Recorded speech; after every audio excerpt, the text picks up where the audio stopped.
Price Lord. Women for ജീസസിന്റെ അനുഗ്രഹിക്കപ്പെട്ട ഒരു സെക്ഷനിലേക്ക് ഞങ്ങളുടെ എല്ലാ പ്രിയമുള്ളവരെ ഒരാഴ്ചയോടെ സ്വാഗതം ചെയ്യാണ്. വളരെ അനുഗ്രഹിക്കപ്പെട്ട ഒരു സാക്ഷി നമ്മൾ ഒന്നിച്ച് കേൾക്കാൻ പോവുകയാണ്. അതിനു മുന്നേ നമുക്ക് പ്രാർത്ഥിച്ച് ആരംഭിക്കാം. നമുക്ക് ചേർന്ന് പ്രാർത്ഥിക്കാം. പരിശുദ്ധ പിതാവേ, അനുഗ്രഹീതമാകുന്ന ഈ നല്ല സമയത്തിനായി സ്തോത്രം. വിമൻ ഫോർ ജീസസിൻ്റെ ഒരു സെഷനോട് ഞങ്ങൾക്കൊന്നിച്ച് ചേർന്ന് ഒരുവാന്തക്കണോടുന്ന് ഒരുക്കി കൃപയ്ക്കായി സ്തോത്രം. കർത്താവോട് നിങ്ങളെ സഹായിക്കണം, അനുഗ്രഹിക്കണം. ഞങ്ങളുടെ നടുവിലേക്ക് അയച്ചിരിക്കുന്ന അവിടുത്തെ പ്രിയ മകൾക്കായി ഞങ്ങൾ അങ്ങനെ സ്തുതിക്കുന്നു. തൻ്റെ ജീവിതാനുഭവങ്ങളിൽ നിന്ന് ഞങ്ങൾക്ക് വലിയ അനുഗ്രഹത്തിന് കാരണമായി തീരാൻ പോകുന്നത് കൊണ്ട് സ്തോത്രം. ലോകത്തിൻ്റെ വിവിധ ഭാഗത്തു നിന്ന് ഈ വീഡിയോ കാണുന്ന ഓരോന്നിനും മക്കളെ അനുഗ്രഹിക്കണം. പ്രാർത്ഥിച്ച് ആരംഭിക്കുന്ന ഈ സമയം മുതൽ ഞങ്ങളുടെ ആശീർവാദ പ്രാർത്ഥന വരെ പ്രത്യേക കൃപയുണ്ടാകണം, സാന്നിധ്യമുണ്ടാകണം. പ്രദേശങ്ങളെ ക്ഷമിച്ച് ദൈവമഹത്വം ഞങ്ങളിലൂടെ വെളിപ്പെടണം. സന്നിധിയിലേക്ക് സമർപ്പിക്കുകയാണ്.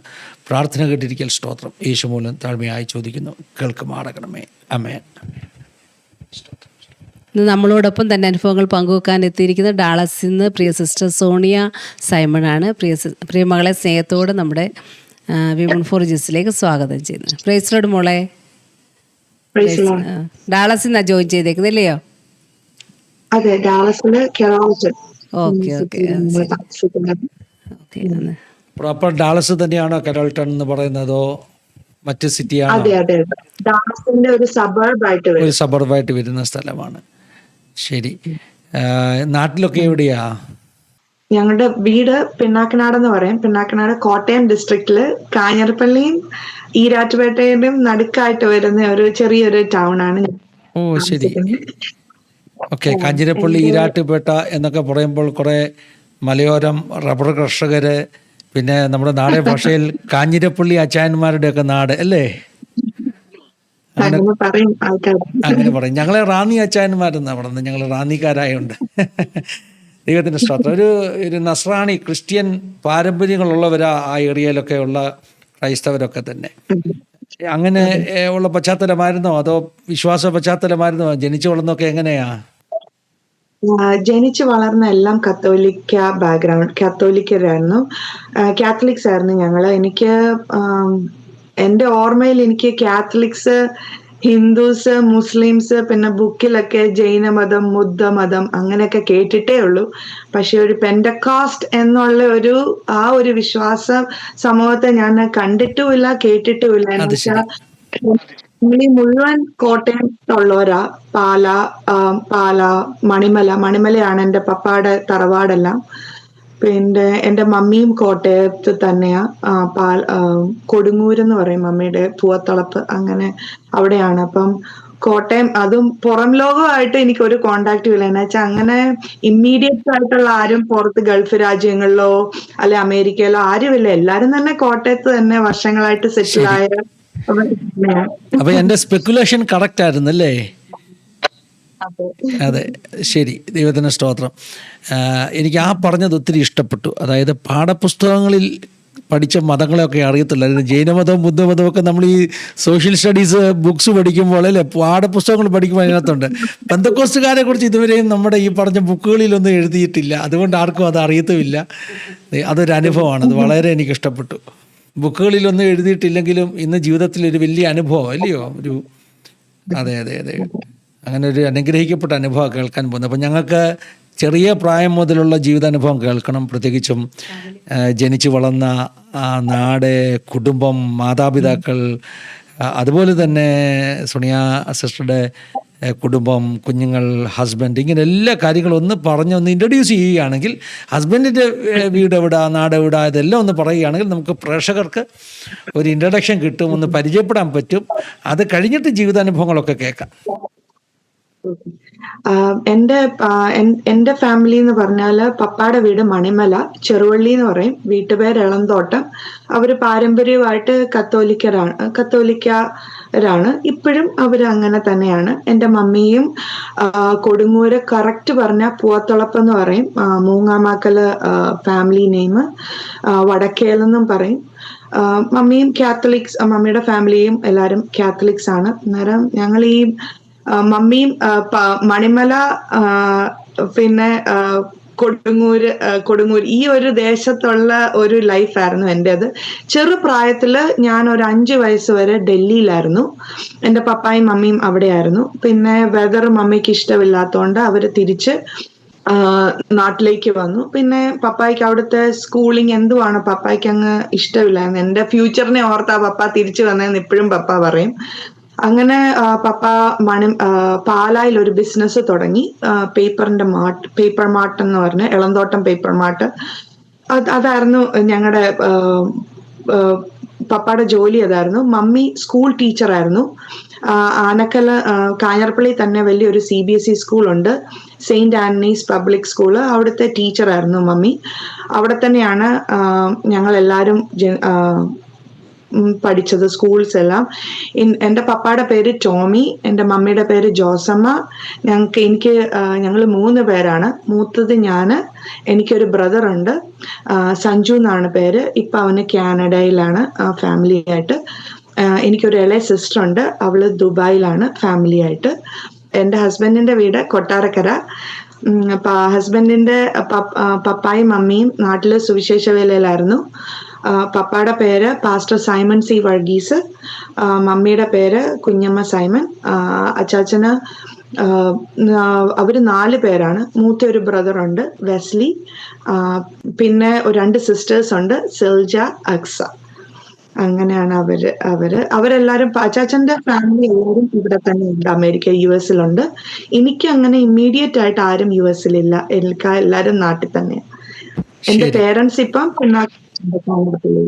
ദൈവത്തിന് സ്തോത്രം. അപ്പം നമുക്ക് ജീവിതാനുഭവങ്ങളൊക്കെ കേൾക്കാം. എങ്ങനെയാണ് ഈ പറഞ്ഞ കാഞ്ഞിരപ്പള്ളിയിൽ നിന്നുള്ളൊരു ആള് കൊട്ടാരക്കര വരെ എത്തിയത്. എനിക്ക് പറഞ്ഞ പെന്തക്കോസ്തി വന്നത് എങ്ങനെയാ? പെന്തക്കോസ്തി കുടുംബത്തിലേക്ക് വിവാഹം കഴിച്ചത് അല്ലേ? പാസ്റ്റർ കുടുംബത്തിൽ. അതെ അതെ. അപ്പൊ അതെല്ലാം ഈ സ്റ്റോറിയുടെ ഭാഗമാണ്. എല്ലാം നമുക്ക് കേൾക്കണം. അനുഭവങ്ങളെല്ലാം പറയാൻ ഞങ്ങൾ കേൾക്കാൻ റെഡിയാണ്. അത്യാവശ്യം ഇടയ്ക്ക് ഉണ്ടെങ്കിൽ ഇനി ഇടയ്ക്ക് ചോദ്യങ്ങൾ ചോദിക്കത്തുള്ളൂ. കേൾക്കാൻ റെഡി ആയിട്ടിരിക്കുക. കണ്ടിന്യൂ ചെയ്യുക. ഓപ്പർച്യൂണിറ്റി തന്നതിന് ഒത്തിരി നന്ദി പറയുന്നു. ദൈവത്തിനും എനിക്ക് എപ്പോഴും സന്തോഷമാണ്. ദൈവം എന്നെ നടത്തിയ വിധങ്ങള്, ദൈവം എന്നെ തെരഞ്ഞെടുത്തല്ലോ എന്ന് ഓർക്കുമ്പം ദൈവത്തിന് ഞാൻ നന്ദി പറയുന്നു. എൻ്റെ ഒരു ഫ്രണ്ട് എപ്പോഴും പറയുമായിരുന്നു, നമ്മളൊരു സൂപ്പർ മാർക്കറ്റിൽ പോകുമ്പം ഒത്തിരി ഓറഞ്ചിന്റെ തന്നെ ഒരു ജ്യൂസ് തന്നെ ഒത്തിരി ബോട്ടിൽസ് കാണും, പക്ഷെ അതിൻ്റെ അകത്തുനിന്ന് ഒറ്റ ഒരാളെയാണ് നമ്മൾ എടുക്കുന്നത്. അതുപോലെ ഇത്രയും ലോകത്തിൽ ഒത്തിരി പേരുണ്ട്, പക്ഷെ എന്നെയും ദൈവം അതുപോലെ ചൂസ് ചെയ്തതിന് ദൈവത്തിന് നന്ദി പറയുന്നു. പിന്നെ ഞാൻ എൻ്റെ ടെസ്റ്റിമണിയിലേക്ക് കയറുക. ഞാൻ അവിടെ കാഞ്ഞിരപ്പള്ളി തന്നെ സെയിന്റ് ആന്റണീസ് പബ്ലിക് സ്കൂളിലാണ് ഞാൻ +2 വരെ പഠിച്ചത്. കത്തോലിക്ക ബാക്ക്ഗ്രൗണ്ടിൽ ഞാൻ അങ്ങനെ പെന്തക്കോസ്റ്റ് ആയിട്ട് ആരെയും കണ്ടിട്ടില്ല. ഇങ്ങനെ പറയുമ്പോൾ മാത്രം ഞാൻ ഓർക്കുന്നുണ്ട്, ഒരു കുഴിച്ചു പാത്രം ഓർണമെന്റ്സ് ഇല്ലാതെ ഞങ്ങളുടെ ബസ് സ്റ്റോപ്പിൽ നിന്ന് ബസ് കയറാൻ നിൽക്കുന്നത്. അപ്പൊ ഞാൻ ഓർക്കുന്ന പൈസ കാണുമല്ലായിരിക്കും അവർക്ക് ഓർണമെന്റ്സ് ഒക്കെ മേടിക്കാൻ, അതുകൊണ്ട് അവരിടാത്തത്. അത് ഓക്കെ, അത്രേ എനിക്ക് അറിയത്തുള്ളൂ. അതാണ് എൻ്റെ ജ്ഞാനം ഈ ഒരു വിഷയത്തെ കുറിച്ച്. സ്കൂള് +2 കഴിഞ്ഞു. എഞ്ചിനീയറിംഗിന് പോകണമെന്ന് ആഗ്രഹിച്ചു, പക്ഷെ ദൈവം അത് നടന്നില്ല. പിന്നെ ഏതെങ്കിലും ഡിഗ്രി കോഴ്സിന് കയറാന്ന് ഓർത്തു. പക്ഷെ ആ സമയമൊക്കെ ആയപ്പം പപ്പായ്ക്ക് ഇപ്പം പപ്പ എന്ന് പറഞ്ഞാൽ തികച്ചും ഒരു ഫാമിലി പേഴ്സണ്. പപ്പായ്ക്ക് ഒരു 6:30 എന്ന് പറയുന്ന ഒരു സമയം ഉണ്ടെങ്കിൽ, കാത്തലിക് ആണെങ്കിലും പപ്പ പിള്ളേർക്കും ഫാമിലിക്കും ഭയങ്കര ഇമ്പോർട്ടൻസ് കൊടുക്കുന്ന ഒരു വ്യക്തിയായിരുന്നു. 6:30 ആകുമ്പോൾ പപ്പ ബിസിനസ് ആണെങ്കിലും പാലായിന്ന് ബിസിനസ് കഴിഞ്ഞ് 6:30 ആകുമ്പോൾ വീട്ടിൽ കാണും. ഞങ്ങൾക്ക് എപ്പോഴും അവൈലബിൾ ആയിരുന്നു ഞങ്ങളുടെ പേരൻസ്. ഒരു കുഴപ്പമോ ഒരു ഫംഗ്ഷൻ എപ്പോഴും പിള്ളേർക്ക് വേണ്ടിയിട്ട് ഫുള്ളി ഡെഡിക്കേറ്റഡ് ആയിരുന്നു എൻ്റെ പപ്പായും മമ്മി.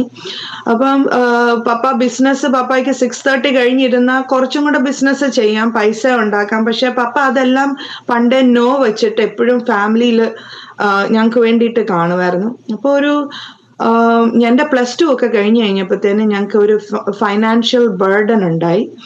അത് പപ്പായ്ക്ക് ബിസിനസ് അത്രയും നല്ലപോലെ പോകുന്നില്ലായിരുന്നു.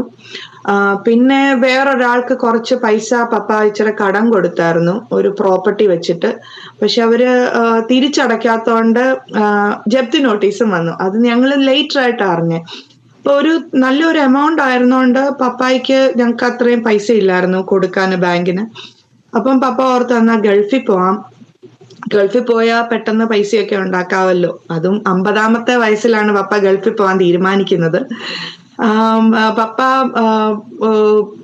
ഡിപ്ലോമ എഞ്ചിനീയർ ആയിരുന്നു.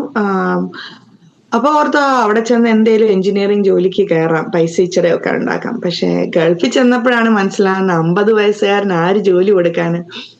അപ്പം ഓൾമോസ്റ്റ് ഒത്തിരി നാള് പപ്പ ജോലി ഇല്ലാതെ അവിടെ താമസിച്ചു. മമ്മി അങ്ങോട്ട് പൈസ അയച്ചു കൊടുക്കുമായിരുന്നു പപ്പായ്ക്ക്. ആ ഒരു ടൈമിലാണ് എൻ്റെ +2 കഴിഞ്ഞത്. എനിക്ക് അടുത്ത ഒരു സ്റ്റേജിലോട്ട് കയറണം. അപ്പം ഞാൻ ഓർത്ത് ഡിഗ്രിക്ക് പോകാം ഓർത്ത്. പക്ഷെ ഡിഗ്രിയുടെ എല്ലായിടത്തും അഡ്മിഷനൊക്കെ കിട്ടി. പക്ഷെ ദൈവം അത് അനുവദിച്ചു. ഞാൻ ഒരു കൗൺസിലിങ്ങിന് പോയായിരുന്നു എൻ്റെ ഒരു കസിൻ ബ്രദറിന്റെ കൂടെ. അപ്പം അവിടെ ചെന്നപ്പോ ആ സാറ് ചോദിച്ചു, നിനക്ക് ഏതൊക്കെ സബ്ജക്റ്റിന് ഏതൊക്കെ മാർക്കാ കിട്ടിയത്. എനിക്ക് ഏറ്റവും കുറവ് കിട്ടിയ സബ്ജക്ട് കെമിസ്ട്രി ആയിരുന്നു.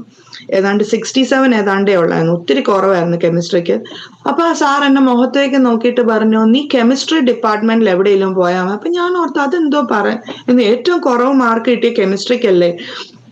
എന്നിട്ട് പറഞ്ഞു. അപ്പൊ ഞാൻ നോക്കിയിട്ട് എനിക്ക് എന്തോ ഒന്നും എനിക്ക് അറിയത്തില്ല. അത് നാട്ടിൽ ആ സമയത്തെന്ന് പറഞ്ഞാൽ ആ ഡോക്ടറും എഞ്ചിനീയറും ഈ ഒരു ടോപ്പിക് അല്ലാതെ വേറൊന്നും ഞാൻ കേട്ടിട്ടുമില്ല. പിന്നെ അന്നേരമാണ് ആ സാറ് പറഞ്ഞത് ഫാർമസിയിലോട്ട് പോക്കും. അപ്പൊ ഞാൻ ഓർത്ത് ഫാർമസിയിൽ എന്തുവാ ജോലി ഇരിക്കുന്നത്, പുറകിൽ നിന്നിരിക്കുന്ന മരുന്നെടുത്ത് പേഷ്യന്റിന് കൊടുക്കാൻ എന്താ ഇത്ര ബുദ്ധിമുട്ട്, അതൊരു പ്രൊഫഷൻ ആണോ എന്ന് ഞാൻ ചിന്തിച്ചു. പിന്നെ പുള്ളിക്കാരൻ പറഞ്ഞു, അല്ല അതൊരു 4 ഇയർ കോഴ്സാണ്, അതിന് പോണം, അതായിരിക്കും നിനക്ക് നല്ലത്. അപ്പൊ ഞാൻ ആ സാറ് പറഞ്ഞ അതേപടി കേട്ട് ഞാൻ വീട്ടിൽ പറഞ്ഞു, ആ സാറ് പറഞ്ഞ കൗൺസിലിങ്ങിന് പോയപ്പം ഫാർമസിക്ക് പോകാനാ പറഞ്ഞത്. അന്നാ മമ്മി പറഞ്ഞു, എന്നാ നമുക്ക് ഫാർമസിക്ക് അഡ്മിഷൻ നോക്കാം. അപ്പം ബന്ധുക്കാരെല്ലാരും പറഞ്ഞു, വലിയ സിറ്റിയിലൊന്നും വിടണ്ട, കൊച്ചു ചീത്തയായി പോവും, ഏതെങ്കിലും ചെറിയ ഗ്രാമത്തിൽ വല്ലതും വിട്ടാ മതി എന്ന് പറഞ്ഞു. അങ്ങനെ കണ്ടുപിടിച്ചാണ് നാഗർകോവില് SA രാജ ഫാർമസി കോളേജിൽ എനിക്ക് അഡ്മിഷൻ കിട്ടി. ഭയങ്കര എക്സൈറ്റഡ് ആയിരുന്നു. എല്ലാം ബാഗെല്ലാം പാക്ക് ചെയ്ത്. അന്നേരം പപ്പ നാട്ടിലില്ല, പപ്പ ഗൾഫിലായിരുന്നു. പപ്പായ്ക്ക് ഭയങ്കര വിഷമമായിരുന്നു, അയ്യോ ഒരു ചെറിയ ഏതോ ഒരു കോളേജിലാണല്ലോ, കോളേജിൽ അഡ്മിഷൻ ഒന്നും എന്നെ കൊണ്ട് വിടാൻ പറ്റുമല്ലോ എന്നൊക്കെ പപ്പായ്ക്ക്. പക്ഷെ മമ്മിയുടെ ബ്രദറും കൂടെ, എൻ്റെ മമ്മിക്ക് ഒറ്റ ഒരു ബ്രദറേ ഉള്ളൂ. പപ്പായ്ക്കാണെങ്കിൽ അവർ 8 പിള്ളേരാ, മമ്മിക്ക് ഒറ്റ ഒരു ബ്രദറേ ഉള്ളൂ. അപ്പം മമ്മിയുടെ ഏത് ആവശ്യത്തിനും അങ്കിള് ഓടി വരും. അപ്പൊ എന്റെ അഡ്മിഷൻ എല്ലാം എടുത്ത് എന്നെ നാഗർകോവിലിൽ കൊണ്ടുപോയി വിട്ടു. നാഗർകോവിൽ വിട്ട് കഴിഞ്ഞ് അവിടെ ഒരു തമിഴ് കത്തോലിക്ക പള്ളി ഉണ്ടായിരുന്നു, അവിടെ ഞാൻ പോവായിരുന്നു. പിന്നെ അവിടെ എനിക്ക് റൂം കിട്ടിയെന്ന് പറഞ്ഞാൽ, ഞാൻ 2 ബെഡാണ്, ഒരു സൈഡിൽ ഞാൻ, അപ്പുറത്ത് വേറൊരു ബെഡുണ്ട് വേറൊരു കൊച്ചിന്. അപ്പൊ എനിക്ക് ഭയങ്കര എക്സൈറ്റഡ് ആയിരുന്നു. റൂംമേറ്റ്, ആദ്യമായിട്ട് റൂംമേറ്റ് കിട്ടുന്നു, എല്ലാം ഷെയർ ചെയ്യുന്നു, കബോർഡ് ഷെയർ ചെയ്യുന്നു, അറ്റാച്ച്ഡ് ബാത്റൂം ഷെയർ ചെയ്യുന്നു. അപ്പൊ ഞാൻ ഭയങ്കര എക്സൈറ്റഡ് ആയിരുന്നു. പക്ഷെ എനിക്ക് മാത്രം റൂംമേറ്റ് ഇല്ല. അപ്പൊ ഞാൻ വാർഡനോട് ചെന്ന് ചോദിച്ചു, അതെന്താ വാർഡൻ എനിക്ക് മാത്രം റൂംമേറ്റ് ഇല്ലാത്ത, ബാക്കി എല്ലാവർക്കും ഉണ്ടല്ലോ. അപ്പം എന്നോട് വാർഡൻ പറഞ്ഞു, അത് ആ ബെഡ് ഒരു VIP കൊച്ചിന് വേണ്ടി റിസർവ് ചെയ്തിട്ടേക്കുന്ന ചെയർമാന്റെ സ്പെഷ്യൽ റെക്കമെൻഡേഷനാ, അത് ഇച്ചിരി ലേറ്റ് ആയിട്ടേ വരുള്ളൂ. അപ്പൊ ഞാൻ ഓർത്തു ഓക്കെ. അങ്ങനെ കോളേജൊക്കെ ഇഷ്ടപ്പെട്ടു. ഫ്രണ്ട്സ് കുറെ മലയാളികൾ ഉണ്ടായിരുന്നു. അപ്പൊ അവരുടെ കൂടെ പോവും. ഞായറാഴ്ച ദിവസം രാവിലെ എഴുന്നേറ്റ്, കുറച്ച് കത്തോലിക്ക പിള്ളേരുണ്ടായിരുന്നു, അവരുടെ കൂടെ പള്ളിയിൽ പോവും, തിരിച്ചു വരും. അങ്ങനെ ഒരു 3 മാസത്തോളം എനിക്ക് റൂംമേറ്റ് ഇല്ലായിരുന്നു. അപ്പൊ ഞാൻ ഭയങ്കര എക്സൈറ്റഡ് ആയിരുന്നു. പിന്നെ എനിക്ക് റൂംമേറ്റ് വേണ്ട എന്ന് വെച്ചാൽ എനിക്ക് മനസ്സിലായി ഒറ്റയ്ക്കുള്ള റൂം നല്ല യൂസ്ഫുൾ, അറ്റാച്ച്ഡ് ബാത്റൂം ഉണ്ട്, 2 ബെഡുണ്ട്, ആരും ശല്യപ്പെടുത്താനില്ല. അങ്ങനെ ലൈഫ് പോയിക്കൊണ്ടിരുന്നപ്പോഴാണ് പെട്ടെന്നൊരു സുപ്രഭാതത്തില് എനിക്ക് എൻ്റെ ഒരു വ്യക്തി കടന്നു വരുന്നത്. ബിൻസി എന്നാണ് പേര്. ബിൻസി എൻ്റെ സീനിയറായിട്ട് ഉണ്ടായിരുന്ന ഒരു കൊച്ചാണ്. അപ്പം ഞാൻ അന്ന് കോളേജ് കഴിഞ്ഞ് തിരിച്ചു വന്നപ്പം എന്നോട് വാർഡൻ പറഞ്ഞു, നിനക്ക് റൂംമേറ്റ് വന്നെന്ന് പറഞ്ഞു. അപ്പൊ ഞാൻ, അതായത് ഈ പറഞ്ഞ VIP റൂംമേറ്റ് ആണോ? അല്ല അല്ല അല്ല അല്ല എന്നോട് ദൈവം വിട്ടു. അതെ. എന്റെ റൂമിലേക്ക് വാർഡൻ, ഞാൻ ചോദിച്ചു, എന്നോട് വാർഡൻ വിളിച്ചിട്ട് പറഞ്ഞു, സോണിയ നിന്റെ റൂംമേറ്റ് വന്നിട്ടുണ്ട്. ഞാൻ പറഞ്ഞു, VIP കൊച്ചു വന്നോ എന്ന് ചോദിച്ചപ്പോ പറഞ്ഞു, ആ VIP കൊച്ചൊന്നും ഇനി വരുമൊന്നുമില്ല, ഇത് നിനക്ക് നിന്റെ ലൈഫിൽ കിട്ടാവുന്നതിൽ ഏറ്റവും നല്ല റൂംമേറ്റാ. അപ്പൊ ഞാൻ ചോദിച്ചു അതെന്താ? ഞാൻ പറഞ്ഞു, ഈ കൊച്ച് ആക്ച്വലി നിന്റെ സീനിയർ ആയിരുന്നു, ഇത് US പോവാൻ നോക്കി, അതിന്റെ സ്കോളർഷിപ്പ് എല്ലാം റെഡി ആയിരുന്നു, പക്ഷെ അതിന്റെ വിസ മാത്രം റിജക്റ്റ് ആയിപ്പോയി. അതുകൊണ്ട് അതിന് തിരിച്ചു വന്നു. അതായത് അതിന്റെ ബാച്ച്മേറ്റ്സ് എല്ലാം അവൻ്റെ ഇപ്പൊ 1 ഇയർ, ഞങ്ങളുടെ 2nd ഇയർ സീനിയേഴ്സ് ആയി. ഇത് അന്നേരം ജൂനിയർ ആയിട്ട് പിന്നെയും കയറി, എന്ന് വെച്ചാൽ എക്സാം എഴുതാൻ പറ്റാത്തോണ്ട്. അപ്പം ബിൻസി എന്നാണ് പേര്. അപ്പൊ ഞാൻ ഇപ്പോഴും ഓർക്കുന്നുണ്ട്, ബിൻസിക്ക് ഭയങ്കര വിഷമമായിരുന്നോണ്ട്, എന്നുവെച്ചാൽ ക്ലാസ്മേറ്റ്സ് എല്ലാം സീനിയേഴ്സ് ആയി ജൂനിയർ ആയിട്ട് തിരിച്ചു വന്നു. അപ്പം ഞാൻ ഇപ്പോഴും ഓർക്കുന്നുണ്ട്, ഒരു സ്റ്റേഴ്സ് ഇങ്ങനെ എന്റെ റൂം ഏറ്റവും താഴത്തെ നിലയിലായിരുന്നു. മുകളിലത്തെ സ്റ്റേഴ്സ് ഇങ്ങനെ ഞാൻ വണ്ടർ അടിച്ചിങ്ങനെ നോക്കിയിരിക്കുക. ഭയങ്കര എന്നോട് പറഞ്ഞു USC എന്നുള്ള ഒരു കൊച്ചാന്ന് പറഞ്ഞു. അപ്പൊ ഞാൻ നോക്കിയിട്ട് എനിക്കൊരു അമേരിക്ക കണ്ടിട്ടുണ്ടോ എന്ന് പോലും പറയുവല്ലാത്ത ഒരു ഭയങ്കര സിമ്പിൾ ആയിട്ടുള്ള ഒരു കൊച്ച് ഇറങ്ങി വന്നു. ഓർണമെന്റ്സ് ഒന്നും ഇട്ടിട്ടില്ല. അപ്പൊ ഞാൻ ഓർത്തു, ഈ കൊച്ചിനും പൈസയൊന്നും ഇല്ലാത്ത കൊച്ചായിരിക്കും. പക്ഷെ USC എന്നാണല്ലോ വരുന്നത്. എന്റെ മനസ്സിൽ കൂടെ പലത് പോയി. പക്ഷെ ഞാൻ ഒന്നും കാണിച്ചില്ല. അത് കഴിഞ്ഞപ്പോ എന്നോട് പരിചയപ്പെട്ട് എന്നോട് പറഞ്ഞു, ബിൻസിയാ, ഞാൻ നിന്റെ സീനിയർ ആയിട്ട് വരേണ്ടതാ, പക്ഷെ എനിക്ക് കിട്ടിയില്ല. അതുകൊണ്ട് ഇങ്ങനെ എനിക്ക് മനസ്സിലെ വിഷമത്തോടെ ഞാൻ പറഞ്ഞു, ഓക്കെ. റൂംമേറ്റ് അലമാരിയുടെ ഹാഫ് പോർഷൻ ബിൻസി എടുത്തു, പിന്നെ അത് മറ്റേ ബെഡ് ബിൻസി എടുത്തു. ഇങ്ങനെ റെഗുലർ ആയിട്ട് പറഞ്ഞു. അങ്ങനെ ആ ദിവസം പോയി. പിറ്റേ ദിവസം ബിൻസി പറഞ്ഞു, എടി എനിക്ക് ഈ ബാച്ചില് എനിക്ക് നിന്നെ മാത്രമേ അറിയത്തുള്ളൂ, എന്ന് വെച്ചാൽ നിന്റെ റൂംമേറ്റ് ആയിട്ട് കുറച്ചു ദിവസം കോളേജിൽ ചെല്ലുമ്പോൾ നീ എന്റെ കൂടെ ഇരിക്കാവോ, പിന്നെ ഞാൻ എന്റെ ഈ പുതിയ ബാച്ച്മേറ്റിൽ ഫ്രണ്ട്സ് ഉണ്ടാക്കി കഴിയുമ്പോൾ നീ നിന്റെ പഴയ ഫ്രണ്ട്സിന്റെ കൂടെ പൊക്കോളാൻ പറഞ്ഞു. ഞാൻ പറഞ്ഞു, അത് കുഴപ്പമില്ല, അതെന്നാ, ഞാൻ ചെയ്യാമല്ലോ. അങ്ങനെ ഏറ്റവും ഫ്രണ്ടിലായിരുന്നു ഞാൻ ഇരിക്കുന്നത്, ബിൻസി ഏറ്റവും ബാക്കിലായിരിക്കുന്നത്. അങ്ങനെ ഞാൻ ബാക്ക് ബെഞ്ചിലോട്ട് മൂവ് ചെയ്തു. കോളേജിൽ ചെന്ന് കഴിഞ്ഞപ്പോഴത്തേനും ബിൻസിയെ അറിയത്തില്ലാത്ത ആരുമില്ല. സീനിയേഴ്സിന് എല്ലാവർക്കും ബിൻസിയെ ഇഷ്ടമാ. ടീച്ചേഴ്സോ ബിൻസി യെസ് എന്ന് പറഞ്ഞാൽ അവർക്ക് യെസ്സാ, ബിൻസി നോ എന്ന് പറഞ്ഞാൽ നോയാ. എല്ലാവർക്കും അറിയാം ബിൻസി ഒരു ക്രിസ്ത്യൻ ആണ്. സത്യം മാത്രമേ പറയുള്ളൂ എന്നറിയാം, ദൈവത്തെ ഭയക്കുന്നറിയാം. പക്ഷെ എല്ലാവർക്കും ഭയങ്കര ഇഷ്ടമാണ്. അപ്പൊ ഞാൻ ഓർത്ത്, കൊള്ളാലോ, ഇത് നമുക്ക് നാട്ടിലൊക്കെ ഇച്ചിരി റാഗിങ് ഒക്കെ ഉള്ള സമയം ഇച്ചിരി എന്നതേലും ഒക്കെ കാണും. അപ്പൊ ഞാൻ ഓർത്തോ, ഇങ്ങനെ ഒരാൾ കൂടെയുള്ള നല്ലതാ എന്നൊക്കെ ഞാൻ ആദ്യമേ ചിന്തിച്ചു. പിന്നെയാണ് പുള്ളിക്കാരി തികച്ചും ഡിഫറെന്റ് ആയിരുന്നു. അത് കഴിഞ്ഞ് വീട്ടിൽ തിരിച്ച് ഹോസ്റ്റലിൽ വന്നു കഴിയുമ്പം അന്നേരമാണ് ഹോസ്റ്റലിൽ വേറൊരു പെൻഡക്കോസ്റ്റൽ കൊച്ചുണ്ടെന്ന് ഞാൻ അറിയുന്നത്. ഞാൻ അത്ര അങ്ങ് ശ്രദ്ധിച്ചിട്ടില്ല. സെയിം ക്ലാസ്സിലാണെങ്കിലും ഞാൻ അങ്ങ് ശ്രദ്ധിച്ചിട്ട് അങ്ങനെ അത്രയും ഇൻ ഡെപ്ത് ഞാൻ ചിന്തിച്ചിട്ടില്ല. അന്നേരം ആ കൊച്ച് എന്നും ഞങ്ങളുടെ റൂമിൽ വന്ന് ബിൻസിയെ കണ്ടപ്പോൾ അതങ്ങ് എക്സൈറ്റഡ് ആയി. ആ മോള് റാന്നിക്കാരത്തിയാ, പക്ഷെ തെങ്കാശി സെറ്റിൽഡ് ആയിരുന്നു. അപ്പൊ തമിഴും മലയാളവും ഇംഗ്ലീഷും നല്ലപോലെ അറിയാം. അപ്പൊ ബിൻസിയെ കണ്ടപ്പം ആ മോള് ഭയങ്കര എക്സൈറ്റഡ് ആയി.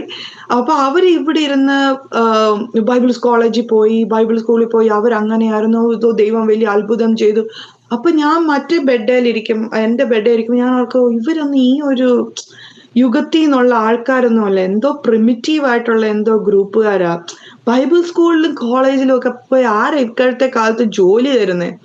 ഇവർക്ക് എന്തോ ഇച്ചിരി അഡ്വാൻസ്ഡ് ആയിട്ടുള്ള ആൾക്കാരൊന്നും അല്ല. പിന്നെ അത് അവരുടെ ലൈഫ്, ഇതെന്റെ ലൈഫ്. സോ ഞാൻ അങ്ങനെ ഇഗ്നോർ ചെയ്തുകൊണ്ടിരുന്നു. പക്ഷെ ദിവസം കഴിയും തോറും ഇവരുടെ ടോക്സ്, അതാണ് ഇവരുടെ ടോക്സ് എപ്പോഴും സ്പിരിച്വൽ ആയിരിക്കും. ബിൻസിക്ക് എപ്പോഴും ഒന്നെങ്കിൽ ചേച്ചിമാരുടെ ജീവിതത്തിൽ ചെയ്ത അത്ഭുതങ്ങള്, അല്ലെ മമ്മി വിഷൻ കണ്ടു, ചേച്ചിക്ക് ഇന്നടത്ത് ജോലി കിട്ടണ്ടായിരുന്നു, പക്ഷെ മമ്മി വിഷൻ കണ്ടു, അവിടെ ജോലി ചെയ്താൽ ശരിയാവുമല്ല, അങ്ങനെ മാറി. അപ്പൊ ഞാൻ ഓർത്തു, ഇതൊക്കെ എന്തൊക്കെയാ ഇവര് പറയുന്നത്? അത് ഞങ്ങൾ ഇടയ്ക്ക് ഞാൻ പോലും അറിയാതെ ഞാൻ അത് ലിസൺ ചെയ്യുന്നുണ്ടായിരുന്നെന്ന് പിന്നെയാ മനസ്സിലായി. അവർക്കും അറിയത്തില്ല, അത് അവരുടെ ടോക്കായിരുന്നു. ബിൻസി ആയിരുന്നു എനിക്ക് രാവിലെ എഴുന്നേക്കാൻ ഇച്ചിരി ബുദ്ധിമുട്ടുള്ള വ്യക്തിയാ. ബിൻസി ആയിരുന്നു രാവിലെ എന്നെ എഴുന്നേപ്പിച്ചു വിടുന്ന കത്തോലിക്ക പള്ളിയിൽ. എടി, നീ സേവിക്കുന്ന ആ ദൈവത്തോട് നീ ഒരു നന്ദിയുള്ളവരായിരിക്കണം, നിന്നെ ഇത്രത്തോളം കൊണ്ടുവന്നല്ലേ എന്ന് പറഞ്ഞ് രാവിലെ പള്ളിയിൽ എഴുന്നേപ്പിച്ചു വിടുന്നത് ബിൻസി ആയിരുന്നു. അങ്ങനെ ഞങ്ങൾ അങ്ങ് നല്ല ക്ലോസ് ഫ്രണ്ട്സ് ആയി. ബിൻസിയും ഞാനും ഇവഞ്ച്വലി ഞങ്ങൾ അങ്ങ് ക്ലോസ് ആയി. ഞങ്ങളുടെ രാവിലെ ആരാധന 10 മണിക്ക് 7 മണിക്കാണെങ്കിൽ 10 മണിക്കായിരുന്നു പെൻഡക്കോസ്റ്റൽ ആരാധന തുടങ്ങുന്ന അവിടെ. ബിൻസി അവിടെ ഒരു AG ചർച്ചിൽ പോവായിരുന്നു. അപ്പം ഭയങ്കര ഫ്രണ്ട്സ് ആയപ്പം ഞങ്ങൾ രാവിലത്തെ ഞങ്ങളുടെ കത്തോലിക്ക കുർബാന കഴിഞ്ഞിട്ട് ഞങ്ങൾ പതുക്കെ നടന്ന് ബിൻസിയുടെ AG ചർച്ചിന്റെ അവിടെ ഫ്രണ്ടി സ്റ്റെപ്പിന്റെ അവിടെ പോയിരിക്കും. സ്റ്റെപ്പിന്റെ അവിടെ പോയിരുന്നിട്ട് എല്ലാം കഴിയുമ്പം ഒരുമിച്ചിറങ്ങി എന്തേലും സ്നാക്സ് എന്തെങ്കിലും ഒക്കെ കഴിച്ചിട്ട് തിരിച്ച് ഹോസ്റ്റലിൽ കയറും. ഇതായിരുന്നു ഒരു റെഗുലർ ആയിട്ടുള്ള ഒരു പാറ്റേൺ, അങ്ങനെയായിരുന്നു. പക്ഷെ കുറെ നാൾ കഴിഞ്ഞപ്പോ എനിക്ക് തന്നെ തോന്നി, ബിൻസി ബൈബിള് വായിക്കുന്ന എനിക്ക് നാണക്കേടാ, ഞാൻ കത്തോലിക്കാന്ന് പറഞ്ഞിട്ട് ഞാൻ ബൈബിളൊന്നും വായിക്കുമല്ല. അപ്പൊ വീട്ടിൽ പോയിട്ട് വന്നപ്പോ ഒരു POC ബൈബിളിന്റെ പുതിയ നിയമം മാത്രം എടുത്തോണ്ട് വന്നു. അപ്പൊ ബിൻസി വായിക്കുമ്പോ എനിക്ക് നാണക്കേടാണല്ലോ എന്ന് ഓർത്ത് ഞാനും ബൈബിള് വായിക്കാൻ തുടങ്ങി. പിന്നെയും ഇവരുടെ കോൺവെർസേഷൻ എപ്പോ വന്നാലും എല്ലാം ദൈവമുണ്ട് അവരുടെ അതിൻ്റെ അകത്ത്. ദൈവം സാരമില്ല. ബിൻസിയുടെ മമ്മിക്ക് എന്നേലും ഒരു അസുഖം വന്ന ഉടനെ ബിൻസിയുടെ മമ്മി വാർഡിനെ വിളിക്കും, അപ്പോഴേ പ്രാർത്ഥിക്കും. ഇപ്പൊ എനിക്കൊരു ജലദോഷം എന്നേലും പനിയോ വന്ന ഉടനെ എന്നെയും വിളിച്ച് പ്രാർത്ഥിക്കും. അപ്പൊ ഞാൻ ഓർക്കും, ഈ ആന്റി എന്തിനാ എനിക്ക് വേണ്ടി പ്രാർത്ഥിക്കുന്നത്? എനിക്ക് ആ ഒരു ബന്ധവും ഇല്ല. എന്നാലും ആന്റി എനിക്ക് വേണ്ടി, സോണിയ മോക്ക് വയ്യേ, എന്നാ മോക്ക് വേണ്ടി പ്രാർത്ഥിക്കുക ആന്റി. അപ്പം എനിക്ക് അതൊക്കെ അങ്ങ് ഭയങ്കര അത്ഭുതമായിരുന്നു. ഞാനത് കണ്ടിട്ടും ശീലിച്ചിട്ടും ഇല്ലല്ലോ. അങ്ങനെ ഇരുന്ന് കുറെ നാൾ കഴിഞ്ഞപ്പോ എനിക്ക് ഈ ബൈബിള് വായിക്കണമെന്നുള്ള ഒരു ആഗ്രഹം തുടങ്ങി. അങ്ങനെ ഞാൻ ബിൻസി വായിക്കുമ്പോ അല്ല, ഞാനും എൻ്റെ POC ബൈബിള് വായിക്കാൻ തുടങ്ങി. ഇവൻച്വലി കുറച്ച് നാള് കഴിഞ്ഞപ്പം എൻ്റെ ഉള്ളിൽ തന്നെ ദൈവം ഇങ്ങനെ ഇടപെടാൻ തുടങ്ങി. ഞാനാണോ ബിൻസിയാണോ ശരി? കത്തോലിക്കരുടെ അവിടെയും അത്ഭുതങ്ങൾ നടക്കുന്നു, ബിൻസിയുടെ അവിടെയും അത്ഭുതങ്ങൾ നടക്കുന്നു. അപ്പം ഇത് ഏതാ ശരിയെന്നുള്ള ഒരു ചിന്ത ബോധം. പക്ഷെ ഞാൻ ഇതൊന്നും ബിൻസിയോട് പറഞ്ഞു, ഞാൻ ഒന്നും പുറത്ത് എക്സ്പ്രസ് കാണിക്കാറുമില്ല. അപ്പം എൻ്റെ മനസ്സിലങ്ങ് ഭയങ്കര ഒരു ടഗ് ഓഫ് വാർ ആയിരുന്നു. കർത്താവ് ഏതാ ശരി? ബിൻസിയും പ്രാർത്ഥിക്കുന്നു, അത്ഭുതങ്ങൾ കാണുന്നു. ഞങ്ങൾ കത്തോലിക്കരുടെ അവിടെയും പോട്ടയിലൊക്കെ പോകുമ്പോൾ ഭയങ്കര അത്ഭുതങ്ങൾ കാണുന്നു. കർത്താവ് ഇത് ഏതാ ശരി എന്നുള്ള ഒരു ക്വസ്റ്റ്യൻ ആയി. അപ്പം അങ്ങ് ബൈബിൾ ഇച്ചിരിയും കൂടെ റെഗുലർ ആയിട്ട് വായിക്കാൻ ഞാൻ തുടങ്ങി. അങ്ങനെ വന്നപ്പം ഒരു ഫസ്റ്റ് ഇയർ അങ്ങനെ അങ്ങ് പോയി. പക്ഷെ ഫസ്റ്റ് ഇയർ കഴിയാറായപ്പം എനിക്കങ്ങ് ഭയങ്കര ഒരു ടഗ് ഓഫ് വാർ ആയിരുന്നു ഉള്ളില്. കർത്താവെ ഇത് ഏതാ ശരി? കാത്തലിക്സ് പറയുന്നതാണോ, പെന്തുക്കോസുകാർ പറയുന്നതാണോ ശരി? ഞാൻ ബൈബിള് വായിക്കുന്നുണ്ട്, കുറെയൊക്കെ എനിക്ക് ഞങ്ങൾ ചെയ്യുന്നത് തെറ്റാന്ന് മനസ്സിലായിട്ടുണ്ട്. അത് ഫസ്റ്റ് തിങ് എനിക്ക് മനസ്സിലായത്, ഞാനിങ്ങനെ ബൈബിൾ, ബിൻസി ഒരു പ്രാവശ്യം ബിൻസിയുടെ മമ്മി എനിക്കൊരു ബൈബിള് കൊടുത്തു വിട്ടായിരുന്നു. അപ്പൊ അതൊരു ഹോൾ ബൈബിളാ. അപ്പൊ ഞാൻ ആദ്യം തൊട്ട് ഇത് എന്തുവാന്ന് അറിയാനുള്ള ജിജ്ഞാസ കാരണം ഞാൻ ആദ്യം തൊട്ട് വായിക്കാൻ തുടങ്ങി. അപ്പോഴാണ് ഈ എക്സോഡസ് വന്നപ്പം ചാപ്റ്റർ 20 10 കൽപ്പനകൾ എഴുതിയേക്കുന്നത്. അപ്പൊ നോക്കിയപ്പോ അതിൻ്റെ അകത്ത് ഈ വിഗ്രഹത്തെ ആരാധിക്കരുതെന്ന് പറഞ്ഞ ആ ഒരു പോർഷൻ ഞങ്ങളെ കത്തോലിക്കർ പഠിപ്പിക്കുമ്പം അത് പറയുന്നില്ല. അതെന്നെ ഒത്തിരി അങ്ങ് ബോധർ ചെയ്യാൻ തുടങ്ങി. അതിന്റെ അവർ നമ്മളെ പഠിപ്പിക്കുക. ഇപ്പൊ സൺഡേ സ്കൂളിലൊക്കെ വേദപാഠത്തിന് പോകുമ്പം നമ്മൾ 10 കൽപ്പന എല്ലാ വർഷവും നമ്മൾ പഠിക്കണ്ട, പക്ഷെ അതിൻ്റെ അകത്ത് അത് പറയുന്നില്ല. അതെന്താ, അതെന്തുകൊണ്ട് അവർ കട്ട് ചെയ്തു എന്നുള്ള ബോധറേഷൻ വരാൻ തുടങ്ങി. പിന്നെ സ്നാനം അതെല്ലാം പിന്നെ എനിക്കത് മനസ്സിലാവുന്നത്. പക്ഷെ ഇത് മാത്രം എന്നെ അങ്ങോട്ട് ഭയങ്കര, അതെന്തുകൊണ്ട് അവർ കട്ട് ചെയ്തു, എന്തുകൊണ്ട് കട്ട് ചെയ്തു? അപ്പം പിന്നെ എനിക്ക് ഒരു ടഗ് ഓഫ് വാർ ആയി, ആരാ ശരി? ബിൻസി ചെയ്യുന്നതാണോ ശരി, ഞാൻ ചെയ്യുന്നതാണോ ശരി? അപ്പം എനിക്കെന്ന് പറഞ്ഞാൽ ഒരു മെന്റൽ ഡിപ്രഷനിലേക്ക് പോകുന്ന പോലെ എനിക്കായിപ്പോയി. കർത്താവെ, ഞാൻ ദൈവത്തെ സേവിക്കുവാണെങ്കിൽ ശരിയായിട്ട് സേവിക്കണം, ഇത് ഏതാ ശരി, അതാണോ ഇതാണോ? അപ്പോഴാണ് ഈ പൂജ ഹോളിഡേയ്സിന് എപ്പോഴും യൂത്ത് ക്യാമ്പ്സ് നാട്ടിൽ നടക്കും. ബിൻസി ഭയങ്കര ഇൻട്രസ്റ്റ് ആയി ഇതിനെല്ലാം, പോകാനും വരാനും എല്ലാം. അപ്പൊ ബിൻസി പറഞ്ഞു, എടി നീ ഫ്രീ ആണേ നീ എൻ്റെ കൂടെ വാ, 3 ദിവസം നമുക്ക് അടിച്ചു പൊളിക്കാം എന്നൊക്കെ പറഞ്ഞു. അപ്പൊ ഞാൻ പറഞ്ഞു, അതേ 3 ദിവസം തന്നെ കത്തോലിക്കരുടെ ജീസസ് യൂത്തിന്റെ ഒരു ക്യാമ്പും വന്നു. അപ്പൊ ഞാൻ പറഞ്ഞു, കർത്താവെ ഇതാണ് എൻ്റെ ക്വസ്റ്റ്യൻ. അതും സെയിം ഡേറ്റിൽ ഞാൻ പറഞ്ഞു, കർത്താവെ കത്തോലിക്കരുടെ ജീസസ് യൂത്തിന്റെ ക്യാമ്പും ICPFന്റെ ക്യാമ്പും ഒരേ ദിവസമാണ് നടക്കാൻ പോകുന്നത്. ഒന്ന് എൻ്റെ കസിൻ സിസ്റ്ററിന്റെ കൂടെ, ഒന്ന് ബിൻസിയുടെ കൂടെയാ പോകുന്നത്. അന്നേരം ഞാൻ പ്രാർത്ഥിച്ചു, കർത്താവെ നിന്റെ ഇഷ്ടം ഏതാണോ കറക്റ്റ് അതിലോട്ട് എന്നെ വിടണം, അപ്പൊ എനിക്ക് നിന്നെ ശരിക്കും ആരാധിക്കാവല്ലോ എന്ന്. അതിനു മുമ്പായിട്ട് പറയട്ടെ, ഞാൻ ബിൻസിയുടെ കൂടെ വിടാന് എൻ്റെ പപ്പായ്ക്കും മമ്മിക്കും അങ്ങനെ, അവരും കേട്ടിട്ടുണ്ട് പെന്തക്കോസ്തുകാരെ കുറിച്ച്, അവർക്ക് എന്നെക്കാളും കുറച്ചും കൂടെ ഒക്കെ അറിയായിരുന്നു. പക്ഷെ അത്ര അങ്ങനെ പേഴ്സണൽ ആയിട്ട് ആർക്കും പരിചയമില്ലായിരുന്നു. അപ്പം ഒരു ദിവസം ബിൻസി ഞങ്ങളുടെ വീട്ടിൽ വന്നപ്പോ എന്നെ ബിൻസിയുടെ കൂടെ വിടാൻ ചാൻസ് ഉണ്ടെന്ന് മനസ്സിലായത് അങ്ങനെയാ. ഒരു ദിവസം വീട്ടിൽ വന്നപ്പോ ഞങ്ങളെല്ലാം പ്രാർത്ഥിക്കാനിരുന്നു. ഞങ്ങള് മാതാവിനോട് പ്രാർത്ഥിക്കുന്ന പോലെ ഇരുന്നു. ഞങ്ങളുടെ ഓരോ ടേൺസ് കഴിഞ്ഞു. പക്ഷെ ബിൻസി ആ സമയത്ത് ഞങ്ങളുടെ കൂടെ പ്രാർത്ഥിക്കാൻ വന്നിരുന്നു. പക്ഷെ ബിൻസി ഒന്നും വേണ്ടിയില്ല, തല കുനിച്ച് തല തുണി ഇട്ടിരിക്കുമായിരുന്നു. അപ്പം പ്രാർത്ഥനയെല്ലാം കഴിഞ്ഞപ്പം പപ്പ ചോദിച്ചു, ബിൻസി എന്നാ പ്രാർത്ഥിക്കാത്തതെന്ന് ചോദിച്ചു. അപ്പം പറഞ്ഞു, അങ്കിളെ ഞങ്ങൾ ഇങ്ങനെയല്ല പ്രാർത്ഥിക്കുന്നത്, ഞങ്ങൾക്ക് ഇങ്ങനെ ചൊല്ലലൊന്നുമില്ല, ഞങ്ങളൊരു ദൈവത്തോട് ഡയറക്റ്റ് ആയിട്ട് നമ്മുടെ വിഷയങ്ങൾ അങ്ങ് പറയുക. അന്നേരം പപ്പ പറഞ്ഞു, എന്നാ ബിൻസിമോൾക്ക് ഇഷ്ടമുള്ള രീതിയിൽ പ്രാർത്ഥിച്ചോളാൻ പറഞ്ഞു. അപ്പൊ അങ്ങനെ പ്രാർത്ഥിച്ചു. അപ്പൊ പപ്പായ്ക്ക് അത് ഒത്തിരി അങ്ങോട്ട് ബിൻസിയോട് ഭയങ്കര ഇഷ്ടമായി. എന്നുവെച്ചാൽ ഒരു ഡിസ്റെസ്പെക്ട് കാണിക്കാതെ പ്രാർത്ഥിക്കാൻ ഞങ്ങളുടെ കൂടെ വന്ന് ഇരുന്നു. അതായത് ഈ പൗലോസ് പറയുന്ന പോലെ യവനനെ നേടാൻ നമ്മൾ ചില സമയത്ത് യവനനാണല്ലോ, അതുപോലെ ഒരു സിറ്റുവേഷൻ ആയിട്ട് എനിക്ക് തോന്നി. അന്നേരം പപ്പായ്ക്ക് ബിൻസിയോട് ഒരു ഭയങ്കര ഒരു ഇഷ്ടം തോന്നി. പിന്നെ ഞാൻ ഈ ബൈബിളൊക്കെ വായിക്കുമ്പം ഞാൻ പറഞ്ഞല്ലോ ഞാൻ ബൈബിൾ വായിക്കാൻ തുടങ്ങിയത്. അപ്പോഴാണ് മാത്യു വന്നു കഴിഞ്ഞപ്പോഴത്തേനും എല്ലാം ഞാൻ ദൈവത്തോട് ക്വസ്റ്റ്യൻ ചെയ്യുമായിരുന്നു. വലിയ ലില്ലികളെ നോക്കുവിൻ, അവർ വിതയ്ക്കുന്നില്ല, കൊയ്യുന്നില്ല, അവർ എന്നാലും ദൈവം അവരെ തീറ്റി പോറ്റുന്നു. ഞാൻ പറഞ്ഞ കർത്താവേ, അതൊന്നും പ്രാക്ടിക്കൽ അല്ല. പണ്ടത്തെ കാലത്ത് ചിലപ്പോൾ അത് പ്രാക്ടിക്കൽ ആയിരിക്കും, ഇപ്പോഴൊന്നും ഇതൊന്നും പ്രാക്ടിക്കൽ അല്ല എന്ന് പറഞ്ഞ് ഞാൻ അതങ്ങ് വായിച്ചങ്ങ് വിടും. പക്ഷെ മനസ്സിൽ ഈ ചോദ്യങ്ങൾ ഞാൻ ദൈവത്തോട് ചോദിക്കുമായിരുന്നു. അങ്ങനെ ഒരു പ്രാവശ്യം ഇരുന്നപ്പോഴാണ് ഞാൻ വീട്ടിലോട്ട് പോകാനിരുന്നത്. പക്ഷെ ഹർത്താൽ ആയതുകൊണ്ട് എനിക്ക് ബിൻസിയുടെ വീട്ടിൽ 3 ദിവസം സ്റ്റേ ചെയ്യേണ്ട വന്നു. വണ്ടിയൊന്നും ഇല്ലാത്തതുകൊണ്ട്. ബിൻസി ചെങ്ങന്നൂരാ വീട്, ഓതറ എന്ന് പറയും സ്ഥലം. അപ്പം ബിൻസി പറഞ്ഞു, എടി നീ എൻ്റെ വീട്ടിൽ നിന്ന് ഒരു കുഴപ്പമില്ല. അപ്പം ഞാൻ ചോദിച്ചു, ടി വി ഉണ്ടോ ബിൻസിയുടെ വീട്ടില്? എടി അത് മാത്രം എൻ്റെ വീട്ടിൽ ടി വി ഒന്നും ഇല്ല. പക്ഷെ ഞാൻ ഒരു കാര്യം പറയാം, നിനക്ക് ബോറേ അടിക്കുകയില്ല എൻ്റെ വീട്ടിൽ വന്നാൽ എന്ന് പറഞ്ഞു. ഞാൻ പറഞ്ഞു, ടി വി ഇല്ലാതെ എൻ്റെ വീട്ടിലെ ബോറടിക്കും, പിന്നെ ബിൻസിയുടെ വീട്ടിൽ ബോറടിക്കാതിരിക്കുമോ? അങ്ങനെ ഞാൻ ബിൻസിയുടെ വീട്ടിൽ ചെന്നപ്പോഴാണ് ഞാൻ ഒരു അങ്കിളിനെയും ആൻറ്റിയും കാണുന്നത്. അപ്പൊ ബിൻസിയുടെ പേരൻസും സിബ്ലിങ്സും എല്ലാം US-ലാണ്. അപ്പം വിശ്വാസത്തിൽ ഒറ്റയ്ക്ക് ഇറങ്ങിയതിന് ഒരു അങ്കിളിനെ ആൻറ്റിയും വീട്ടിൽ നിന്ന് ഇറക്കി വിട്ടായിരുന്നു. അപ്പൊ അവർക്ക് താമസിക്കാൻ ഒരു സ്ഥലമില്ലാത്തതുകൊണ്ട് ബിൻസിയുടെ വീട്ടിലായിരുന്നു താമസിക്കുന്നത്. അവര് ഡൽഹിയിലായിരുന്നു. പക്ഷെ വിശ്വാസത്തിൽ വന്നു കഴിഞ്ഞപ്പം പിന്നെ അവർ നാട്ടിലേക്ക് മൂവ് ചെയ്യേണ്ട വന്നു. അവർക്ക് പാർക്കാൻ സ്ഥലങ്ങളൊന്നുമില്ല. അന്നേരമാണ് ബിൻസിയുടെ മമ്മി അവരെ മീറ്റ് ചെയ്യുന്നതും. പിന്നെ അവരോട് പറഞ്ഞു, ഞങ്ങൾ വീട്ടിൽ താമസിക്കുന്നില്ല, നിങ്ങൾ ഇവിടെ തൽക്കാലം താമസിച്ചോളാൻ പറഞ്ഞു. അപ്പോഴാണ് ഞാൻ അവിടെ ചെന്നപ്പോൾ പെട്ടെന്ന്, കുറെ നാളുകൾക്ക് മുമ്പാണ് ഞാൻ ദൈവത്തോട് ചോദിച്ചത്, വിതയ്ക്കുന്നില്ല, കൊയ്യുന്നില്ല നൂല്, എന്നാലും ദൈവം തീറ്റി പോറ്റുന്നത്, അതൊന്നും പ്രാക്ടിക്കൽ അല്ലല്ലോ. പക്ഷെ ബിൻസിയുടെ വീട്ടിൽ ചെന്ന് വന്ന ഒട്ടനെ ഒരു ശക്തമായിട്ടൊരു സൗണ്ട് വന്നിട്ട് പറഞ്ഞു, നീ ഇവരെ നോക്കാൻ പറഞ്ഞു. എന്നിട്ട് ആ വാക്യം എന്നെ ഓർപ്പിച്ചു.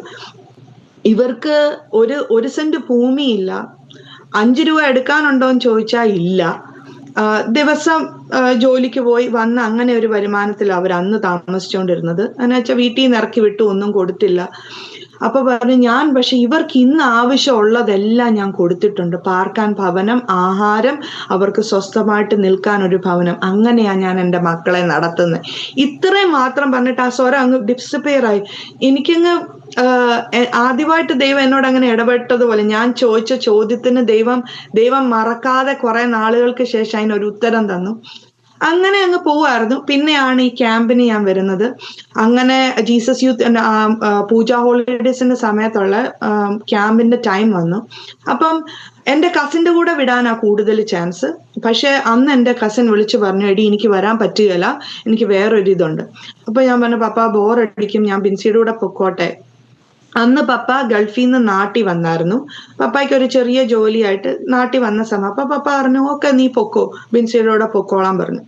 അപ്പൊ ഞാൻ അവിടെ പോയി. അതായിരുന്നു എൻ്റെ ആദ്യത്തെ സ്റ്റെപ്പ് എന്ന് പറഞ്ഞാൽ. എൻ്റെ മനസ്സിലുള്ള ടഗ് ഓഫ് വാർ ബിൻസിക്കും അറിയത്തില്ല, വേറെ ആർക്കും അറിയത്തില്ല. പക്ഷെ എൻ്റെ മനസ്സിലുണ്ട്, ഓക്കെ, എൻ്റെ ക്വസ്റ്റ്യനുള്ള ആദ്യത്തെ ഉത്തരം ദൈവം തന്നു, ഇതാണോ ശരി. അപ്പൊ മറ്റേത് ക്യാൻസൽ ആയി പോയി, ഒരേ ദിവസം ഉള്ളത്. ഇപ്പൊ എന്നെ ICPF-ന്റെ ചരൽക്കുന്നിലുള്ള ക്യാമ്പിലോട്ടാണ് ഞങ്ങൾ അന്ന് പോയത്. അന്നേരം ഒരു ജേക്കബ് മാത്യു സാർ എന്ന് പറയുന്ന ഒരു സാറ് US-ന്ന് വന്നിട്ടുണ്ടായിരുന്നു. അപ്പം ഈ ലെഫ്റ്റ് ബിഹൈൻഡിന്റെ മൂവിയൊക്കെ ഇറങ്ങിയ ഒരു ടൈം. അപ്പം സാർ ആ 3 ദിവസത്തെ ആ ക്യാമ്പില് ആ മൂവി കാണിക്കുകയും കർത്താവിന്റെ വരവിനെ കുറിച്ചും ഇപ്പോഴത്തെ കാര്യങ്ങൾ ഈ ലോകത്തിൽ നടക്കുന്നത് നമ്മുടെ ബൈബിളിൽ ഉള്ള കാര്യവും മാച്ച് ചെയ്ത് എല്ലാം എക്സ്പ്ലെയിൻ ചെയ്യാൻ തുടങ്ങി. അപ്പൊ ഞാൻ ഈ വായിക്കുന്ന ബൈബിള് സത്യമാണെന്ന് കുറച്ചും കൂടെ ഉറച്ചു. പിന്നെ അതെല്ലാം ഇപ്പം നടക്കുന്ന കാര്യവും ഭാവി കാര്യങ്ങളും എല്ലാം ഇങ്ങനെ കമ്പയർ ചെയ്ത് വന്നപ്പം എനിക്ക് ഒത്തിരി പിന്നെയും ഞാൻ ബൈബിൾ വായിക്കാനും ഇതാണ് സത്യം എന്നുള്ള കാര്യം ഞാൻ ഉറച്ചു. പിന്നെ എന്നാലും ഈ മാതാവിനോട് പ്രാർത്ഥിക്കുന്ന കാര്യത്തിലൊക്കെ ചെറിയ ഡൗട്ടുകൾ ഉണ്ടായിരുന്നു. അപ്പൊ അവിടെ ഒരു കൗൺസിലിംഗ് ഉണ്ടായിരുന്നു. ഒരു ബ്രിഗേഡിയർ അങ്കിളും ഒരു ആന്റിയും കൗൺസിലിംഗ് നടത്തും. അപ്പൊ ഞാൻ കൗൺസിലിങ്ങിന് പോയി. അപ്പം എനിക്ക് വചനത്തിൽ കൂടെ എല്ലാം എക്സ്പ്ലെയിൻ ചെയ്തു തന്നു, മക്കളെ ഇതുകൊണ്ടാണ് നമ്മൾ മാതാവിനോട് ആരാധിക്കാത്തത് എന്ന് വെച്ചാൽ വചനം ക്ലിയർ ആയിട്ട് പറയുന്നുണ്ട്, നമ്മളും ദൈവവും തമ്മിൽ ഒരു മീഡിയേറ്ററേ ഉള്ളൂ, അത് യേശു ക്രിസ്തുവാണ്. എവിടെയും അത് മാതാവ് സ്വർഗത്തിൽ പോയതായിട്ടോ ഒന്നും ബൈബിളിന്റെ നമുക്ക് ആശ്രയിക്കാൻ പറ്റിയത് ഒരു സാധനമേ ഉള്ളൂ, ഈ വചനം. ഈ വചനത്തിന്റെ അകത്ത് ഇല്ലാത്ത ഒന്നും വിശ്വസിക്കാൻ പറ്റുകയില്ല. വചനത്തിലുള്ളതേ നമുക്ക്, ഈവൻ ആന്റി അങ്കിളും പറയുന്നത് വചനത്തിലില്ലേ, മോക്കത് എടുക്കാൻ പറ്റുമല്ലോ, ഞങ്ങൾ തെറ്റാ. അത് വചനത്തിൽ എന്ത് പറയുന്നോ അതനുസരിച്ചാണ്, അതാണ് കറക്റ്റ്, അതാണ് നമ്മുടെ മാനുവൽ എന്ന് പറഞ്ഞു. അപ്പം എനിക്ക് ഉറപ്പായി ഇതാണ് ശരി. അപ്പൊ ലാസ്റ്റത്തെ ദിവസം ഓൾട്ടർ കോൾ ഉണ്ടായിരുന്നു. അപ്പൊ ബിൻസി പിന്നെ അതൊക്കെ പറയുന്നത്, ഞാൻ എല്ലാ ദിവസവും ഓൾട്ടർ കോൾ നടത്തും. അപ്പൊ ബിൻസി പതുക്കെ തിരിഞ്ഞു നോക്കും, എനിക്ക് വല്ല മാറ്റം ഉണ്ടോന്ന്. ചെറിയ ഒരു മാറ്റവും ഇല്ല അവർക്ക്. അവസാനത്തെ ദിവസം ഓൾട്ടർ കോൾ നടത്തിയപ്പോൾ ഞാൻ എഴുന്നേറ്റു. എന്നുവെച്ചാൽ അന്നേരം ഞാൻ ഉറച്ചു. പക്ഷെ എനിക്കൊരു ആഗ്രഹം ഉണ്ടായിരുന്നു, ഞാൻ ഒരു സ്റ്റെപ്പ് എടുത്തു വെച്ചാൽ ഞാൻ ഒരിക്കലും പുറകോട്ട് വെക്കരുതെന്ന്. അങ്ങനെ അന്ന് ഞാൻ 2004 ചരൽക്കുന്ന് നടന്ന ICPF ക്യാമ്പിൽ വെച്ചാണ് ഞാൻ രക്ഷിക്കപ്പെടുന്നത്. അന്ന് മീറ്റിംഗ് എല്ലാം കഴിഞ്ഞ് ഞാൻ വീട്ടിൽ ചെന്നപ്പോഴേ മമ്മി ചോദിച്ചു, നിനക്കെന്താ ഒരു മാറ്റം? ഒന്നുമില്ല. പക്ഷെ എന്റെ ഹാർട്ട് ഇരുന്ന് ഇടിക്കും. എന്നുവെച്ചാൽ ഇനി വൈകിട്ട് പ്രാർത്ഥിക്കാനിരിക്കുമ്പോ ഞാൻ ഇനി എങ്ങനാ പ്രാർത്ഥിക്കുന്നത്? ഞാൻ പ്രാർത്ഥിക്കായിരുന്നു. അന്നേരത്തേനും എല്ലാവരുടെയും ചൊല്ലലിന്റെ എന്റെ ടേൺ ആയി. അപ്പൊ ഞാൻ പറഞ്ഞു, ഞാൻ ഇനി തൊട്ട് മാതാവിനോട് പ്രാർത്ഥിക്കുകയല്ല. എന്നുവെച്ചാൽ വചനം പറയുന്നത്. അന്നേരം മമ്മി എക്സ്പ്ലോർഡായി. ഞാൻ അന്നേരം പറഞ്ഞില്ലേ, ഇവക്ക് എന്തോ മാറ്റമുണ്ട്, ഇനി എങ്ങനെ സൊസൈറ്റിയിൽ ഇറങ്ങുന്നത്, വീട്ടുകാരെന്നാ പറയും, അങ്ങനെ മമ്മിക്ക് ടെൻഷൻ. പിന്നെ പപ്പായ്ക്ക് ടെൻഷൻ. എൻ്റെ ബ്രദറും സിസ്റ്ററും ഭയങ്കരമായിട്ട് ചൂടായി. എന്നെക്കാളും ഇളയതാണെങ്കിലും അവർ പറഞ്ഞു, ഇത്രയും നാൾ ഈ വീട്ടിൽ സ്വസ്ഥതയും സമാധാനം, നീ ഇതെന്തോ എവിടുന്നാ ഒരു പിശാചിനെ കെട്ടിക്കൊണ്ട് വന്നേക്കുവാണോ? ഒരു വഴക്കും അടിയില്ലാത്ത വീട്ടിൽ നീ എന്ത് ഈ പൊട്ടത്തരം പറയുന്നേ എന്ന് പറഞ്ഞുകൊണ്ട് അവരെല്ലാരും അങ്ങ് ചൂടായി. മമ്മി ഭയങ്കര കരച്ചിലായിരുന്നു. പപ്പായും കരച്ചിലായിരുന്നു. പപ്പായ്ക്ക് ടെൻഷനായി. പേരൻസ് എന്ന് പറഞ്ഞാൽ അവര് ഭാവിയെയാണല്ലോ ആദ്യമേ പിന്നെ ചിന്തിക്കുന്നത്. അപ്പൊ ഞാൻ രാത്രിയിൽ കിടക്കാൻ നേരത്ത് പറഞ്ഞു, എന്റെ കർത്താവ്, ഇത് എനിക്ക് ഹാൻഡിൽ ചെയ്യാൻ പറ്റുകയില്ല. എന്റെ പപ്പായും മമ്മി ഇതുവരെയായിട്ടും കരഞ്ഞതായിട്ട് ഞാൻ കാണിച്ചിട്ടുമില്ല. എനിക്ക് അവര് വിഷമിക്കുന്നതും എനിക്ക് പറ്റുകയില്ല. ഇത്രയും നാൾ ഒരു കുഴപ്പവും ഇല്ലാത്ത വീട്ടിൽ ഞാൻ നിന്നെ അറിഞ്ഞെന്ന് പറഞ്ഞ് അവരിനി പ്രശ്നം ഉണ്ടാക്കും. അതുകൊണ്ട് ഞാൻ മനസ്സിൽ എനിക്ക് ഇതാ സത്യമെന്ന് മനസ്സിലായി. പക്ഷെ ഞാൻ പുറമെ ഞാൻ കത്തോലിക്കരായിട്ട് തന്നെ ആയിരിക്കും എന്ന് ഞാൻ ദൈവത്തോട് പറഞ്ഞു. ഞാൻ ഇത് പറയുകയും ഒരു ഭയങ്കര ശക്തമായിട്ടൊരു സാധനം എൻ്റെ ഹൃദയത്തിൽ ഇടിച്ചിട്ട് ഇങ്ങനെ പറഞ്ഞു, ഇപ്പം നീ നിന്നാൽ നിന്റെ പേരൻസിനെയും സഹോദരങ്ങളെയും ഞാൻ നിനക്ക് തരും. നീ വിട്ടുപോയാൽ ഇവരെല്ലാം നിത്യ നരകമായിരിക്കും. അതിപ്പോഴും പറയുമ്പോ എനിക്ക് അതിന്റെ എഫക്റ്റ് എനിക്ക് ഇപ്പോഴും ഫീൽ ചെയ്യാൻ പറ്റും. അതുപോലെ ശക്തമായിട്ടൊരു പരിശുദ്ധാത്മാവ് വന്ന് എന്റെ ഹാർട്ടിനകത്ത് എന്തോ ബോൾ വന്ന് ഇടിച്ച പോലെയായിരുന്നു. അപ്പൊ ഞാൻ പറഞ്ഞു, അയ്യോ എനിക്ക് അവരാരും നരകത്തിൽ പോകണ്ട. ഇല്ല കർത്താവേ, ഞാൻ നിന്നോളാം. അപ്പം പിറ്റേ ദിവസം രാവിലെ വന്ന് മമ്മി ചോദിച്ചു, നിനക്ക് നീ മാറിയോ തിരിച്ച് കത്തോലിക്ക? ഞാൻ പറഞ്ഞു, ഇല്ല മമ്മി, ഇതിലൊരു വ്യത്യാസവും ഇല്ല. അത് കഴിഞ്ഞ് അവിടെ ഭയങ്കര ടെൻഷനായിരുന്നു. പിന്നെ കോളേജിലോട്ട് തിരിച്ചു പോകണമല്ലോ. അപ്പൊ എനിക്ക് കോളേജിൽ പോകാൻ ഭയങ്കര എക്സൈറ്റഡ് ആയിരുന്നു. വെച്ചാൽ ഈ ഒരു ടെൻഷനിൽ നിന്ന് മാറി നിൽക്കാമല്ലോ. അങ്ങനെ അങ്ങ് പോയി. കോളേജിൽ ചെന്ന് കഴിഞ്ഞപ്പോ തൊട്ട് എനിക്കങ്ങ് ഭയങ്കര ടെൻഷനായിരുന്നു. കർത്താവെ, എൻ്റെ പേരൻസിനെ എന്നെ ആരാ വഴി നടത്തുക? എനിക്കിപ്പോ ആരുമില്ല വഴി നടത്താന്. ഞാൻ ബെയർലി 19 ഇയേഴ്സാ. എനിക്കിപ്പോ പേരൻസും ഇല്ല, എനിക്ക് എന്നെ ഗൈഡ് ചെയ്യാനും ആരുമില്ല. ആരാ കർത്താവെ? അങ്ങനെയാ ഞാൻ പറഞ്ഞാൽ ഞാൻ ബൈബിൾ വായിക്കാൻ തുടങ്ങിയാണ്. അപ്പൊ ആ ദിവസം ഞാൻ Isaiah 60 വായിച്ചുകൊണ്ടിരുന്നത്. അപ്പൊ ഞാൻ ഇങ്ങനെ ദൈവത്തോട് കംപ്ലൈന്റ് എല്ലാം പറഞ്ഞിട്ട് ഞാൻ അന്നേരം ബൈബിൾ വായിക്കും. ബൈബിൾ വായിച്ച് അന്നത്തെ പോർഷൻ വായിച്ചുകൊണ്ടിരുന്നപ്പോഴാണ് ദൈവം പറയുന്നത്, സൂര്യനോ ചന്ദ്രനോ അല്ല നിന്നെ വഴി നടത്തുന്നത്, യഹോവയായ ദൈവം നിന്നെ വഴി നടത്തും. അപ്പൊ ഞാൻ പറഞ്ഞു, ഓക്കെ, താങ്ക് യു. ഓക്കെ, ദൈവം എന്നെ വഴി. ഞാൻ അന്ന് ഇപ്പൊ അങ്ങനെ ഞാൻ വിശ്വസിക്കുന്നുണ്ടോ എന്ന് ഞാൻ ചിലപ്പോൾ ചിന്തിക്കും. അന്ന് ദൈവം എന്ത് പറയുന്നോ ഞാൻ അതങ്ങ് ഏറ്റെടുക്കുമായിരുന്നു. ഓക്കെ, ദൈവം എന്നെ നടത്തിക്കോളൂ. ഓക്കെ, അടുത്ത ഞാൻ ദൈവത്തോട് ചോദ്യം, അപ്പൊ എന്റെ പേരൻസിനെ ആരാ വഴി നടത്തുന്നത്? വേഴ്സ് കഴിഞ്ഞ് അടുത്തുള്ള നിന്റെ ബന്ധുക്കാരെയും ചാർച്ചക്കാരെയും ഞാൻ നീതീകരിക്കും, സമയമാകുമ്പം നീതീകരിക്കും. എനിക്ക് ആ വാക്യം രണ്ടും, ഞാൻ കോളേജിൽ എത്ര ലേറ്റ് ആയിട്ട് എഴുന്നേറ്റാലും ഞാൻ ആ വാക്യം തുറന്ന് ബൈബിള് തുറന്ന് ആ വാക്യം കൈവച്ച് ഞാൻ പ്രാർത്ഥിക്കും. കർത്താവേ, നീ എന്നോട് പ്രോമിസ് ചെയ്താണ് എനിക്ക് എന്നെ നീ വഴി നടത്തുമെന്നും എൻ്റെ പേരൻസിനെ നീ തരുമെന്നും, ജീസസ് നെയിം ആമേൻ. ഇത്രയും പറഞ്ഞിട്ടേ ഞാൻ എല്ലാ ദിവസവും ഞാൻ കോളേജിൽ പോവുള്ളായിരിക്കും. ആ ഒരു വിഷയം ഞാൻ പ്രാർത്ഥിക്കുമായിരുന്നു.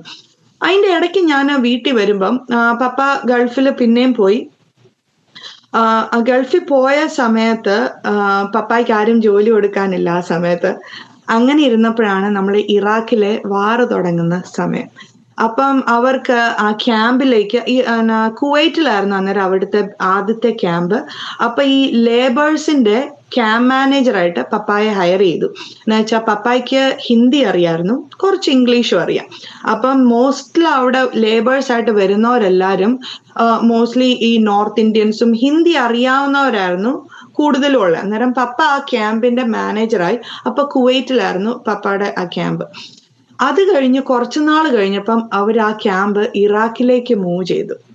അപ്പോഴാണ് ഞാൻ ഈ വിശ്വാസത്തിലേക്ക് വരുന്നതുമെല്ലാം. അപ്പൊ ഞാൻ ഓർത്ത്, കർത്താവെ, കുവൈറ്റിലായിരുന്നപ്പോ എനിക്കൊരു ആശ്വാസം ഉണ്ടായിരുന്നു, ഒത്തിരി വിശ്വാസികളൊക്കെ ഉണ്ട്, ആരെയും ഒക്കെ കണ്ട് ദൈവത്തെ പപ്പ അറിയുമല്ലോ എന്ന് പറഞ്ഞു. പക്ഷെ പപ്പ എപ്പോ എന്നെ വിളിച്ചാലും പപ്പ പറയും, എടി ഞാൻ ഇവിടെ ഒത്തിരി പെന്തക്കോസ്തുകാരെ കാണാറുണ്ട്, ഒരെണ്ണത്തിന്റെ ലൈഫ് പോലും നീ പറയുന്ന പോലെയല്ല എന്നിങ്ങനെ പപ്പ എന്നോട് പറയും. അന്നേരം പപ്പ ഞാൻ അന്നേരം പപ്പയുടെ ഒരു കാര്യം മാത്രം പറയും, പപ്പ, ഈ കാണുന്ന ഞാനും പെർഫെക്റ്റ് അല്ല, ഒരു മനുഷ്യനും പെർഫെക്റ്റ് അല്ല, പക്ഷെ ബൈബിള് പെർഫെക്റ്റ് ആണ്. എന്നെ നോക്കണ്ട, ഈ പറയുന്ന ഞാൻ നാളെ എങ്ങനെയാന്ന് എനിക്ക് തന്നെ അറിയത്തില്ല, പക്ഷെ പപ്പായ്ക്കുള്ള ബൈബിള് വായിച്ചു നോക്ക്. അപ്പൊ ഞാൻ പറയുന്നത് ശരിയാ, ഫോണിൽ കൂടെ ആയതുകൊണ്ട് എനിക്ക് എത്ര ഫ്രീഡത്തോടെ പറയാമല്ലോ. അതുകൊണ്ട് പപ്പ വായിച്ചു നോക്ക്. അപ്പോഴാണ് പപ്പായെ അവര് കുവൈറ്റ് ക്യാമ്പിൽ നിന്ന് ഇറാഖിലേക്ക് കൊണ്ടുവന്നു. അപ്പൊ ഞാൻ ദൈവത്തോട് ചോദിച്ചു, കർത്താവെ, കുവൈറ്റിലായിരുന്നപ്പോ എനിക്കൊരു ആശ്വാസം ഉണ്ടായിരുന്നു, ഏതേലും പാസ്റ്റർമാരെ കണ്ട് ഏതേലും ചർച്ചയിൽ പോയി പപ്പ രക്ഷിക്കപ്പെടും. ഈ ഇറാഖില് സദാം ഹുസൈന്റെ ആ യുദ്ധത്തിന്റെ സമയത്ത് ഇറാഖിലേക്ക് കൊണ്ടുപോയ ആര് സുവിശേഷം പറയാനാ, ആരെ കാണാനാ എന്ന് ഞാൻ ദൈവത്തോട് ചോദിച്ചു. പക്ഷെ എന്നാലും ഇങ്ങനെയൊക്കെ മനസ്സിൽ ഓരോ ചോദ്യങ്ങളുണ്ടെങ്കിലും ആ വാക്യം ഞാൻ എന്നും പ്രാർത്ഥിക്കുമായിരുന്നു, കർത്താവെ, വാഗ്ദത്തമാണ്, നീ എനിക്ക് തരണം. അപ്പം പപ്പയുടെ ജോലി എങ്ങനെയാന്ന് ചോദിച്ചാല്, പപ്പായ്ക്ക് ആദ്യമേ ലേബേഴ്സിന്റെ കാര്യങ്ങളെല്ലാം കഴിഞ്ഞാൽ പപ്പയുടെ ഓഫീസിൽ പപ്പായ്ക്ക് ഫുൾ ടൈം ഫ്രീയാ, പപ്പായ്ക്ക് ഒന്നുമില്ല ചെയ്യാൻ. പിന്നെ അവര് തിരിച്ചു വരുമ്പം അവരുടെ കാര്യങ്ങളെല്ലാം, അവരുടെ ഡോക്യുമെന്റേഷൻ ഇതെല്ലാം ശ്രദ്ധിച്ചാൽ മതിയായിരുന്നു പപ്പായ്ക്ക്. അപ്പൊ പപ്പായ്ക്ക് ഇങ്ങനെ പകലിരിക്കുമ്പോ ഭയങ്കര ടെൻഷനായിരുന്നു, എന്റെ ഭാവി എന്നാവും. അപ്പം ഞാൻ ഈ ബൈബിള് വായിക്കെന്ന് പറയുന്നതുകൊണ്ട് പപ്പായുടെ ഒരു POC ബൈബിൾ ഉണ്ടായിരുന്നു, പുതിയ നിയമം. പപ്പായി അതങ്ങ് വായിക്കാൻ അങ്ങ് തുടങ്ങി. ഇവളെന്തു ഈ പറയുന്നതെന്നുള്ള, ഇതുവരെയായിട്ടും കത്തോലിക്കനായിട്ട് അങ്ങനെ ബൈബിള് വായിച്ചിട്ടില്ല, പക്ഷെ പപ്പായുടെ ഇരുന്ന POC ബൈബിള് പപ്പ വായിക്കാൻ തുടങ്ങി. പപ്പ വായിക്കാൻ തുടങ്ങി കഴിഞ്ഞപ്പോ പപ്പ ഇപ്പൊ പറയും, എടി 50 വർഷമായിട്ട് ഞാൻ കാണാത്തതും കേൾക്കാത്തതും കാര്യങ്ങളാണ് ദൈവം അന്നേരം എനിക്ക് വെളിപ്പെടുത്തി തന്നിക്കൊണ്ടിരുന്നത്. പക്ഷെ ഈ മാറ്റങ്ങളൊന്നും പപ്പ എന്നോട് വിളിച്ച് പറയുന്നില്ല. പപ്പായ്ക്ക് ഈ ബൈബിള് വായിക്കാനുള്ള ആഗ്രഹങ്ങളും പപ്പായെ ഏറ്റവും കൂടുതൽ ചിന്തിപ്പിച്ചത് വീണ്ടും ജനനമാണ്. നിക്കോദിമോസിന്റെ ആ ഒരു സ്റ്റോറിയാണ് പപ്പായെ ഏറ്റവും കൂടുതൽ ഇഷ്ടപ്പെടുന്നത്. അതായത് പിന്നെ പപ്പായും ചോദിച്ചു ദൈവത്തോട്, ഞാൻ പിന്നെ അമ്മയുടെ ഉദരത്തിലോട്ട് പോണോ? നിക്കോദിമോസ് ചോദിച്ച പോലെ തന്നെ ഞാൻ പപ്പായ്ക്ക് പപ്പായുടെ അതേ ഫീലിങ്സ് എല്ലാം ബൈബിളില് കാണാൻ പറ്റി. അതിന്റെ എക്സ്പ്ലനേഷൻ ദൈവം തന്നെ വെളിപ്പെടുത്തി കൊടുത്തു. ഒരു പാസ്റ്റർമാരില്ല, ഒരു സോഴ്സ് ഇല്ല, ഒന്നുമില്ല. ആ ആഗ്രഹം കാരണം ദൈവം പരിശുദ്ധാത്മാവ് മുഖാന്തരം അതെല്ലാം കാണിച്ചു കൊടുത്തു. അങ്ങനെ പപ്പ തന്നെ രക്ഷിക്കപ്പെട്ടു, ആരും അറിയാതെ പപ്പ തന്നെ മാറി. അപ്പൊ ഞാൻ ഏകദേശം സെക്കൻഡ് ഇയർ ആയി. അപ്പൊ ഞാൻ വീട്ടിൽ വരുന്നു. വീട്ടില് സ്ട്രിക്റ്റ് ആയിട്ട് പറഞ്ഞിട്ടുണ്ട്, വീട്ടിൽ വന്നു കഴിഞ്ഞാൽ ഒരു പെന്തക്കോസ്ത് പള്ളിയിലൊന്നും പോകാൻ പറ്റുകയില്ല, ഓർണമെന്റ്സ് ഊരാൻ പറ്റുകയില്ല, നീ എങ്ങനാണോ നടക്കുന്നത് അതുപോലെ വരിക, വെക്കേഷൻ കഴിഞ്ഞിട്ട് തിരിച്ചു പോവുക, അല്ലാതെ ഒരു ചർച്ചിലും പോകാൻ പറ്റുകയില്ല എന്ന് പറഞ്ഞു. അത് മമ്മി സ്ട്രിക്റ്റ് ആയിരുന്നു, ഓർണമെന്റ്സ് ഊരാൻ പറ്റുകയില്ല. അങ്ങനെ ഇരുന്ന ഞാൻ സെക്കൻഡ് ഇയർ പഠിച്ചോണ്ടിരുന്നപ്പം പപ്പ ഒരു ദിവസം വിളിച്ചിട്ട് പറഞ്ഞു, എടി, അന്ന് മൊബൈലൊന്നുമില്ല, നമ്മുടെ വാർഡന്റെ അങ്ങോട്ടാ വിളിക്കുന്നത്. ഒരു ദിവസം സെക്കൻഡ് ഇയർ പഠിച്ചോണ്ടിരുന്നപ്പോ പപ്പ ഒരു സുപ്രഭാതത്തില് വിളിച്ചു പറഞ്ഞു, എടി, ഞാനും രക്ഷിക്കപ്പെട്ടു. ഞാൻ പറഞ്ഞു, എന്തുവാ? ഞാനും രക്ഷിക്കപ്പെട്ട്. ഇല്ല, ആ ഒരു ഇൻസിഡന്റ് നടക്കുന്നതിന് മുമ്പായിരുന്നു ഞാൻ സ്നാനപ്പെടുന്നത്. അന്ന് പപ്പ കുറച്ചൊക്കെ എന്തൊക്കെയോ ഇവള് പറയുന്ന സത്യവാന്നൊക്കെ മനസ്സിലായി വരുന്ന ഒരു കാലം എന്റെ മനസ്സിൽ ശക്തമായി പറഞ്ഞു, സ്നാനപ്പെടാൻ സമയമായി. അപ്പം ഞാൻ അന്നേരമാണ് സ്നാനപ്പെടാൻ സമയമായി, കർത്താവ് എനിക്ക് ഒരു പള്ളിയോ ഒന്നും അറിയത്തില്ല. അന്നേരം ഞാൻ ഒരു ദിവസം കാഞ്ഞിരപ്പള്ളിയിലോട്ട് പോകുന്ന വഴിക്ക് ഇങ്ങനെ തുറന്നു നോക്കി എവിടെയെങ്കിലും പള്ളിയുണ്ടോ. 10 വർഷം ഞാൻ ആ വഴി കൂടെ പോയിട്ട് ഞാൻ കണ്ടിട്ടില്ല ആ പള്ളിയുടെ board. Logos IPC Bible Pentecost church എന്ന് പറഞ്ഞ് എഴുതി വെച്ചേക്കുന്നത്. ഞാൻ അത് കണ്ടു. അപ്പൊ ഞാൻ ഇത് തന്നെ. ഞാൻ പറഞ്ഞു, മമ്മി ഇനി എനിക്ക് പറ്റുകയില്ല, എനിക്ക് പോയാലേ പറ്റൂ. മമ്മിക്ക് പപ്പായും ഇല്ല, ഇനി ഞാൻ പെങ്കൊച്ചാ, ഇനിയും വീട്ടിൽ നിന്ന് ഇങ്ങനെ ഇറങ്ങിപ്പോയാലോ, മമ്മിക്കുള്ള ടെൻഷൻ കാരണം മമ്മി ഒന്ന് നോക്കെ ആരും കാണാതെ പോയിട്ട് വരാം. മമ്മിക്ക് പപ്പ ഇല്ലാത്തതിന്റെ ആ ടെൻഷനും ഉണ്ട്. അങ്ങനെ ചർച്ചിൽ പോകാൻ തുടങ്ങി. അങ്ങനെയാണ് സ്നാനപ്പെടണമെന്ന് ഒരു ദിവസം ഇടയ്ക്കൊക്കെ 1-2 വട്ടേ ഞാൻ ആ ചർച്ചിൽ പോയിട്ടുള്ളൂ. എപ്പോഴും കോളേജിലായിരിക്കും. കോളേജിൽ പോകുമ്പോൾ അവിടുത്തെ AG ചർച്ചിലായിരുന്നു ഞാൻ പോകുന്നത്. അങ്ങനെ ഒരു ദിവസം എനിക്ക് സ്നാനപ്പെടണമെന്ന് ആഗ്രഹം വന്ന് ഞാൻ പാസ്റ്ററിനോട് പറഞ്ഞു. അങ്ങനെ ഞാൻ അവിടെ ഒരു തോട്ടിൽ സ്നാനപ്പെട്ടു. ഞാൻ പറഞ്ഞു, മമ്മി വരുവോ, എനിക്ക് ആരുമില്ല. മമ്മി പറഞ്ഞു, എന്നെ അടുത്തോട്ടൊന്നും വിളിച്ചേക്കില്ല, ഞാൻ ദൂരെ നിന്ന് നിന്നെ ഒറ്റയ്ക്ക് വിടാൻ പേടിയാ. മമ്മിക്കെല്ലാം നോ അന്നേരം പറയാൻ ഒരു പേടിയാ. എന്നുവെച്ചാ ഞാൻ പെങ്കൊച്ചാ, ഇനി വീട്ടിൽ നിന്ന് ഇറങ്ങി, അങ്ങനെ പല ടെൻഷന് കാരണം പപ്പ നാട്ടില്ല. അപ്പൊ മമ്മി എന്നോട് യെസ് പറഞ്ഞു. അത് വെച്ചാൽ മമ്മി അന്ന് ദൂരെ നിന്ന് മാറി എന്റെ സ്നാനം കണ്ടു. അത് കഴിഞ്ഞ് ഉടനെ എന്നെ വീട്ടിലും കൊണ്ടുപോയി. ഞാനും വേറൊരു കൊച്ചും കൂടെ ആയിരുന്നു അന്ന് സ്നാനപ്പെട്ടത്. അങ്ങനെ ഞാൻ സ്നാനപ്പെട്ടു. പപ്പ എന്നെ ഒത്തിരി പിന്തിരിപ്പിക്കാൻ തുടങ്ങി. പപ്പ പറഞ്ഞു, എടി ഞാൻ വീട്ടിൽ വരുമ്പോൾ നമുക്ക് വലിയ പാർട്ടിയൊക്കെ നടത്തി നിന്റെ സ്നാനമൊക്കെ നടത്താം. ഞാൻ പറഞ്ഞു, സ്നാനം അങ്ങനെ ചെയ്യേണ്ടല്ല പപ്പ, എപ്പം നമ്മൾ വിശ്വസിക്കുന്നു അപ്പം സ്നാനപ്പെടുക, അല്ലാതെ നമ്മൾ സമയവും സാഹചര്യവും നോക്കിയല്ല അത് ചെയ്യേണ്ടത്. ദൈവം എന്നോട് ഇടപെട്ടു, ഇത് സത്യമാണെന്ന് എനിക്ക് ഇപ്പം മനസ്സിലായി. ആദ്യമേ രക്ഷിക്കപ്പെട്ടു, അടുത്ത സ്റ്റെപ്പായിരുന്നു സ്നാനം. അപ്പം എന്നോട് ഇപ്പം സ്നാനപ്പെടാൻ പറഞ്ഞു. അത് നമ്മൾ പേരൻസോ സഹോദരങ്ങളെയോ നോക്കി ചെയ്യേണ്ട കാര്യമല്ല പപ്പ, ഇപ്പൊ എനിക്ക് സ്നാനപ്പെടണം, അതുകൊണ്ട് ഞാൻ സ്നാനപ്പെടുക എന്ന് പപ്പായുടെ പേരൻസിനോട് പറഞ്ഞിട്ട് ഞാൻ സ്നാനപ്പെട്ടു. പപ്പ ഒത്തിരി പിന്തിരിപ്പിക്കാൻ നോക്കി, അത് നടന്നില്ല. അതിന്റെ ഇടയ്ക്കും പപ്പ ഒരു പ്രാവശ്യം നാട്ടിൽ വന്നപ്പം എന്നെ അസീസി ധ്യാന കേന്ദ്രത്തിൽ കൊണ്ടുപോയായിരുന്നു. പപ്പ പറഞ്ഞെടി എനിക്കൊന്ന് ഫ്രഷ് ആവണം, നീയും കൂടെ എൻ്റെ കൂടെ വാ, എനിക്കൊരു കൂട്ട് വേണം. അപ്പൊ എന്നെ മാറ്റാനാ പപ്പ കൊണ്ടുപോകുന്നത്. അവിടെ ചെന്ന് കഴിഞ്ഞപ്പം ഞാൻ അവിടെ എന്നെ പപ്പ കൗൺസിലിങ്ങിന് പോയി. ആ സിസ്റ്റർമാരോട് ചോദിക്കുക, എല്ലാ ഡൗട്ടും ക്ലിയർ ആക്കി തരുമെന്ന് പറഞ്ഞു. ഞാൻ സിസ്റ്റർമാരോട് എന്ന് ചോദിച്ചു എന്റെ ഡൗട്ട് പറയുമ്പോൾ അവരെന്നെ അടിച്ചോടിക്കും. പെന്തക്കോസ്റ്റ് എന്നുള്ള പേര് കേൾക്കുമ്പോൾ അവർ പറയുന്നത്, ഈ ജാതികളെ കണ്ടാൽ ഇവരാണ് പ്രശ്നങ്ങൾ മുഴുവൻ. എന്റെ ഒരു ക്വസ്റ്റ്യനും ആൻസറും തരുവല്ല, അവരെന്നെ ഓടിച്ചു വിടും. ഞാൻ അപ്പൊ കരഞ്ഞോണ്ടാവുന്നത്. അപ്പൊ പപ്പായ്ക്ക് അതെല്ലാം അങ്ങ് പപ്പായെ ബോധർ ചെയ്യാനും തുടങ്ങുന്നുണ്ടായിരുന്നു അതിന്റെ ഇടയ്ക്ക്. അതിന്റെ ഇടയ്ക്ക് മമ്മി എന്നെ അച്ഛന്മാരുടെ അടുത്ത് പോയി. ഞങ്ങളുടെ ചർച്ചിൽ ചെമ്മലമറ്റോ എന്നാണ് ഞങ്ങളുടെ കത്തോലിക്ക പള്ളിയുടെ അവിടെ അച്ഛന്റെ അടുത്ത് പോയി. അത് അച്ഛൻ പഠിപ്പിക്കുന്ന ഒരു അച്ഛനാ. അച്ഛന്റെ അടുത്ത് നിന്നും ഞാൻ ഈ വിഗ്രഹങ്ങളുടെ 10 കൽപ്പനയെ കുറിച്ച് മാത്രമേ ചോദിച്ചോളൂ. അപ്പൊ അച്ഛൻ ഇതാ പറഞ്ഞു, എനിക്ക് ഇങ്ങനെ സംസാരിക്കുന്ന കുഞ്ഞുങ്ങളെ ഒത്തിരി ഇഷ്ടമാ. എല്ലാ പ്രാവശ്യം വെക്കേഷന് വരുമ്പോ നമ്മൾ ഇങ്ങോട്ട് പോവാ മമ്മിയും കൂട്ടി, നമുക്ക് ഇങ്ങനെ സംസാരിച്ചൊക്കെ ഇരിക്കാം. ഹിന്ദുക്കളും മുസ്ലിംസ് കത്തോലിക്കരെല്ലാം ഒരേ ദൈവത്തെ ആരാധിക്കുന്നത്. അത് പറഞ്ഞപ്പോഴേ ഞാൻ ഫുൾ സ്റ്റോപ്പ് ഇട്ടു. ഇത്രയും പറഞ്ഞ് ഈ അച്ഛൻ, അപ്പൊ മമ്മിക്കും അങ്ങ് ഡൗട്ടായി. അപ്പൊ മമ്മിക്ക് ഒരു സോഴ്സും ഇല്ല എന്നെ കറക്റ്റ് ചെയ്യാൻ, എന്നാൽ അവർക്ക് അറിയാവോ അതുമില്ല. ആ ഒരു ടൈമില്ല. അങ്ങനെ സ്നാനത്തിന്റെ ഒരു ടൈം വന്നു. അപ്പൊ ഞാൻ സ്നാനപ്പെട്ടു, വീട്ടിൽ തിരിച്ച് കോളേജിൽ പോയി. പക്ഷെ ഞാൻ എന്നും പ്രാർത്ഥിക്കുമായിരുന്നു, കർത്താവെ എൻ്റെ പപ്പ രക്ഷിക്കപ്പെടണം, എൻ്റെ പപ്പ അവരെ എൻ്റെ ഫാമിലി മുഴുവൻ വരുത്തുമെന്ന് നീയാ പറഞ്ഞത്. അങ്ങനെ സെക്കൻഡ് ഇയർ പഠിച്ചുകൊണ്ടിരുന്നപ്പോ ഒരു സുപ്രഭാതത്തിൽ പപ്പ പറഞ്ഞു, ഞാൻ രക്ഷിക്കപ്പെട്ടു, ഞാൻ സ്നാനപ്പെടാൻ പോവാന്ന്. ഞാൻ പറഞ്ഞു, സ്നാനപ്പെടാനോ? എടി നീ പോലും അറിയാതെ എൻ്റെ ലൈഫിൽ ഒത്തിരി മാറ്റങ്ങൾ ഉണ്ടായിരുന്നു ഇവിടെ. നീ പറഞ്ഞു ബൈബിൾ വായിക്കാൻ, നിന്റെ ഭാവി ഓർത്ത് ടെൻഷൻ കാരണം ഞാൻ ഇവിടെ ഇരുന്ന് POC ബൈബിൾ. അപ്പൊ അവിടെ POC ബൈബിൾ നോക്കിയാൽ പുതിയ നിയമം മുഴുവൻ അണ്ടർലൈൻഡാ. പപ്പ പറഞ്ഞു, എനിക്ക് എല്ലാം അങ്ങോട്ട് ദൈവം എന്നോട് ഇടപെടുമായിരുന്നു. അങ്ങനെ പപ്പ ഒരു ടൈം വന്നപ്പം പപ്പായ്ക്ക് ഇത് രക്ഷിക്കപ്പെട്ടു, പക്ഷെ സ്നാനപ്പെടണമെന്ന് ഒരു ആഗ്രഹം വന്നു. അപ്പം പപ്പ ദൈവത്തോട് ചോദിച്ചു, കർത്താവേ ഈ യുദ്ധത്തിന്റെ സമയത്ത് സൈറൻ ഓടുമ്പോ ബങ്കറിലോട്ട് ഓടുന്ന സമയത്ത് എന്നെ ആര് സ്നാനപ്പെടുത്താനാ? പക്ഷെ ഈ ആഗ്രഹം കാണുന്ന ദൈവമുണ്ട്. അപ്പോഴാണ് ഈ ആർമിയില് പപ്പാടെ ഒരു ബോസ് ആയിട്ട് അമേരിക്ക എന്ന് ആ ക്യാമ്പിന്റെ വേറൊരു മാനേജർ വരുന്നത്. അതൊരു ഇവിടുത്തെ ഒരു പാസ്റ്റർ ആയിരുന്നു. അപ്പം അവിടെ പാസ്റ്റർ വന്നപ്പം പുള്ളിക്കാരൻ പറഞ്ഞു, ടോമി നിങ്ങളുടെ ക്യാമ്പിൽ ആരെങ്കിലും വർക്കേഴ്സിന് ക്രിസ്ത്യൻസ് ആരെങ്കിലും ഉണ്ടെങ്കിൽ ഞാൻ ബൈബിൾ ക്ലാസ് എടുക്കുന്നുണ്ട്, ആർമീസിന് എടുക്കുന്നതോടെ നിങ്ങൾക്കും വേണമെങ്കിൽ വരാം എന്ന് പറഞ്ഞു. അപ്പൊ പപ്പ ആ ബൈബിൾ ക്ലാസ്സിന് പോകാൻ തുടങ്ങി. ഒരു 3 months കഴിഞ്ഞപ്പോഴത്തേനും പപ്പ പറഞ്ഞു, ഞാനിങ്ങനെ രക്ഷിക്കപ്പെട്ടു, എനിക്ക് സ്നാനപ്പെടണമെന്ന് ആഗ്രഹം. അന്നേരം ആ പാസ്റ്റർ പറഞ്ഞു, വെയിറ്റ്, അത് ദൈവം എനിക്കൊരു വിഷൻ തരണം, നീ രക്ഷിക്കപ്പെട്ടല്ല, ചുമ്മാ ഒരാൾ വന്ന് എനിക്ക് ദൈവം ഒരു ഗൈഡൻസ് തന്നാൽ ഐ വിൽ ഡു ഇറ്റ് എന്ന് പറഞ്ഞു. അങ്ങനെ ആ പാസ്റ്റർ പപ്പായ്ക്ക് വേണ്ടിയിട്ട് ബൈബിൾ ക്ലാസ് എടുക്കാൻ തുടങ്ങി സ്നാനത്തിനെ കുറിച്ച്. പിന്നെ ഒരു ദിവസം ആ പാസ്റ്റർ വന്നിട്ട് പറഞ്ഞു, Tommy you are ready, I know you are really saved. അങ്ങനെ വന്നപ്പോഴാണ് സദ്ദാം ഹുസൈൻ്റെ സ്വിമ്മിംഗ് പൂള് യുദ്ധം എല്ലാം കഴിഞ്ഞ് ആർമിക്ക് വേണ്ടി റീബിൽഡ് ചെയ്തായിരുന്നു.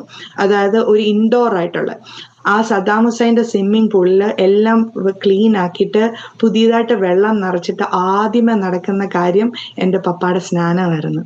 അപ്പൊ പപ്പ സദ്ദാം ഹുസൈൻ്റെ സ്വിമ്മിംഗ് പൂളിൽ പപ്പ ഒറ്റ ഒരാള് സ്നാനപ്പെട്ടു. ഇത് അമേരിക്കൻ പാസ്റ്റർ ആയിരുന്നോ? American pastor. ചുരുക്കി പറഞ്ഞ ഇറാഖിൽ ഒരു മലയാളി പാസ്റ്റർ പോലും അല്ല അല്ലേ? ഇറാഖില് ആ പാസ്റ്റർ ആക്ച്വലി ഇവിടുത്തെ ലൂസിയാനയിലുള്ള ചർച്ച് ഓഫ് ക്രൈസ്റ്റിലെ ഒരു പാസ്റ്റർ. ആ പാസ്റ്ററിന് ഒരു ഫൈനാൻഷ്യൽ ആയിട്ടുള്ള ഒരു നീഡ് വന്നു. അപ്പം അന്നേരമാണ് ഈ അവിടെ ക്യാമ്പ് മാനേജേഴ്സിനെ ആവശ്യം ഉണ്ടെന്ന് പറഞ്ഞ് അപ്പം ഇവിടുന്ന് അവര് ആ പാസ്റ്ററിനെ റിക്രൂട്ട് ചെയ്ത് തന്നു. ക്യാമ്പ് മാനേജർ ആയിരുന്നു, പക്ഷെ പുള്ളിക്കാരൻ പാസ്റ്റർ ബൈബിൾ ക്ലാസ് കൊടുക്കുന്നുണ്ടായിരുന്നു. അന്നേരം അതാ പപ്പാടെ എപ്പോൾ സ്നാനപ്പെടണമെന്ന് ആഗ്രഹിച്ചോ ആ ടൈമിലാണ് ആ പാസ്റ്റർ അവിടെ വന്നത്. 4 months കഴിഞ്ഞ് ആ പാസ്റ്റർ തിരിച്ചു പോവുകയും ചെയ്തു.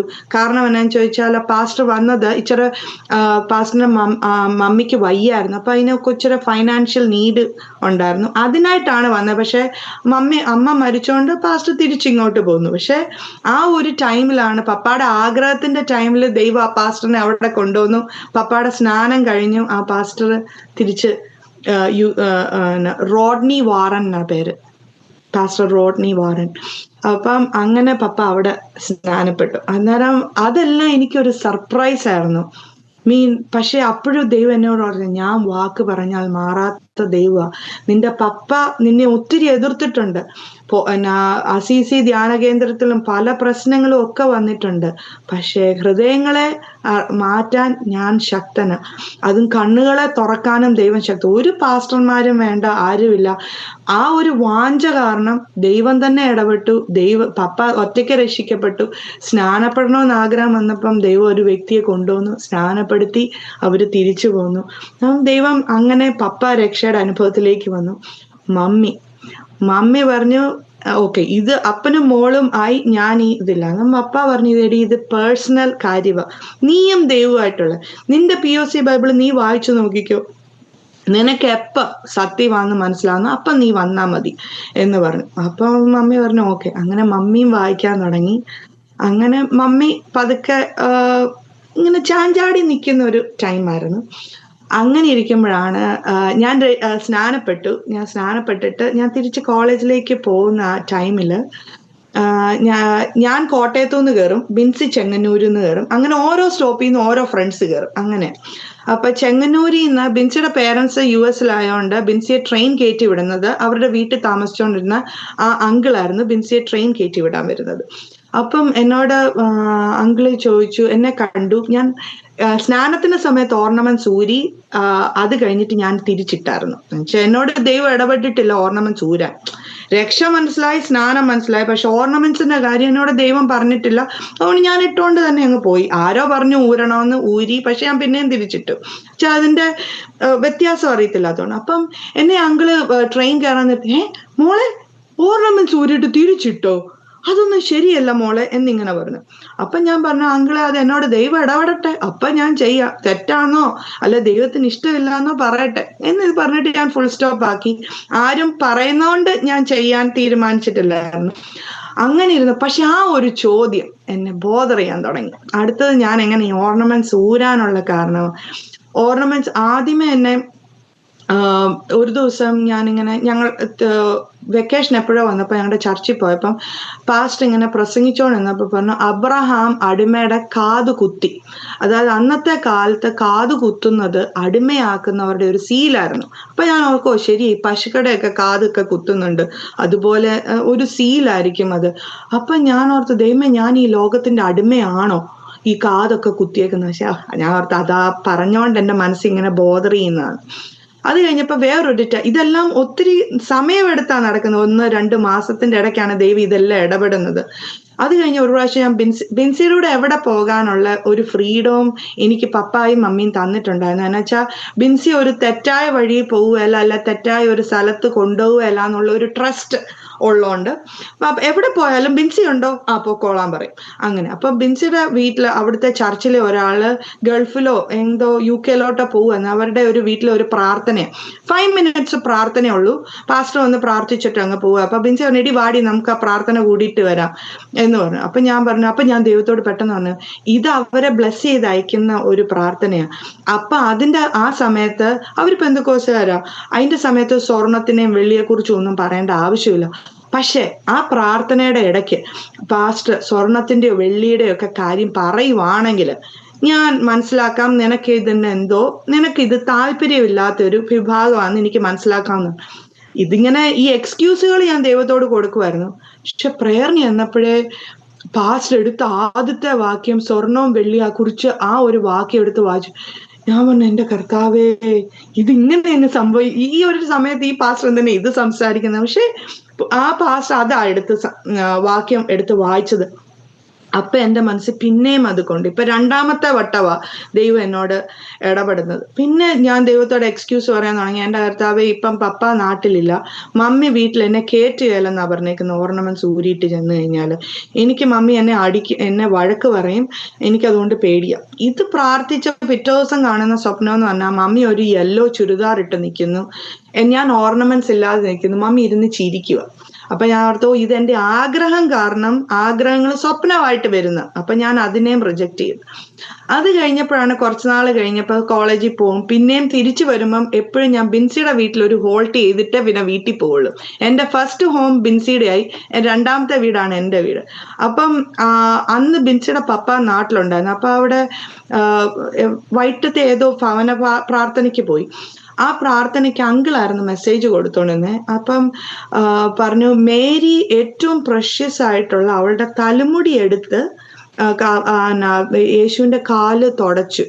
അപ്പൊ നമ്മുടെ ജീവിതത്തില് നമുക്ക് എന്തെങ്കിലും ഉപേക്ഷിക്കാൻ പറ്റാത്തതുണ്ടെങ്കിൽ അതിനോട് നമുക്ക് ഇഷ്ടമുള്ളതുകൊണ്ട്, അത് ദൈവത്തെക്കാളും ഉപരിയായിട്ട്. അങ്കിളിനും ആന്റിക്കും ആർക്കും അറിയത്തില്ല ഞാനിങ്ങനെ ഒരു ഓർണമെന്റ്സ് ഊരണമെന്ന് ആഗ്രഹിക്കുന്ന ഒരു വ്യക്തിയാണ്, ഇങ്ങനെയൊന്നും. പക്ഷെ അതെന്നെ ഒത്തിരി അങ്ങോട്ട് ഇത് ചെയ്തു.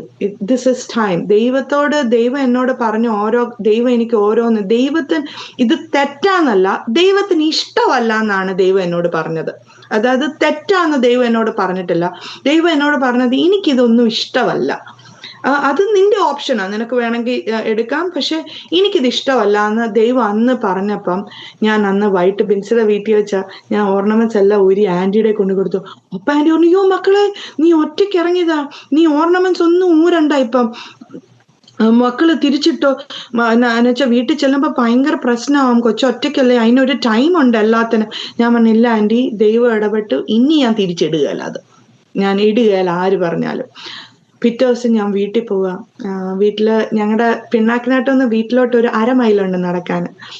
അപ്പം ദൈവം ഭയങ്കര ഫണി ആയിട്ടും ചിലപ്പോൾ എനിക്ക് തോന്നും നമ്മളോട് ഞാൻ ആ ഒരു പ്രായത്തോടായോണ്ടായിരിക്കും ദൈവം അതുപോലെ ഇടപെടുന്നത്. ദൈവത്തിന് നമ്മുടെ ലവ് ലാംഗ്വേജ് അറിയാന്ന് പറയുന്നത് ശരിയാ. ഞാൻ ചെറുപ്പത്തിൽ ഒത്തിരി പ്രാർത്ഥിക്കുമായിരുന്നു, കർത്താവ്, എൻ്റെ പപ്പ ഒത്തിരി പണക്കാരനൊന്നും അല്ല, അതുകൊണ്ട് ഈ കത്തോലിക്കരുടെ ഒക്കെ കല്യാണത്തിന് മുമ്പ് ഒന്നെങ്കിൽ ഒത്തിരി ഡയമണ്ട് അല്ലെ ഒത്തിരി ആഭരണം, ഇത്രയും ആഭരണം ഒന്നും മേടിക്കാൻ എൻ്റെ പപ്പായ്ക്ക് പൈസയില്ല, അതുകൊണ്ട് ഈ ആഭരണം ഒന്നും വേണ്ടാന്ന് പറയുന്ന ഒരാളെ കൊണ്ട് എന്നെ കല്യാണം കഴിപ്പിക്കണേ എന്ന് ഞാൻ ചെറുപ്പത്തിൽ പ്രാർത്ഥിക്കുമായിരുന്നു. ഇതൊക്കെ ഞാൻ മറന്നേ പോയി ആ വിഷയം. പക്ഷെ ഞാൻ ഈ ഓർണമെന്റ്സ് ഊരിയിട്ട് തിരിച്ച് വീട്ടിലോട്ട് നടക്കുകയോ മമ്മി എങ്ങനെ റെസ്പോണ്ട് ചെയ്യും, മമ്മി പെട്ടെന്നാണ് ദൈവം ഇത് കൊണ്ടുപോകുന്നത്. നീ അന്ന് പ്രാർത്ഥിച്ചില്ലേ, അതിന്റെ ഒരു സ്റ്റെപ്പാണിത്.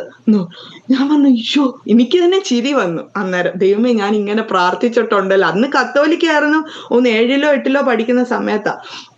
അപ്പൊ ഞാൻ വീട്ടിൽ ചെന്നു, ഞാൻ കോളിംഗ് ബെൽ അടിച്ചു, എന്റെ ഹാർട്ട് ഇടിക്കുക. ഞാൻ അന്ന് ആ ദർശനത്തിൽ കണ്ട പോലെ തന്നെ മമ്മി ആ മഞ്ഞ ചുരിദാർ ഇട്ട് നിൽക്കുന്നു, മമ്മി ഇരുന്ന് ചിരിക്കുക. അപ്പൊ ഞാൻ ചോദിച്ചു, മമ്മിക്ക് ദേഷ്യം വരുന്നില്ലേ? അപ്പൊ മമ്മി പറഞ്ഞു, എനിക്കറിയത്തില്ലടി, എനിക്ക് ചിരിയാ വരുന്നത് നിന്നെ കണ്ടിട്ടെന്ന് പറഞ്ഞു. ഞാൻ പറഞ്ഞു, സ്തോത്രം. അപ്പം ദൈവം കാണിച്ചു തന്ന ദർശനം തന്നെയായിരുന്നു അത്.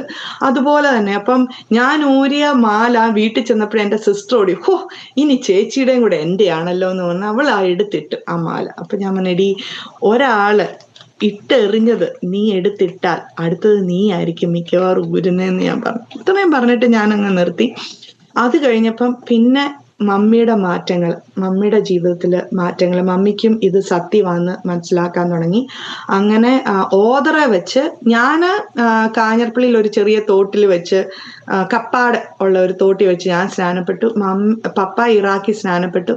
മമ്മി ഓതറയിലുള്ള അവിടുത്തെ ചർച്ചിലെ സ്നാനക്കുളത്ത് മമ്മി സ്നാനപ്പെട്ട് കഴിഞ്ഞ ഉടനെ മമ്മി എടുത്ത തീരുമാനം, മമ്മി ഓർണമെന്റ്സ് എല്ലാം ഊരി.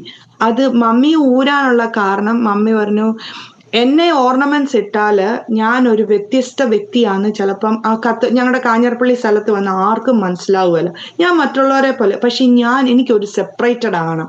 ആ ഒരു തീരുമാനത്തില് മമ്മി അത് ഉപേക്ഷിച്ചു. പക്ഷെ അത് കാരണം മമ്മിയെ ഒത്തിരി പേര് നിന്ദിച്ചിട്ടും പരിഹസിച്ചിട്ടും ഉണ്ട് മമ്മിയെ. സ്കൂളിൽ ചെന്നപ്പോ മമ്മി അവിടുത്തെ പബ്ലിക് സ്കൂളിലെ ടീച്ചറല്ലേ, ഈ ടീച്ചർ എന്നാ കഴുത്തും പറിച്ചു വരുന്നത്, എന്തൊരു വൃത്തിയേടാ, മാലയിടത്തില്ലേ.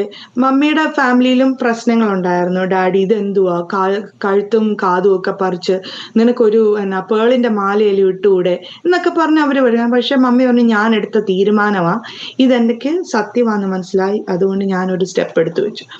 അത് കാരണം മമ്മിക്ക് സ്കൂളിൽ ഒത്തിരി, മമ്മി ആ ഒരു സ്റ്റെപ്പ് എടുത്ത് വെച്ചോണ്ട് മമ്മിയെ അവര് ഡീപ്രമോട്ട് ചെയ്ത്. മമ്മി മിഡിൽ സ്കൂൾ ഹൈസ്കൂൾ പഠിപ്പിച്ചോണ്ടിരുന്ന സമയവാ. അപ്പം മമ്മിയെ അച്ഛന്മാരുടെ സ്കൂളായതുകൊണ്ട് അവര് പറഞ്ഞു, ഞങ്ങൾക്ക് ഇങ്ങനത്തെ ഇത് വെൽക്കം ചെയ്യാൻ പറ്റുമല്ല, അതുകൊണ്ട് ടീച്ചറിനെ ഞങ്ങള് അവര് ജോലി കളയാൻ നോക്കിച്ചു. പക്ഷെ CBSEക്ക് അങ്ങനെ ഒരു റൂൾ ഇല്ല. ഒരാള് വിശ്വാസം കത്തോലിക്കെന്ന് പെന്തക്കോസ്ത് വിശ്വാസത്തിലേക്ക് വന്നുകൊണ്ട് ജോലി കളയാൻ ഓപ്ഷൻ ഇല്ലാത്തതുകൊണ്ട് അവര് ഡീപ്രമോട്ട് ചെയ്തു. മമ്മിക്ക് ഭയങ്കര വിഷമമായിരുന്നത്, എന്നുവെച്ചാൽ എല്ലാവരുടെയും മുമ്പിൽ ഞാൻ നിന്ദിക്കപ്പെട്ടല്ലോ എന്നുള്ള രീതി. പക്ഷെ അത് അധികം കാലം ആ വിഷമം നിന്നില്ല. കാരണം എന്താണെന്ന് ചോദിച്ചാൽ ഹോൾ CBSEയുടെ സ്ട്രക്ചർ അവർ മാറ്റി. ഈ മിഡിൽ സ്കൂൾ ഹൈസ്കൂളിലെ ഈ ടീച്ചർമാരുടെ വർക്ക് ലോഡ് ഒത്തിരി അങ്ങ് കൂട്ടി. അപ്പൊ മമ്മിയെ ഡീപ്രമോട്ട് ചെയ്തുകൊണ്ട് മമ്മിയുടെ സാലറി കട്ട് ചെയ്യാൻ പറ്റുകയില്ല. അതുകൊണ്ട് മമ്മി പിന്നെ ദൈവത്തോട് നന്ദി പറഞ്ഞു, കർത്താവേ, നീ എന്നെ ഡീപ്രമോട്ട് ചെയ്തതിനായി സ്തോത്രം. എന്റെ സാലറി കട്ട് ചെയ്യാനും പറ്റിയില്ല, എന്റെ വർക്ക് ലോഡ് കുറഞ്ഞു. എനിക്ക് വീട്ടിൽ വന്ന് സ്കൂളിലത്തെ കാര്യം ചെയ്തുകൊണ്ടിരിക്കാതെ എനിക്ക് ഒത്തിരി പ്രാർത്ഥിക്കുകയോ അല്ലെ പിള്ളേരുടെ കാര്യമോ നോക്കാനുള്ള ടൈം തന്നു. അതുകൊണ്ട് ശത്രു പലപ്പോഴും നമ്മളെ തകർക്കാൻ നോക്കിയാലും ദൈവം അതെല്ലാം നന്മയാക്കി മാറ്റും. അത് കഴിഞ്ഞിട്ടാണ് എൻ്റെ ബ്രദർ വിശ്വാസി വരുന്നത്. അവൻ വിശ്വാസി ആദ്യമേ അങ്ങനെ വന്നൊന്നുമില്ല. അവൻ കോളേജിലോട്ട് കയറാറായി. അവൻ വേദപാഠത്തിന് പോകാൻ മടിയാ. അതുകൊണ്ട് അവനും പറഞ്ഞു, ഞാനും വിശ്വാസത്തിൽ വന്നു. അന്നേരം പള്ളി പോകണ്ടല്ലോ, കത്തോലിക്ക പള്ളിയിൽ. അങ്ങനെ അവൻ ഞാനും വിശ്വാസിയാന്ന് പറഞ്ഞ് നടന്നു. പക്ഷെ അവന്റെ റിയൽ മാറ്റം വന്നത് കോളേജിൽ കയറി ഒരു വർഷം അരിയറായിപ്പോയി. ഒരു വർഷം അങ്ങ് പോയി. അങ്ങോട്ട് പഠിത്തവും ശരിയാകുന്നില്ല, ഒന്നും പഠിക്കുന്നുമില്ല. അങ്ങനെ 3rd ഇയർ ഒക്കെ ഒരു ഒത്തിരി സബ്ജക്റ്റ് അരിയറായി. അങ്ങനെ ഒരു മലയാളി ചർച്ചിൽ അവന് പോകാൻ തുടങ്ങി. അവിടുത്തെ പാസ്റ്റർ ഇങ്ങനെ ഓരോ കാര്യത്തിൻ്റെ അകത്ത് അവനെ ഇൻവോൾവ് ചെയ്യാൻ തുടങ്ങി. അങ്ങനെയാണ് പതുക്കെ അവന് ദൈവത്തോട് അടുത്തത്. എൻ്റെ ബ്രദറ്. എൻ്റെ സിസ്റ്റർ സ്നാനപ്പെടുന്നത്, ഞാൻ എപ്പോൾ നാട്ടിൽ വന്നാലും ഇവളെയും കൊണ്ട് ക്യാമ്പിനോ എന്നത്തിനേലും ഒക്കെ പോകും. അങ്ങനെ ഒരു ക്യാമ്പിന് ഞാൻ പോയി. ഒരു 1 ഡേ ക്യാമ്പാ, പോയി വൈകിട്ട് വരണം. അവിടെ ചെന്നപ്പോൾ സ്നാന ശുശ്രൂഷ നടക്കുക. അന്നേരം സാനി എന്നോട്, സാനി എന്നാ പേര്, സാനിയ, അവൾ എന്നോട് പറഞ്ഞു, ചേച്ചി എനിക്ക് സ്നാനപ്പെടണം. ഞാൻ പറഞ്ഞു, നീ 8ാം ക്ലാസ്സിൽ പഠിക്കുക, ഇപ്പം ചർച്ചിലുള്ളവരെല്ലാം നിന്നെ ഓടിക്കും, ആ ചർച്ചിൽ പറഞ്ഞിട്ട് സ്നാനപ്പെട്ടാൽ മതി. അന്നേരം അവനോട് പറഞ്ഞു, ചേച്ചിയല്ല പറഞ്ഞിട്ടുള്ള, ദൈവം എപ്പ പറയുന്നോ അപ്പ സ്നാനപ്പെടണം, ഇപ്പൊ എന്നോട് സ്നാനപ്പെടാൻ പറയുക, ഞാൻ സ്നാനപ്പെടും. ഞാൻ പറഞ്ഞു, ഉടുപ്പില്ല ഒന്നുമില്ല. ഞാൻ അവളെ പിന്തിരിപ്പിക്കാൻ നോക്കി കേട്ടോ അന്ന്. അതാ പറഞ്ഞു ഇല്ല. അന്നേരം അവള് വേറൊരു കൊച്ചിന്റെ ഉടുപ്പ് മേടിച്ചിട്ട് സ്നാനപ്പെട്ടിട്ട് അവളുടെ ഉടുപ്പ് ഇട്ടുകൊണ്ട് തിരിച്ചു വന്നു. അവൾ അത്രയ്ക്ക് അടമന്റ് ആയിരുന്നു. അവളോട് പറഞ്ഞ്, ദൈവാത്മാവ് സംസാരിച്ചു, നീ ഇന്ന് നിനക്ക് സ്നാന സത്യമാണെന്ന് മനസ്സിലായി, അങ്ങനെയാണെങ്കിൽ നിനക്കൊരു ഓപ്പർച്യൂണിറ്റി ഉണ്ട്, പിന്നെ എന്ത് തടസ്സം എന്നുള്ള ഒരു ചോദ്യം അവളോട് ചോദിച്ചു. അപ്പൊ അവള് ഒരു തടസ്സത്തിനും അവള് നിന്നില്ല, അവള് സ്നാനപ്പെട്ടു. പക്ഷേ നമുക്ക് ചർച്ചിൽ ഓരോ സിസ്റ്റങ്ങളുണ്ടല്ലോ, അപ്പം അവർക്കതൊരു വിഷമമായി ചർച്ചിൽ. എനിക്കിതൊന്നും പറയാനും അറിയത്തില്ല. ഞാൻ ഓർത്ത്, കർത്താവെ, ഇനി ചർച്ചിൽ ചെല്ലുമ്പോൾ അവർക്ക് വിഷമായി, അവിടുത്തെ പാസ്റ്ററിന് വിഷമായി, സഭയിലുള്ളവർക്ക് വിഷമമായി, ഇവൾ ആരോടും പറയാതെ സ്നാനപ്പെട്ടാൻ വെച്ചാൽ ഞങ്ങളെല്ലാം വിശ്വാസി വന്നു, അവള് സ്നാനപ്പെടാനിരിക്കുമായിരുന്നു. അപ്പം ഞാൻ ദൈവത്തോട് പറഞ്ഞു, കർത്താവെ, ചർച്ചിൽ ചെല്ലുമ്പോൾ എല്ലാവരും എനിക്കറിയത്തില്ല എന്തുവാ പറയണ്ടേന്ന്, അവരെല്ലാം എന്നെ വഴക്ക് പറയുവോ, നിങ്ങളെല്ലാം സോണിയയ്ക്ക് അറിയത്തില്ലേ, ചർച്ച നമ്മളൊരു സഭയെ കൂടുവാണെങ്കിൽ അവിടെയല്ലേ സ്നാനപ്പെടണേ, അങ്ങനെയൊക്കെ ചോദിക്കുവോ, അത് ഞാൻ അതും അവരുടെ സൈഡിൽ നിന്ന് നോക്കുമ്പം അതൊരു ശരിയാണ്, ഇവളുടെ സൈഡിൽ നിന്ന് നോക്കുമ്പം അതും ഒരു ശരിയാണ്. ദൈവം പറഞ്ഞു, ഞാൻ ചെയ്തു. ഞാൻ പ്രാർത്ഥിച്ച, കർത്താവ്, എനിക്കറിയത്തില്ല ഈ സിറ്റുവേഷൻ ഹാൻഡിൽ ചെയ്യാൻ, എനിക്ക് ആരോടും പറയാനും എനിക്കറിയത്തില്ല. അന്ന് സാക്ഷ്യത്തിന്റെ സമയത്ത് അവൾ എഴുന്നേറ്റ് വന്ന് പറഞ്ഞു, ദൈവം എന്നോട് സ്നാനപ്പെടാൻ പറഞ്ഞു, ഞാൻ സ്നാനപ്പെട്ടു, ഇത്രയും ഞാൻ സ്നാനപ്പെട്ടു, ദൈവനാമത്തിന് സ്തോത്രം, ഇത്രയും പറഞ്ഞു അവൾ അങ്ങിരുന്നു. അന്നേരമാണ് ഞങ്ങളുടെ അവിടെ ഒരു ഗസ്റ്റ് പാസ്റ്റർ കയറി വന്നത്. ആ പാസ്റ്റർ അതിലെ കൂടെ പാസ് ചെയ്യുമായിരുന്നു. അപ്പം ആരാധന മിസ് ചെയ്യേണ്ട അന്നേരമാണ് ഈ ചർച്ച് കണ്ടത്. അപ്പം ആരാധന കൂടാൻ വേണ്ടി ഈ ചർച്ചിൽ റാൻഡം ആയിട്ട് കയറി വന്നു. അപ്പോഴാണ് ഈ പാസ്റ്റർ ഈ സാക്ഷ്യം കേൾക്കുന്നത്. അപ്പം ഞങ്ങളുടെ പാസ്റ്റർ സമയം എടുത്തായിരുന്നു സാക്ഷ്യം കഴിഞ്ഞത്. അന്നേരം ആ പാസ്റ്റർ പറഞ്ഞു, എനിക്ക് ഈ സഭ വന്നിട്ട് ഏറ്റവും ഇഷ്ടപ്പെട്ടത് ദൈവം പറഞ്ഞു ഞാൻ ചെയ്തു എന്ന് ആ മോള് പറഞ്ഞ സാക്ഷ്യമാണ്. അത് കഴിഞ്ഞപ്പോ എല്ലാവർക്കും അതങ്ങ് സന്തോഷമായി. അപ്പൊ ആ പ്രശ്നം ദൈവം അതോടെ അങ്ങ് സോൾവ് ചെയ്ത്. അങ്ങനെ ദൈവം റാൻഡംലി ഓരോ ആൾക്കാരെ കൊണ്ടുവന്ന് ഓരോ സിറ്റുവേഷൻ എനിക്ക് സോൾവ് ചെയ്ത് ഞാൻ അങ്ങനെ സോൾവ് ചെയ്ത് തന്നിട്ടുണ്ട്. അങ്ങനെ 5 വർഷത്തിനുള്ളിൽ എൻ്റെ പപ്പ, എൻ്റെ മമ്മി, എൻ്റെ ബ്രദർ കോളേജിൽ പോകുന്നതിന് മുമ്പ് അവൻ സ്നാനപ്പെട്ടു, കോളേജിൽ കയറി കഴിഞ്ഞിട്ട് സ്നാനപ്പെട്ടു. അങ്ങനെ ഞങ്ങൾ 5 പേരും 5 വർഷത്തിനുള്ളിൽ ദൈവം വാഗ്ദത്തം ചെയ്ത പോലെ തന്നെ ദൈവം അവരെല്ലാം വിശ്വാസത്തിൽ കൊണ്ടുവന്നു. അത് കഴിഞ്ഞപ്പോൾ ഞാൻ B.Pharm കഴിഞ്ഞു. B.Pharm കഴിഞ്ഞ് കഴിഞ്ഞപ്പോഴത്തേനും പിന്നെ പപ്പ പറഞ്ഞു, എന്നാ M.Pharmനും പോവാം. അപ്പൊ ബിൻസിയുടെ പേരൻസും പറഞ്ഞു M.Pharmന് വിടാം. അതും ആ 4 വർഷവും ദൈവം ഭയങ്കര അത്ഭുതകരമായി നടത്തിയത്. എനിക്ക് ബുദ്ധി ഉണ്ടോ എന്ന് ചോദിച്ചാൽ ഞാൻ ഒരു ആവറേജ് സ്റ്റുഡൻ്റ് ആയിരുന്നു. പക്ഷെ ഒരു സബ്ജക്റ്റ് പോലും പോകാതെ ദൈവം ആ ഒരു വർഷങ്ങളെല്ലാം നടത്തിയിട്ടുണ്ട്. ഈവൻ എക്സാമിന് പോകുമ്പം ഈ ഔട്ട് ഓഫ് സിലബസ് ക്വസ്റ്റ്യൻസ് ഒക്കെ വന്നിട്ടുണ്ട്. ഞാൻ ഫൈനൽ ഇയർ ഞാൻ ഓർക്കുന്നുണ്ട്, ഞാൻ നടന്നു പോകുന്ന സമയത്ത് എൻ്റെ കയ്യിൽ നിന്ന് ഒരു പുസ്തകം താഴെ പോയി. ഞാൻ ഓർത്ത് ലാസ്റ്റ് സമയത്ത് റിവൈസ് ചെയ്തുകൊണ്ടിരിക്കുവോ, നടന്നോണ്ടാ പഠിക്കുന്ന അന്നേരം ലാസ്റ്റ് മിനിറ്റ് പഠിത്തം. അപ്പൊ ബുക്ക് താഴെ നിന്ന് എടുത്ത് ഞാൻ ഒരെണ്ണം എടുത്തപ്പോഴാണ് ഇപ്പൊ ഒരു പേജ് കാണും. ഞാൻ ഓർത്തു, അയ്യോ ഇതൊന്നും ഞാൻ പഠിച്ചിട്ടില്ലല്ലോ. അന്നേരം തന്നെ ചുമ്മാ അങ്ങോട്ട് വായിച്ചോണ്ടിരുന്നു. അപ്പൊ എന്റെ അപ്പുറത്ത് നിന്ന കൊച്ചു പറഞ്ഞു, എടി ഇത് ഔട്ട് ഓഫ് സിലബസ്, ഇതൊന്നും വരുവേല എന്ന് പറഞ്ഞു. ഞാൻ എന്നാണെങ്കിലും വായിച്ചു വിടാം. പക്ഷെ ആ സെയിം ക്വസ്റ്റ്യൻ ആയിരുന്നു പരീക്ഷയ്ക്ക് വന്നത്. അങ്ങനെ ദൈവം ലാസ്റ്റ് മിനിറ്റും ഓരോ എക്സാമിന്റെ ക്വസ്റ്റ്യൻസ് ഒക്കെ തന്ന് എന്നെ 4 വർഷവും ദൈവം നടത്തി. അങ്ങനെ M.Pharmന് വന്നു. M.Pharmന് ഇത് നാഗർകോവിലാണെങ്കിൽ അത് ഊട്ടിയിലായിരുന്നു ഞങ്ങൾക്ക് അഡ്മിഷൻ കിട്ടിയത്. അവിടെ ചെന്നപ്പം ഞങ്ങളോട് അവിടുത്തെ പ്രൊഫസേഴ്സ് ചോദിക്കുമായിരുന്നു, എന്നോടും ബിൻസിയോടും, നിങ്ങൾ ഏത് കോളേജിൽ നിന്നാണ് വന്നത്? അത് പറഞ്ഞ് ഞങ്ങൾ ഇന്ന കോളേജിൽ നിന്നാണ് വരുന്നത്. ഈ തമിഴ്നാട്ടിലെ ഏറ്റവും ഒട്ടും റെപ്യൂട്ടഡ് അല്ലാത്ത ഒരു കോളേജാണ്. എനിക്കറിയത്തില്ല നിങ്ങൾ ഇവിടെയൊക്കെ സർവൈവ് ചെയ്യുമോ എന്ന്. ഇത് ഏറ്റവും ടോപ്പ് കോളേജാണ്. നിങ്ങൾക്ക് എങ്ങനെ ഇവിടെ അഡ്മിഷൻ കിട്ടിയെന്ന് പോലും എനിക്ക് അറിയത്തില്ല. നിങ്ങൾ പാസ്സാവുമെന്ന് പോലും അറിയത്തില്ല. എനിക്കും ബെൻസിക്കും ഭയങ്കര വിഷമായിരുന്നു. ഏതൊക്കെ HODയുടെ അടുത്ത് ചെല്ലുന്ന അവർ ഇത് തന്നെയാണ് പറഞ്ഞുകൊണ്ടിരുന്നത്, നിങ്ങൾ പാസ്സാവുമെന്ന് അറിയത്തില്ല, എങ്ങനെയാ നിങ്ങൾക്ക് അഡ്മിഷൻ കിട്ടിയേ, ഇങ്ങനെ. പക്ഷെ എന്നാലും ഞങ്ങൾ ജോയിൻ ചെയ്തു. ഞാൻ ദൈവത്തോട് എന്നും പ്രാർത്ഥിക്കാന്ന്, കർത്താവേ എന്നെ ലാസ്റ്റ് ആക്കിയേൽ ഇവിടുന്ന് പാസ്സാക്കണേ. പപ്പ ഒത്തിരി പൈസ കൊടുത്താ ഇവിടെ എന്നെ അഡ്മിഷന് കയറ്റിയേക്കുന്നത്, അതുകൊണ്ട് പാസ്സാക്കണേ. ഫസ്റ്റ് ഇയർ ഒക്കെ ഓരോ എക്സാംസും കഴിയുമ്പോൾ ഞാൻ ഓർക്കും, അവിടെ പഠിക്കുന്ന എൻ്റെ കൂടെ പഠിക്കുന്ന പിള്ളേരെല്ലാം ഭയങ്കര ബ്രില്യൻ്റാ. എനിക്കാണ് ഒരു കുന്തവും മനസ്സിലാകുന്നുമില്ല. എനിക്ക് ഭയങ്കര ടഫായിട്ടെന്ന് തോന്നി. അപ്പൊ ഞാൻ എന്നും കരഞ്ഞ് പ്രാർത്ഥിക്കുന്ന, കർത്താവ് എന്നെ പാസ്സാക്കണം, അല്ലെ നിന്ദിക്കപ്പെട്ടു പോകാൻ അനുവദിക്കില്ലേ. അതിന്റെ ഇടയ്ക്ക് അവിടെ ഒരു സാറുണ്ടായിരുന്നു, ഒരു നോർത്ത് ഇന്ത്യൻ സാറാ. സാർ എപ്പോ എന്നെ കണ്ടാലും എന്നെ കളിയാക്കുമായിരുന്നു. നീ ഒരു മന്ദബുദ്ധിയാ, കഥ എഴുതി വെക്കാൻ വേണ്ടി വന്ന, അതും ജൂനിയേഴ്സിന്റെ മുമ്പിൽ വെച്ചായിരുന്നു എന്നെ കളിയാക്കുന്നൊക്കെ. അപ്പൊ എനിക്ക് ഭയങ്കരമായിട്ട് വിഷമവും പാസ്സാവുമോ എന്നുള്ള ടെൻഷൻ അതൊക്കെ ഇരുന്നു. അപ്പൊ എക്സാമിന്റെ ടൈം ആയപ്പം എനിക്കറിയത്തില്ല, ഒരു പരിശുദ്ധാത്മാവ് ഇങ്ങനെ പറഞ്ഞുകൊണ്ടിരിക്കും, നീ ആയിരിക്കും ഈ വർഷത്തെ ടോപ്പർ, നീ ഈ വർഷം ഈ ടോപ്പർ. ഞാൻ പറഞ്ഞു, എന്റെ യേശുവിന്റെ നാമത്തെ പോ പിശാചേ എന്ന് പറഞ്ഞ് ഞാൻ ശാസിക്കുമായിരുന്നു. ഇതെന്തുവാ പറയുന്നത്, ഇപ്പോഴത്തെ ഞാൻ കഷ്ടിയാ പാസ്സാകുന്നത്, ബാക്കി എന്റെ ക്ലാസ്സിലുള്ള പിള്ളേരെല്ലാം എന്നെക്കാളും 10ഉം 15ഉം മാർക്കിന്റെ വ്യത്യാസത്തിലാണ് അവര് ഇരിക്കുന്നത്. അവരെക്കാളും ഞാൻ ഏതായാലും ഫൈനൽ എക്സാമിന് 15 മാർക്ക് കൂടുതലൊന്നും മേടിക്കാൻ പോകുന്നില്ല. അപ്പൊ ഞാൻ ഓർത്ത് ഇത് ശത്രു ചുമ്മാ കൊണ്ടുവന്നെ. അങ്ങനെ എനിക്കറിയത്തില്ല എന്തുവാ ശാസിക്കന്നെ, എന്തുവാ പറയുന്നത്. അപ്പം ഞാനിങ്ങനെ പറയുമായിരുന്നു, യേശുവിന്റെ നാമത്തെ പോ ശാസി, എങ്ങനെയും പാസ്സായാൽ മതി, അന്നേരം ചുമ്മാ ആവശ്യമില്ലാത്ത ചിന്തകൾ കൊണ്ടുവരാം. അങ്ങനെ വന്നു. പിന്നെ പ്രാക്ടിക്കൽ എക്സാം വന്നു, അതെല്ലാം കഴിഞ്ഞു. ഫൈനൽ എക്സാം, ഞാൻ എപ്പോഴും +2 എൻ്റെ മമ്മി ടീച്ചർ ആയിരുന്നുകൊണ്ട് എല്ലാ ടീച്ചർമാരുടെയും മക്കൾ എല്ലാവരും ഒന്നെങ്കിൽ ക്ലാസ് ടോപ്പറോ അല്ലെ 80s 90s. ഞാൻ മാത്രം എപ്പോഴും 79.4 79.6, ഒരിക്കലും 80 വരുവല്ല. അപ്പൊ മമ്മിക്കും ഒരു നാണക്കേടായിരുന്നു, എനിക്കും. ഞാൻ ഓർത്തു, മമ്മി അറിയോ എന്റെ മക്കൾ മാത്രം ഒരിക്കലും 80 കണ്ട് കാണാൻ എനിക്ക് പറ്റുകയില്ല, മമ്മി ഇങ്ങനെ പറയുമായിരുന്നു. അപ്പം ഇതിന്റെ എംഫാമിന്റെ ഫൈനൽ എക്സാം വന്നു. റിസൾട്ട് വന്നു. ഞങ്ങൾ വണ്ടിയിൽ നിന്ന് ട്രാവൽ ചെയ്ത് വീട്ടിലോട്ടെങ്ങാണ്ട് പോകേണ്ട ടൈമിലെങ്ങാണ്ട് അന്നേരം ഒരു കോള് വന്നു. അന്നേരം എൻ്റെ ഒരു ഫ്രണ്ട് നോക്കിയിട്ട് പറഞ്ഞു, എടി സോണിയ നീയാ ടോപ്പർന്ന്. ഞാൻ അന്നേരം ഓർത്തു, ശരിക്കും ഞാനാണ് ടോപ്പർ. അപ്പൊ എന്റെ മനസ്സിൽ ഫ്ലാഷ് ബാക്ക് പോലെ ഇങ്ങനെ പല കാര്യങ്ങൾ ഇങ്ങനെ വന്നു. അന്നേരം ഞാൻ ചോദിച്ചു, കർത്താവ് 15 മാർക്കൊക്കെ ഇവരെക്കാളും കൂടുതൽ ഞാൻ എന്തുവാ എഴുതി വെച്ച, എനിക്ക് തന്നെ അറിയത്തില്ല എന്തുവാ. പറഞ്ഞു, എടി നിനക്ക് മാത്രമേ ഉള്ളൂ 80%. ഞാൻ പറഞ്ഞു, വാട്ട്, ഹോൾ ക്ലാസ്സിൽ നിനക്ക് മാത്രമാ 80%, ബാക്കി എല്ലാവരും 79 താഴെയാ, നീ ആ ടോപ്പർ എന്ന് പറഞ്ഞു. ഞാൻ പറഞ്ഞു, വാട്ട്.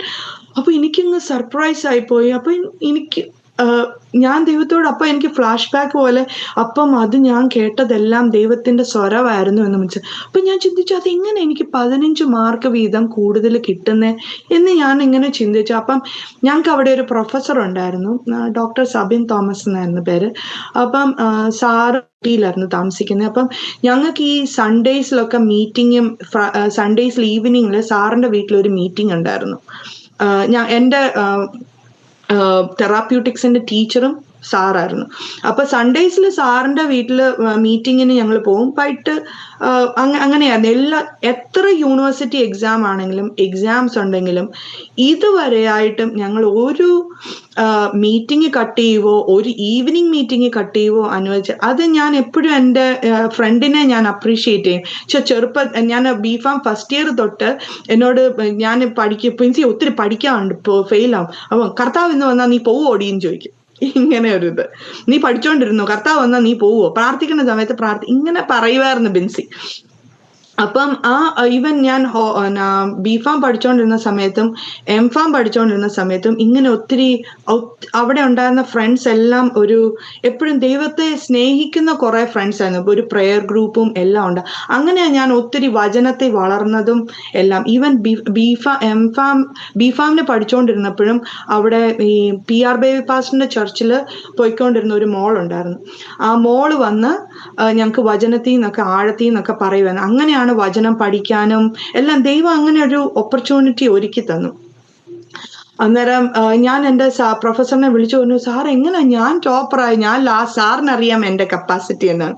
അപ്പം സാറ് പറഞ്ഞു, എടി നിനക്കറിയാവോ, ഈ എല്ലാ പ്രാക്ടിക്കൽ എക്സാംസിനും എല്ലാ പിള്ളേരെക്കാളും നിനക്ക് 15-10 മാർക്സ് കൂടുതലാ ടീച്ചർ ഇട്ടേക്കുന്നതെന്ന് പറഞ്ഞു. എനിക്ക് അന്നേരം ഞാൻ ചോദിച്ച അതേ ചോദ്യത്തിന് ആൻസർ ആയിട്ടാണ് സാറ് വന്നത്. അതായത് വന്ന എക്സ്റ്റേണല് നിനക്ക് എല്ലാ പേരെക്കാളും നിനക്ക് 15-10 മാർക്സ് കൂടുതലാണ് വന്നേക്കുന്നത്. അപ്പം അതിനെ ബാലൻസ് ചെയ്യാൻ ദൈവം അങ്ങനെ ഒരു അത്ഭുതം എൻ്റെ ജീവിതത്തിൽ ചെയ്തു. സെക്കൻഡ് ഇയർ വന്നപ്പോഴും സെക്കൻഡ് ഇയർ ഞങ്ങൾക്ക് ഒരു വലിയൊരു പ്രോജക്റ്റാണ് ചെയ്യേണ്ടത്. ആ പ്രോജക്റ്റിന്റെ സമയത്ത് ഞാൻ ഒത്തിരി വിഷമിച്ചു. എനിക്ക് ഭയങ്കര ആഗ്രഹം ഇങ്ങനെ ഗൈഡ് ചെയ്ത് ഒരാൾ പറയുമ്പോൾ അതുപോലെ തന്നെ ചെയ്ത് എല്ലാം ചെയ്യാനൊക്കെ. അപ്പം എൻ്റെ സാറിന്റെ അപ്രോച്ച് അങ്ങനെയല്ലായിരുന്നു. ഫുൾ ഫ്രീഡം തന്നു, നീ തന്നെ ചെയ്തു, നീ തന്നെ സബ്മിറ്റ് ചെയ്തു, അങ്ങനത്തെ ഒരു രീതിയായിരുന്നു. അപ്പൊ എനിക്ക് കിട്ടിയ പ്രോജക്റ്റ് എന്ന് പറഞ്ഞാൽ ഈ പഴയ കേസസ് നോക്കി, പേഷ്യൻസിന്റെ കേസസിനെ നോക്കി ഹോസ്പിറ്റൽസിൽ വന്നു പോയ മിസ്റ്റേക്സ് കണ്ടുപിടിക്കുക എന്നുള്ള ഒരു പ്രോജക്റ്റ് ആയിരുന്നു എൻ്റെ. ആ കണ്ടുപിടിക്കുകയും വേണം, ഏതെങ്കിലും ഒരു ഡോക്ടർ അതിനെ ഓതറൈസ് ചെയ്യുകയും ചെയ്യണം, യെസ് ഞങ്ങളുടെ ഭാഗത്തുനിന്ന് തെറ്റ് വന്നു. അങ്ങനത്തെ ഒരു പ്രോജക്റ്റാണ് എനിക്ക് കിട്ടിയത്. അപ്പം ഞാൻ ആദ്യമേ ചെന്നു, ഒരു വലിയൊരു റൂമിൽ, ഭയങ്കര ഗവൺമെന്റ് ഹോസ്പിറ്റലാണ്, മുഴുവൻ പൊടി പിടിച്ച് കിടക്കുക. അപ്പം ഞാൻ ഒരു ഫസ്റ്റ് 3 months സെക്കൻഡ് ഇയറിൽ ഞാൻ ഇതെല്ലാം സോർട്ട് ചെയ്യാൻ തുടങ്ങി. എന്ന് വെച്ചാൽ എനിക്ക് കേസ് ഷീറ്റ്സ് ഹോസ്റ്റലിൽ കൊണ്ടുവരാൻ പറ്റുമല്ലോ, അവിടെ ഇരുന്ന് തന്നെ സ്റ്റഡി ചെയ്യണം. അപ്പം ഞാൻ അതെല്ലാം സെഗ്രിഗേറ്റ് ചെയ്യാൻ തുടങ്ങി. ജാനുവരി ടു ഡിസംബർ അങ്ങനെ ഞാൻ സെഗ്രിഗേറ്റ് ചെയ്തെല്ലാം ഫിക്സ് ചെയ്തിട്ട് വെക്കേഷന് വീട്ടിൽ പോയി. വെക്കേഷന് വന്നിട്ട് തിരിച്ചു വന്നപ്പം ഞാൻ സെഗ്രിഗേറ്റ് ചെയ്ത് എല്ലാം ആരാണ്ട് മുഴുവൻ നിരത്തി വാരിയിട്ടേക്കുക. അപ്പൊ ഞാൻ ചോദിച്ചു, അവിടുത്തെ സൂപ്പർവൈസറിനോട് ചോദിച്ചു ഇത് എന്നാ? എന്നാൽ പറഞ്ഞു, ഒരു കോർട്ട് കേസ് ഉണ്ടായിരുന്നു, അപ്പൊ ഒരു കേസ് അവർ തപ്പാൻ വേണ്ടി വന്നായിരുന്നു, അപ്പൊ ഇതെല്ലാം ഇങ്ങനെ ഷഫിൾ ചെയ്തിട്ടിട്ട് പോയെന്ന്. എനിക്ക് ഭയങ്കരമായിട്ട് വിഷമം വന്നു. കർത്താവെ, ഞാൻ 3 മാസം ഈ പൊടിക്കാതിരുന്ന് ഞാൻ കഷ്ടപ്പെട്ട് ചെയ്തതാ, അത് മുഴുവൻ വച്ചല്ലോ. ഞാൻ ഒത്തിരി കരഞ്ഞു. അപ്പം പ്രയറിന് പോയപ്പം എനിക്ക് പ്രയർ ഗ്രൂപ്പിൽ ഒത്തിരി പിള്ളേരുണ്ടായിരുന്നു, വിശ്വാസി പിള്ളേർ. ഞാൻ കണ്ട എല്ലാ പിള്ളേരും ദൈവത്തോട് സ്നേഹമുള്ള പിള്ളേരായിരുന്നു. അപ്പൊ ഒരു കൊച്ചു വന്നിട്ട് എന്നോട് പറഞ്ഞു, ചേച്ചി വിഷമിക്കണ്ട, ഇപ്പം ബുദ്ധിമുട്ടാണെങ്കിലും ദൈവം ചേച്ചിയെ മാനിക്കുമെന്ന് പറഞ്ഞു. ഞാൻ പറഞ്ഞു ഓക്കെ. ഞാൻ അത്രയും അങ്ങോട്ട് എടുത്തില്ല. പിന്നെ എൻ്റെ ഫ്രണ്ട്സ് എല്ലാവരും കൂടെ കൂടിയിരുന്ന് സംസാരിക്കും, ഞങ്ങളുടെ ഗൈഡ് അങ്ങനെ ചെയ്തു, ഞങ്ങളുടെ ഗൈഡ് ഇങ്ങനെ ഗൈഡ് ചെയ്തു. അപ്പൊ ഞാൻ പറഞ്ഞു, എൻ്റെ ഗൈഡ് മാത്രം ഒന്നും പറഞ്ഞു തരുവല്ല. അപ്പൊ ഒരു ഹിന്ദു കൊച്ചെന്നോട് വന്നിട്ട് പറഞ്ഞു, നിനക്ക് എന്തിനാടി ഗൈഡ്? നിനക്ക് ഏറ്റവും സകലതിനെ സൃഷ്ടിച്ച ദൈവം നിനക്ക് ഗൈഡായിട്ടിരിക്കുമ്പോ നിനക്ക് ഏത് ഗൈഡിനെയാ വേണ്ടത്? അതെന്നെ അങ്ങോട്ട് ഹിറ്റ് ചെയ്തു. ഞാൻ ഓർത്ത്, കർത്താവെ, ജാതിയായിട്ട് ഒരു കൊച്ചിനെ കുറിച്ച് നീ എന്നോട് സംസാരിച്ചല്ലോ എന്ന്. അന്ന് പിന്നെ ഞാൻ കംപ്ലൈന്റ് ചെയ്തിട്ടില്ല. പക്ഷെ ദൈവം അതെല്ലാം സോർട്ട് ചെയ്യാൻ എന്നെ ഹെൽപ്പ് ചെയ്തു. അത് കഴിഞ്ഞിട്ട് ഫൈനൽ ഇത് സബ്മിറ്റ് ചെയ്യേണ്ട ഇത് വന്നു. ഞാൻ ഏതൊക്കെ ഫോൾട്ട് കണ്ടുപിടിച്ചോ അതിനെല്ലാം അവിടുത്തെ ഏറ്റവും ടോപ്പ് ഡോക്ടർ എനിക്കതെല്ലാം ഓതറൈസ് ചെയ്ത് തന്നു. എന്ന് പറഞ്ഞാൽ പല ഡോക്ടേഴ്സിന്റെ അടുത്ത് എന്ന് പറഞ്ഞാൽ അപ്പൊ അവരെല്ലാം പറഞ്ഞു, ഞങ്ങളുടെ കുറ്റം ഞങ്ങൾ യെസ് വെക്കണോ? No way. പക്ഷെ അവിടുത്തെ ടോപ്പ് ഡോക്ടർ എന്നോട് വിളിച്ചിട്ട് പറഞ്ഞു, നിനക്ക് ഞാൻ എപ്പോഴും എല്ലാ ദിവസവും 30 minutes തരാം, എനിക്ക് കേസ് നീ ഗോ ഓവർ ചെയ്യുക, എനിക്കത് കറക്റ്റാന്ന് തോന്നിയാൽ ഞാൻ കോസൈൻ ചെയ്യാമെന്ന് പറഞ്ഞു. ഞാൻ അങ്ങനെ എല്ലാ ദിവസവും അവിടുത്തെ ഏറ്റവും വലിയ ഡോക്ടർ എനിക്കത് കോസൈൻ ചെയ്തു തന്നു. അങ്ങനെ ഇരുന്നപ്പോൾ എല്ലാം സബ്മിറ്റ് ചെയ്ത് ഒരു ദിവസം ഞാൻ ഹോസ്റ്റലിലോട്ട് തിരിച്ച് നടന്നു പോവാം. അപ്പൊ എപ്പോഴും എന്നെ കളിയാക്കുന്ന ആ പ്രൊഫസർ എൻ്റെ ഓപ്പോസിറ്റ് വരും. ആ സാറിനെ കാണുമ്പോഴേ ഞാൻ കുനിഞ്ഞാണ് നടക്കുന്നത്. എന്നുവെച്ചാൽ എപ്പോഴും എന്നെ കളിയാക്കും. ടോപ്പ് കിട്ടിക്കഴിഞ്ഞിട്ട് കളിയാക്കുമല്ലോ, അതിന് മുമ്പ് എപ്പോഴും എന്നെ കളിയാക്കുമായിരുന്നു. അവൾ കള്ളത്തരം എഴുതി വെക്കുന്നത്, അവള് കഥ എഴുതി വെക്കുന്നതെന്ന് പറഞ്ഞു. അപ്പൊ ആ സാറ് വന്നിട്ട് എൻ്റെ അടുത്ത് വന്നിട്ട് നിന്നു. Soni, I have to say something. ഞാൻ പറഞ്ഞു ഓക്കെ, നീ കളിയാക്കാനാണോ എന്ന് ഓർത്തു. പറഞ്ഞു, you serve a great God. എനിക്കങ്ങോട്ട് അത്ഭുതം തോന്നി. ഇത്രയും നാളും കളിയാക്കി ടീച്ചർ എന്നോട് പറയുക, നീ സേവിക്കുന്ന ദൈവം വലിയൊരു ദൈവം. അപ്പൊ ഞാൻ ചോദിച്ചു, വാട്ട് ഹാപ്പൻ? അന്നേരം പുള്ളിക്കാരൻ പറഞ്ഞു, എൻ്റെ സ്റ്റുഡന്റ് ചെയ്തത് വെറും ADR, അഡ്വേഴ്സ് റിയാക്ഷൻ. അത് ഓൾറെഡി എസ്റ്റാബ്ലിഷ്ഡ് ആണ്, ഇന്ന ഡ്രഗിന് ഇന്ന റിയാക്ഷൻസ് ഉണ്ടെന്ന്. അത് ഓൾറെഡി എസ്റ്റാബ്ലിഷ്ഡാ. അതിന് ആ ഡോക്ടേഴ്സ് ഒരു സിഗ്നേച്ചർ പോലും കൊടുത്തിട്ടില്ല. പക്ഷെ നീ ഹോസ്പിറ്റലിന്റെ കുറ്റം കണ്ടുപിടിച്ച പ്രോജക്റ്റിന് നിനക്ക് എല്ലാത്തിനും സൈൻ കിട്ടി. That is impossible, Sonia. So I know U serve a great God എന്ന്, കൺഗ്രാറ്റുലേഷൻ എന്ന് പറഞ്ഞ് പുള്ളിക്കാരനെ അതെന്റെ ജീവിതത്തിൽ ഭയങ്കരമായിട്ട് തന്നെ എന്തുകൊണ്ട് വെച്ചാൽ നിന്ദിക്കപ്പെട്ടെങ്കിലും ദൈവം അവിടെ ഇറങ്ങുന്നതിന് മുമ്പ് മാനിച്ചു. അത് കഴിഞ്ഞിട്ട് ഫൈനൽ തീസിസ് എല്ലാം സബ്മിറ്റ് ചെയ്തു. ഒരു ദിവസം എൻ്റെ ജൂനിയേഴ്സ്, ഞാൻ പോലും അറിഞ്ഞില്ല, ജൂനിയേഴ്സ് വിളിച്ചിട്ട് പറഞ്ഞു, Sonia, you are the university topper. ഞാൻ പറഞ്ഞു, വാട്ട്? JSS യൂണിവേഴ്സിറ്റിയാണ്. അവർക്ക് 2 കോളേജസേ ഉള്ളൂ. പക്ഷെ ആ 2 കോളേജസിൽ ഞാനാണ് ടോപ്പ് വന്നേക്കുന്നത്. ഞാൻ പറഞ്ഞു, എന്തുവാ ഞാനോ? അവൻ പറഞ്ഞു, നമ്മുടെ ഞാൻ പെട്ടെന്ന് നമ്മുടെ പ്രസിഡന്റ് നേരത്തെ അബ്ദുൽ കലാം നിനക്ക് മെഡൽ തരുന്നതെന്ന് പറഞ്ഞു. ഞാൻ പറഞ്ഞു വാട്ട്, അതുകൊണ്ട് നീ മൈസൂരിൽ പോകണം. ഞാൻ പറഞ്ഞു ചുമ്മാ, ഞാൻ ഒന്നും മൈസൂരൊന്നും പോകുന്നൊന്നുമില്ല, പപ്പ പോലും ഇല്ല, എന്നെ ആരാ കൊണ്ടുവന്നു. അപ്പം എന്നെ പലരും വിളിക്കാൻ തുടങ്ങി, നീ എന്തുവാടി, ഞങ്ങൾക്കൊക്കെ കിട്ടും, നിന്റെ മെഡൽ എനിക്ക് തന്നേരം, ഞാൻ പോയി മേടിച്ചോളാം എന്ന് പറഞ്ഞപ്പോഴും അപ്പം ഞാൻ ഓർത്തു സത്യമാണോ, ഞാൻ അത്രയ്ക്ക് ഇഗ്നോർ ചെയ്ത ഒരു കാര്യമായിരുന്നു, എനിക്ക് എങ്ങനെയും പാസ്സാണോ അത്രേ ഉള്ളതെന്നുള്ളത്. പക്ഷെ അന്നേരം എനിക്ക് മനസ്സിലായി ശരിക്കും എനിക്ക് ഫാർമസി പ്രാക്ടീസിൽ എനിക്ക് ഗോൾഡ് മെഡൽ കിട്ടിയെന്ന് എനിക്ക് അന്ന് മനസ്സിലായി. അപ്പം ഞാൻ മൈസൂരിൽ പോയി, എനിക്ക് അബ്ദുൽ കലാമിൽ നിന്ന് എനിക്ക് ഗോൾഡ് മെഡൽ അന്ന് കിട്ടി. അങ്ങനെ ലാസ്റ്റായി പാസ് ചെയ്ത് വരണോന്ന് ഓർത്തത് ദൈവം മാനിച്ചു തന്നെ അവിടുന്ന് വിട്ടു. അത് കഴിഞ്ഞിട്ട് എൻ്റെ ചോദ്യമായിരുന്നു, കർത്താവേ ഇനി എന്നെ ആര് നടത്തും? ശരിയാ, ഇനി വിവാഹമൊക്കെ എനിക്ക് അതൊന്നും ഓർക്കാൻ പോലും വയ്യ. ഇനി ഞാൻ ആരെ എൻ്റെ പപ്പായ്ക്ക് ആ ഒരു പെന്തുക്കോസുകാരെ പോലും അറിയത്തില്ല. ഇറാഖിൽ കിടക്കുന്ന പപ്പ ആരെ കണ്ടുപിടിക്കാനാ?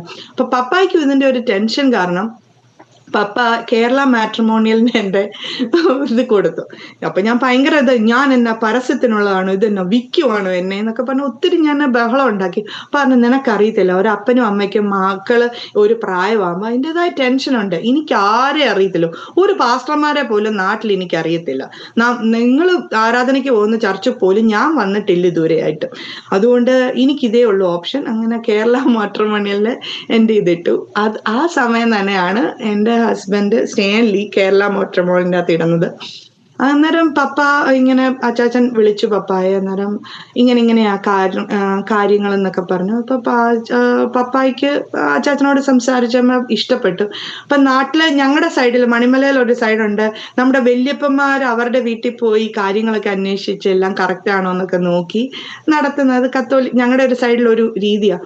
അപ്പം പക്ഷെ ഞങ്ങൾക്ക് ഇവിടെ ആരുമില്ല. പപ്പായുടെ ഒരു ഫസ്റ്റ് കസിൻ ഫ്ലോറിഡയിലുണ്ട്, അങ്കിള് വർഷങ്ങളായിട്ട് ഇവിടെ വന്നു. അപ്പൊ അങ്കിളിനോട് ചോദിച്ചു, റിക്വസ്റ്റ് ചെയ്തു, ഇങ്ങനെ ഒരാള് ഡാളസിലുണ്ടോ, ഇങ്ങനെ ഉണ്ടോ എന്നൊന്ന് തിരക്കാവോ, എന്ന് വെച്ചാൽ അമേരിക്ക അങ്ങേ സൈഡിൽ കിടക്കുന്ന, എനിക്ക് പോകാനും ഇല്ല, എനിക്ക് വേറെ ആരുമില്ല, ഒരു ഫേവർ ചെയ്യാം, ഞാൻ ടിക്കറ്റ് ഒക്കെ എടുത്തു തരാം, ഒന്ന് പോകുന്ന. അങ്കിള് പറഞ്ഞു വേണ്ട ടോമി, അതിനല്ല, ഞാനത് പോയി അന്വേഷിച്ചോളാന്ന് പറഞ്ഞു. അങ്ങനെ അങ്കിൾ ഇവിടെ വന്നു അന്വേഷിച്ചു.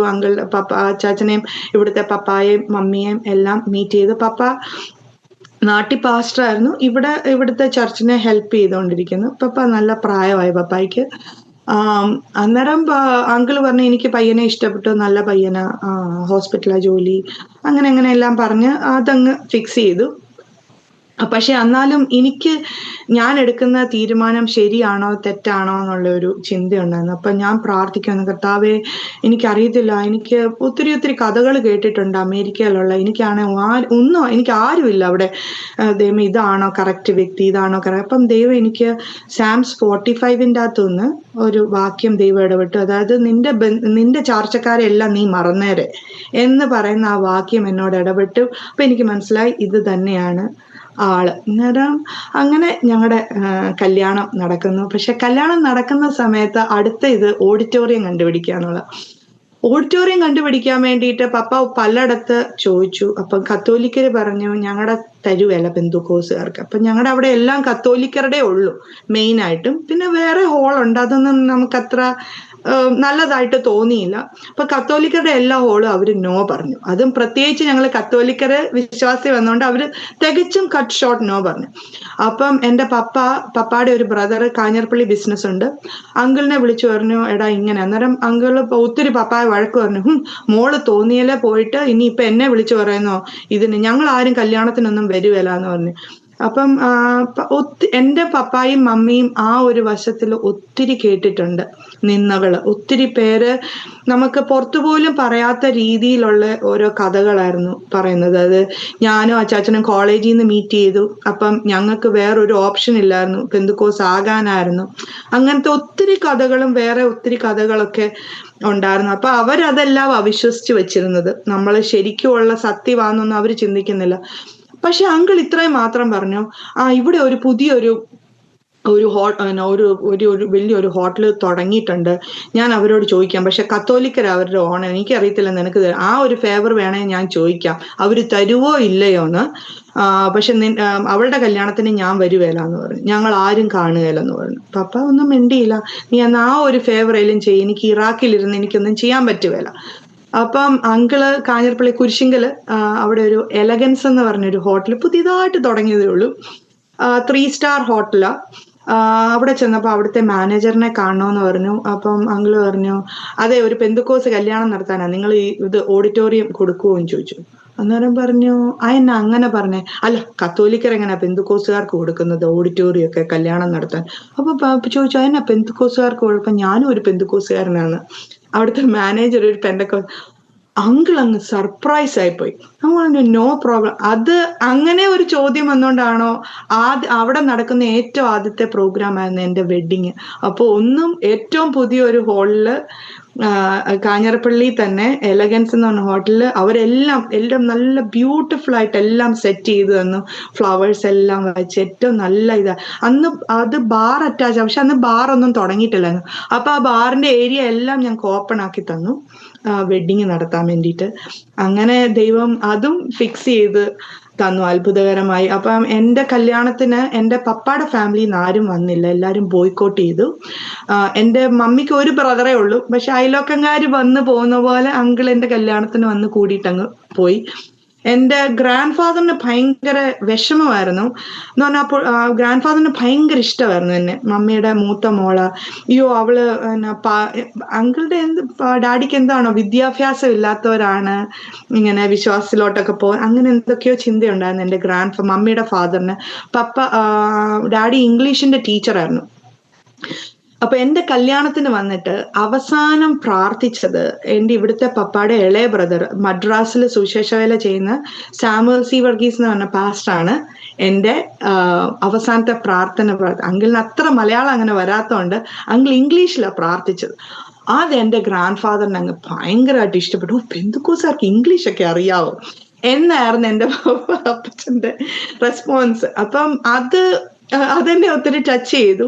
അങ്ങനെ ഒത്തിരി അവിടെ എനിക്കറിയത്തില്ല ആരെങ്കിലും സുവിശേഷം കേട്ടിട്ടുണ്ടോന്ന്, പക്ഷെ എൻ്റെ കല്യാണം നടത്തിയ പാസ്റ്ററും വചനത്തിൽ സംസാരിച്ച പാസ്റ്ററും എല്ലാം ഇൻ ഡെപ്ത് സുവിശേഷം പറഞ്ഞാണ് ആ കല്യാണം നടത്തിയത്. അങ്ങനെ ഒത്തിരി പേരോട് ആ വഴി സുവിശേഷം പറയാൻ അത് വന്നവരെല്ലാവരും കത്തോലിക്കരായിരുന്നു. വിശ്വാസികളായിട്ടെന്ന് പറഞ്ഞാൽ ബിൻസിയുടെ പപ്പായും മമ്മിയും മാത്രമേ ഉള്ളൂ.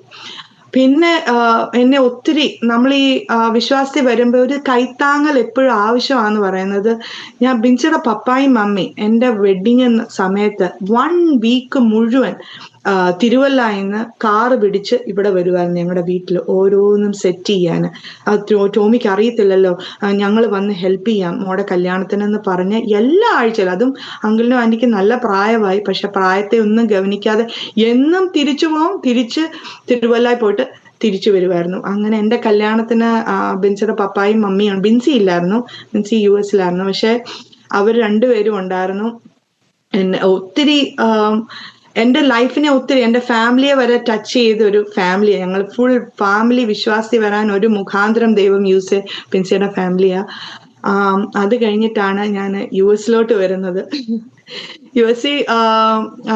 US അങ്ങനെ ദൈവം കൺഫർമേഷൻ തന്നു. നാട്ടിൽ കല്യാണം നടന്നു, ഇവിടെ വന്നു. അപ്പൊ ഞാൻ ഫാർമസി പഠിച്ചു. അപ്പൊ ഇപ്പൊ വന്നോട്ടനെ ഫാർമസിസ്റ്റ് ആവും, ജോലിക്ക് കയറും എന്നുള്ള ഒരു അംബീഷനിലാണ് വന്നത്. ഇവിടെ വന്ന ആദ്യത്തെ പരീക്ഷ എന്ന് പറഞ്ഞാൽ 4 എക്സാംസ് ഉണ്ട് ഫാർമസിക്ക്. 4 പരീക്ഷ എന്ന് പറയുമ്പം ആദ്യത്തെ ഒരു 6 hours എക്സാം, പിന്നെ ഒരു ടോഫിലിന്റെ എക്സാം, പിന്നെ നാപ്ലെക്സ്, പിന്നെ ലോ എക്സാം. അപ്പൊ 4 എക്സാംസ് ഉണ്ട്. ആദ്യത്തെ പരീക്ഷയ്ക്ക് ഞാൻ കഷ്ടപ്പെട്ട് 1 വർഷം മുഴുവൻ ഇരുന്ന് പരീക്ഷയ്ക്ക് എഴുതി. പരീക്ഷ ദൈവം സഹായിച്ചങ്ങ് പാസ്സായി. പിന്നെ ഞാൻ എൻ്റെ മനസ്സിൽ പറഞ്ഞു, ടോഫിൽ എപ്പോഴും എല്ലാവരും പറഞ്ഞു കേട്ടിട്ടുണ്ട് 2-3 വട്ടം എഴുതിയാൽ മതി അങ്ങ് പാസ്സാകും, അതങ്ങ് പാസ്സായിക്കോളും. പക്ഷെ ഞാൻ എൻ്റെ വായും കൊണ്ട് അത് പറഞ്ഞ് പിന്നെ തെറ്റായി പോയെന്ന് മനസ്സിലായി. അവിടെ ദൈവം എന്നെ പിടിച്ചു. ഞാൻ ടോഫില് ഓൾമോസ്റ്റ് മോർ ദാൻ 50 times ടോഫിൽ എഴുതിയിട്ടുണ്ട്. 50 പ്രാവശ്യം. ഓരോ പ്രാവശ്യവും എഴുതുമ്പോഴും ഞാൻ 1 മാർക്കല്ല 2 മാർക്കിന് വേണ്ടിയിട്ടാണ് പോകുന്നത്. അപ്പം ഞാൻ ഓരോ പ്രാവശ്യം എല്ലാ മാസവും ഞാൻ പോയി എഴുതും, ഫെയിലാവും, പിന്നെയും പോയി എഴുതും, ഫെയിലാവും. പക്ഷെ എൻ്റെ ഈ തോൽവിയുടെ ഇടയ്ക്ക് ദൈവം എന്നെ ഒത്തിരി കാര്യങ്ങൾ പഠിപ്പിച്ചു. ഒന്ന്, എന്നെ ഹമ്പിൾ ആകാനും. ഇവിടെ അച്ചാച്ചന്റെ പപ്പായ എപ്പോഴും രാവിലെ 6 മണിയാകുമ്പോൾ എഴുന്നേറ്റ് പപ്പ ഒരു സോഫയിൽ പോയിരുന്ന് പ്രാർത്ഥിക്കും. അപ്പൊ ഞാൻ ഈ പരീക്ഷയ്ക്ക് രാവിലെ എഴുന്നേറ്റാ പോകുന്നത്. അപ്പൊ ഞാൻ പ്രാർത്ഥിക്കും, കർത്താവേ പപ്പ അവിടെ കാണല്ലേ എന്ന് വെച്ചാൽ പപ്പ കണ്ടാൽ ചോദിക്കും എന്തിനാ പോകുന്നത്. അപ്പൊ പറയും പരീക്ഷയ്ക്കാണ്. പിന്നെ 2 ആഴ്ച കഴിയുമ്പോൾ പപ്പ ചോദിക്കും പാസ്സായോ, പിന്നെ തോറ്റു എന്ന് പറയാൻ എനിക്ക് വയ്യ കർത്താവേ, ഞാൻ 5:30 എഴുന്നേറ്റ് ഞാൻ പോകുമെന്ന് പറഞ്ഞു. അപ്പം എന്നോട് ദൈവം പറഞ്ഞു, നോ, നീ തോറ്റെന്ന് നീ അംഗീകരിക്കണം. അതാണ് നിന്റെ സ്ഥിതി ഇപ്പം. അത് നിന്റെ സ്ഥിതി ഏതാണോ അത് നീ ആദ്യമേ അംഗീകരിക്കാൻ പഠിക്കുക. എല്ലാവർക്കും ജയവും തോൽവിയുണ്ട്. നീ തോറ്റെന്ന് നിനക്ക് നിന്റെ ആ സ്ഥാനം നീ അംഗീകരിക്കും, നീ തോറ്റു എന്നുള്ളത്. എന്നും പപ്പ ഉണ്ടോ, നീ അവിടെ പോയി പ്രാർത്ഥിച്ചിട്ടേ പോകാവുള്ളൂ. എന്നോട് ദൈവം ശക്തമായിട്ട് എന്നോട് പറഞ്ഞു. അപ്പം ഞാൻ ഈ 50-60 വട്ടം എഴുതിയപ്പോഴെല്ലാം ഞാൻ പപ്പാടെ അടുത്ത് പോയി പ്രാർത്ഥിച്ചിട്ടാ പോകുന്നത്. പക്ഷെ എനിക്ക് ഭയങ്കര ഒരു നാണക്കേടായിരുന്നു. നമ്മുടെ സ്വന്തം പപ്പാടെ അടുത്ത് അത് വേറെ, അച്ചാച്ചന്റെ പപ്പാടെ അടുത്ത് പോയി ഇത്രയും വട്ടം തോറ്റ് എന്നും പോയി പപ്പ പ്രാർത്ഥിക്കുക, പരീക്ഷ എഴുതാൻ പോവുക, ഒരു നാണക്കേടായിട്ട് എനിക്ക് തോന്നി. പക്ഷെ ദൈവം പറഞ്ഞു, നീ അവിടെ നീ തോറ്റോ, അത് അംഗീകരിക്കും. പക്ഷെ ഇതാണ് അതിന്റെ ശരിയായ രീതി ചെയ്യേണ്ടത്, അതുകൊണ്ട് നീ അതുപോലെ തന്നെ ചെയ്യണമെന്ന് പറഞ്ഞു. അതുപോലെ തന്നെ ഞാൻ ചെയ്തു. ഇതിന്റെ ഇടയ്ക്ക് ഞാൻ പറഞ്ഞു, കർത്താവെ ഞാൻ ക്വിറ്റ് ചെയ്യുക, എനിക്കിത് എഴുതാൻ വയ്യ. ഞാൻ എത്ര രൂപയോ ഓരോ പ്രാവശ്യം എക്സാം എഴുതാനാന്ന് പറഞ്ഞ് ഞാൻ വരുന്നത്, അതുകൊണ്ട് ഞാൻ ക്വിറ്റ് ചെയ്യുക. അപ്പം ഒരു പ്രാവശ്യം ഞാൻ ക്വിറ്റ് ചെയ്യാൻ ഇങ്ങനെ ഇരുന്ന സമയത്താണ് ഒരു ദേവദാസൻ പപ്പായെ കാണാൻ വന്നു. അങ്കിള് പെട്ടെന്ന് ഇറങ്ങാൻ നേരത്തെ ഒരു വെളിപ്പാട് കണ്ടിട്ട് പറഞ്ഞു, മോളെ നിന്റെ മതില് നീ ചാടി കിടക്കൂന്ന് പറഞ്ഞു. ഞാൻ ഓർത്തു അടുത്ത പ്രാവശ്യം എന്നാ പരീക്ഷ എഴുതുമ്പോ പാസ്സാവുമെന്ന്. പക്ഷെ ഞാൻ അടുത്ത വട്ടം പരീക്ഷ എഴുതി പിന്നെയും തോറ്റു. പക്ഷെ അതെനിക്ക് ആദ്യത്തെ പരീക്ഷ എഴുതിയതിന്റെ 5 വർഷമേ ഉള്ളൂ അതിന് വാലിഡിറ്റി, അത് എക്സ്പയർ ആയി. ഇനി ഞാൻ ആദ്യം തൊട്ട് തുടങ്ങണം. ഞാൻ പറഞ്ഞു, എൻ്റെ കർത്താവ് എനിക്ക് ഇതിൽ കൂടുതൽ എനിക്ക് പറ്റുകയില്ല. ഞാൻ എത്ര വട്ടവാ ഓരോ സ്ഥലത്തും ചെയ്യുമ്പോൾ ഓരോരുത്തർ ചോദിക്കും പാസ്സായോ, തോറ്റു. ഇത് തന്നെയാ പറയുന്നത്. എന്തൊരു നിന്നയാ കർത്താവെ, നീ ഞാൻ ആ സമയങ്ങളിൽ കരയാത്ത ദിവസങ്ങളില്ല കർത്താവെ. എനിക്കിവിടെ സ്വന്തക്കാരോ ബന്ധുക്കാരോ ആരുമില്ല. ഞാൻ ഈ തോറ്റ് എത്ര നാളാ കർത്താവ് ഇങ്ങനെ കിടക്കുന്നത്. നിന്റെ ഹിതമായിരുന്നോ ഞാൻ ഇവിടെ വരേണ്ടത്, നിന്റെ ഹിതമായിരുന്നോ ഞാൻ ഫാർമസി പഠിക്കേണ്ടത്. പക്ഷെ ദൈവം എന്നോട് പുറകോട്ട് കാണിക്കുമ്പം എൻ്റെ സാക്ഷ്യം തന്നെ ഞാൻ ചിന്തിക്കുമ്പോൾ ഞാൻ പിന്നെയും ബലപ്പെടും. ഇപ്പൊ ഞാൻ ആദ്യത്തെ പരീക്ഷ എഴുതിയതും എക്സ്പയർ ആയി. ഇനി ഞാൻ ആദ്യം തൊട്ട് തുടങ്ങണം. ഞാൻ പറഞ്ഞു, ഇത് എനിക്ക് പറ്റുകയില്ല. പക്ഷെ എൻ്റെ മനസ്സിൽ പിന്നെയും ആ ദേവദാസൻ പറഞ്ഞ വാക്യം, ഈ മതില് നീ ചാടിക്കിടക്കും. എന്തുകൊണ്ടായിരിക്കും ആ പാസ്റ്റർ അങ്ങനെ പറഞ്ഞേ? അപ്പം എൻ്റെ ഹസ്ബൻഡ് പറഞ്ഞിട്ട് നീ ഒന്നുകൂടെ ട്രൈ ചെയ്യ്, ഇത് കിട്ടിയില്ലെങ്കിൽ നീ ഇനി ട്രൈ ചെയ്യണ്ട. 10-40 വട്ടം എഴുതിയിട്ടിരിക്കും, അന്നേരം ഇനി ട്രൈ ചെയ്യണ്ട, ഒന്നുകൂടെ ട്രൈ ചെയ്യാൻ പറയുന്നത്. അങ്ങനെ ട്രൈ ചെയ്തു. ദൈവം സഹായിച്ച് ആദ്യത്തെ FPG ആദ്യത്തെ എക്സാം പിന്നെയും ദൈവം സഹായിച്ച് പാസ്സായി. പിന്നെയും ടോഫിൽ എഴുതുക, പിന്നെയും തോറ്റുകൊണ്ടിരിക്കുക. അന്നേരമാണ് ഈ കൊറോണ കാലമൊക്കെ വരുന്നത്. കൊറോണയുടെ ജസ്റ്റ് മുമ്പ് ഞങ്ങൾ നാട്ടിൽ പോയായിരുന്നു. അപ്പൊ ഞാൻ ദൈവത്തോട് ഒരു ദിവസം രാത്രി ഇരുന്ന് പ്രാർത്ഥിച്ചു, കർത്താവെ ഇതുവരെയായിട്ട് ഞാൻ കണ്ടിട്ടില്ല, കർത്താവ് യുദ്ധം ചെയ്യാൻ പറഞ്ഞു ഇസ്രായേൽ മക്കളോട്, തോറ്റിട്ട് വന്ന ചരിത്രം ഞാൻ കണ്ടിട്ടില്ല ബൈബിളിൻ്റെ അകത്ത്. ദൈവം യുദ്ധം ചെയ്യാൻ പൊക്കോളാൻ പറഞ്ഞാൽ ജയിച്ചിട്ടേ ഇസ്രായേൽ മക്കൾ വന്നിട്ടുള്ളൂ. പക്ഷെ എന്നോട് ഈ യുദ്ധം ചെയ്യാൻ ദൈവം പറയുകയും ചെയ്യും, ഞാൻ തോറ്റിട്ടാ എപ്പോഴും വരുന്നേ, എന്താ എന്നിങ്ങനെ ഒരു ചോദ്യം ചോദിച്ചു. അന്നത്തെ വിഷമം കൊണ്ട് ഞാൻ ചോദിച്ചിട്ട്, ഞാൻ അന്ന് ജഡ്ജസ് ആയിരുന്നു, എന്നും റെഗുലർ ആയിട്ട് വായിക്കുന്ന പോർഷൻ ഞാൻ ജഡ്ജസ് 20 വായിച്ചപ്പം ഇസ്രായേൽ മക്കളെ ബെന്യാമിൻ ഗോത്രത്തിനെതിരായിട്ട് പോയപ്പം ആദ്യത്തെ 2 വട്ടം ദൈവം പോകാൻ പറഞ്ഞു, പക്ഷെ അവര് തോറ്റിട്ടാ വന്നേ. പക്ഷെ 3ാമത്തെ തവണ ദൈവസന്നിധി പിന്നെയും താന്നിരുന്നപ്പം ദൈവം വിജയം അതെന്നെ അങ്ങ് സ്ട്രൈക്ക് ചെയ്തു. അപ്പൊ അങ്ങനെ നടന്നിട്ടുണ്ട്. ദൈവം പോവാൻ പറഞ്ഞിട്ടും പക്ഷെ തോൽവി വന്ന ചരിത്രം ബൈബിളിൻ്റെ അകത്തുണ്ട്. അതെന്നെ അങ്ങോട്ട് എനിക്ക് തന്നെ അത്ഭുതം തോന്നി. ഞാൻ ചോദിച്ച ചോദ്യത്തിന് അന്നേരം തന്നെ ദൈവം മറുപടി തന്നല്ലോ അന്നത്തെ ഡെയിലി പോർഷനിൽ നിന്ന്. അപ്പം ഇങ്ങോട്ട് തിരിച്ചു വരുന്ന സമയത്ത് ഞാൻ US വരുന്നതിന് മുമ്പ് എനിക്കൊരു ആൻറ്റി പ്രാർത്ഥിച്ചായിരുന്നു. എന്നിട്ട് ആൻറ്റി പ്രാർത്ഥിച്ചപ്പോൾ പറഞ്ഞു, മക്കളെ നിനക്ക് ഒത്തിരി ബുദ്ധിമുട്ടുകളായിരിക്കും, പക്ഷെ നീ അവിടെ പിടിച്ചു നിൽക്കേണ്ടത് ദൈവം നിന്നെ മാനിക്കും എന്ന് പറഞ്ഞു.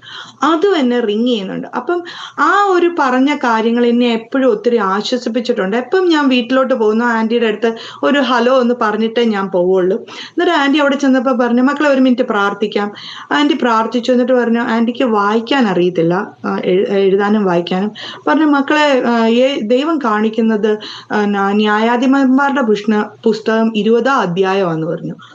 അപ്പം ഞാൻ കൺഫേം ചെയ്തു, ഇന്നലെ പറഞ്ഞത് ഇന്ന് ദൈവം ഈ ആൻഡിൽ എനിക്ക്, പക്ഷെ അത് എനിക്ക് ഇന്റർപ്രറ്റ് ചെയ്യാൻ അറിയത്തില്ല എന്ന് പറഞ്ഞു.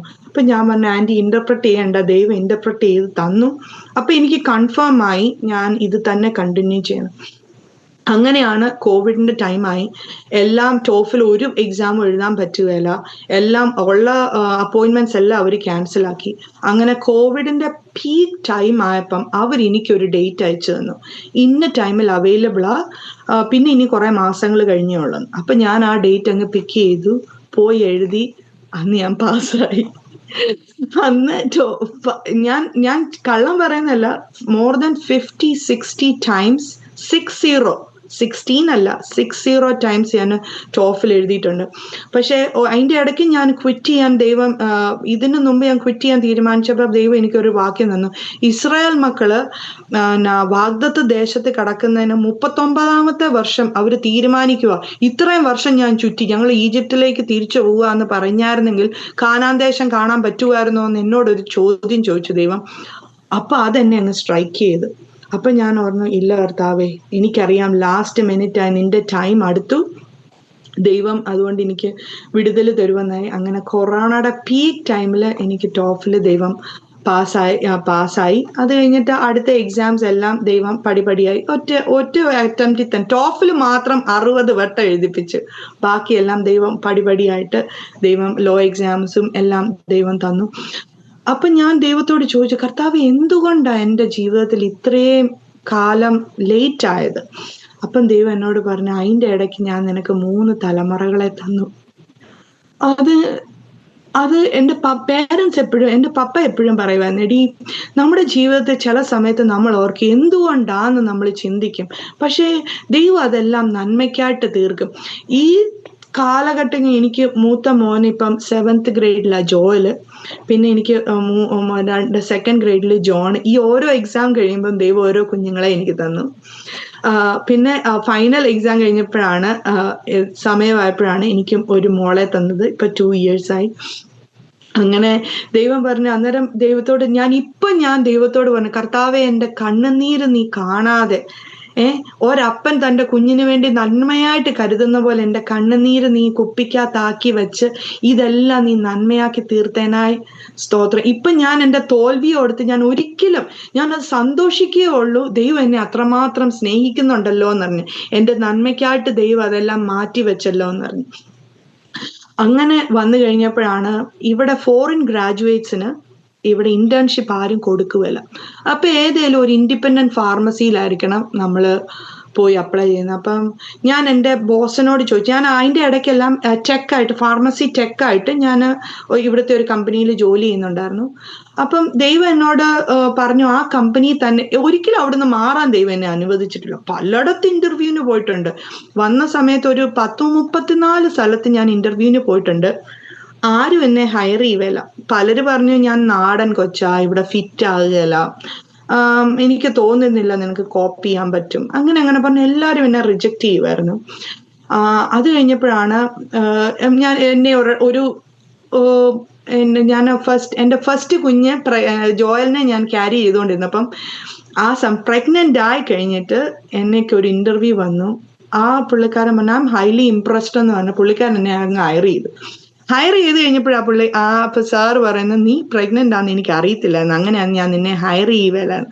പക്ഷെ അതിനു മുമ്പ് എനിക്കൊരു വാഗ്ദത്തം ഉണ്ടായിരുന്നു, നീ ക്യാരിയിങ് ആയിരിക്കുന്ന സമയത്ത് തന്നെ ദൈവം നിനക്കൊരു ജോലി തരുന്നു. അപ്പൊ ഞാൻ ദൈവത്തോട് തന്നെ ചോദിക്കും, ഇവിടെ ആരും ക്യാരിയിങ് ആയിരിക്കുന്നവർക്ക് ജോലി കൊടുക്കാറില്ല. എന്നുവെച്ചാൽ ട്രെയിൻ ചെയ്തിട്ട് പിന്നെ അവർ 1 വർഷത്തേക്ക് ചെല്ലാതിരുന്ന അവർക്ക് നഷ്ടമാണ് വരുന്നത്, ട്രെയിനിങ് എല്ലാം വ്യർത്ഥമായിപ്പോ.